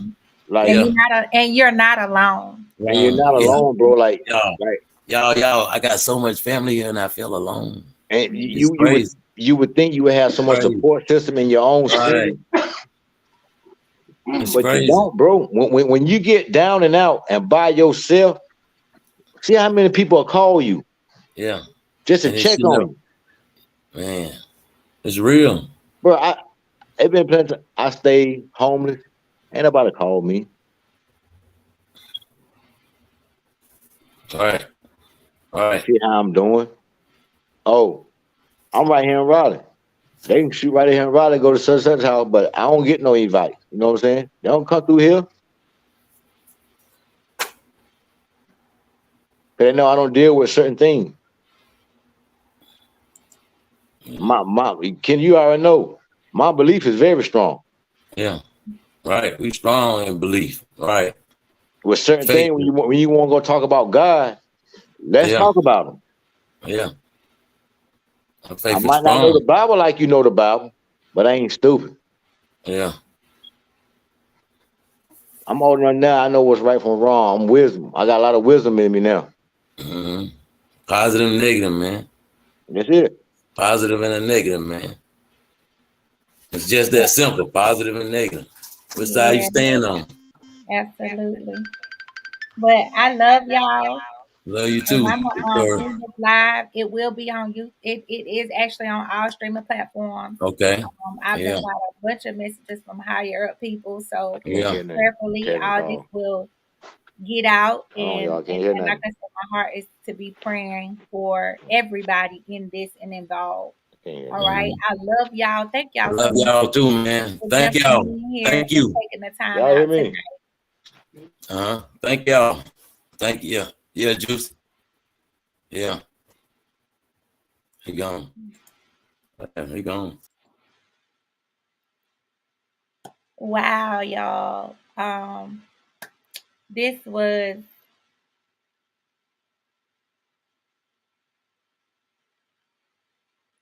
very powerful.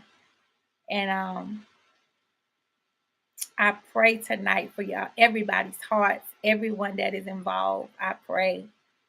And we know some of you who are watching this replay who may not have the capacity. You may have to take a couple of days, a weekend to really watch this entire live. And we understand.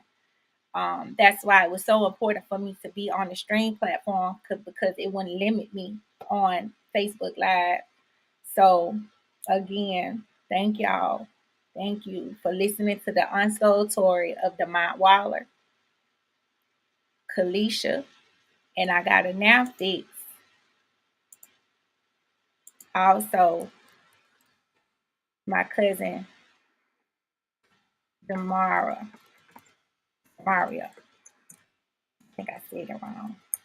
Um, but again, this story, like I said, I had got off mute a long time ago.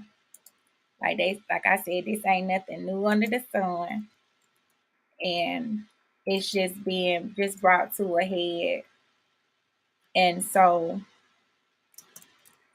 if you have family cover-ups, or because not everybody knew what happened, and I have that understanding of that, but now we know. So right now, and EJ said something powerful. EJ stated, that's all we knew was how to love. That's all we knew. That's all we knew how to do. And but even in the love that was being done, no one was held accountable for their actions. It started, but then it like went cold. So be praying. It happened. It could happen to you. It could happen to your children. That's why this brings awareness. And I just ask you guys to really pray for others. Don't just put your opinion on something, because you never know. Like they say, you never judge a book by its cover. You never know. No family is perfect. We know that. We're not saying that your family has to be perfect. We know some families have a lot of dysfunction. But if you are hurting, go to a family member, go to someone, go get help to get you to a place of healing. A lot of people are dealing with a lot. And again, I love y'all so much. Thank y'all for taking the time out to stay on consistently throughout this live and hearing. I've got plenty of messages and was told that some of the family was watching. I was very aware of this. Nakia was very aware of this. Like it's fine. And so I'm coming from a place of love, coming from a place of support. I know I got tons of messages I won't be able to get back, but I do know that I love y'all for real. Okay.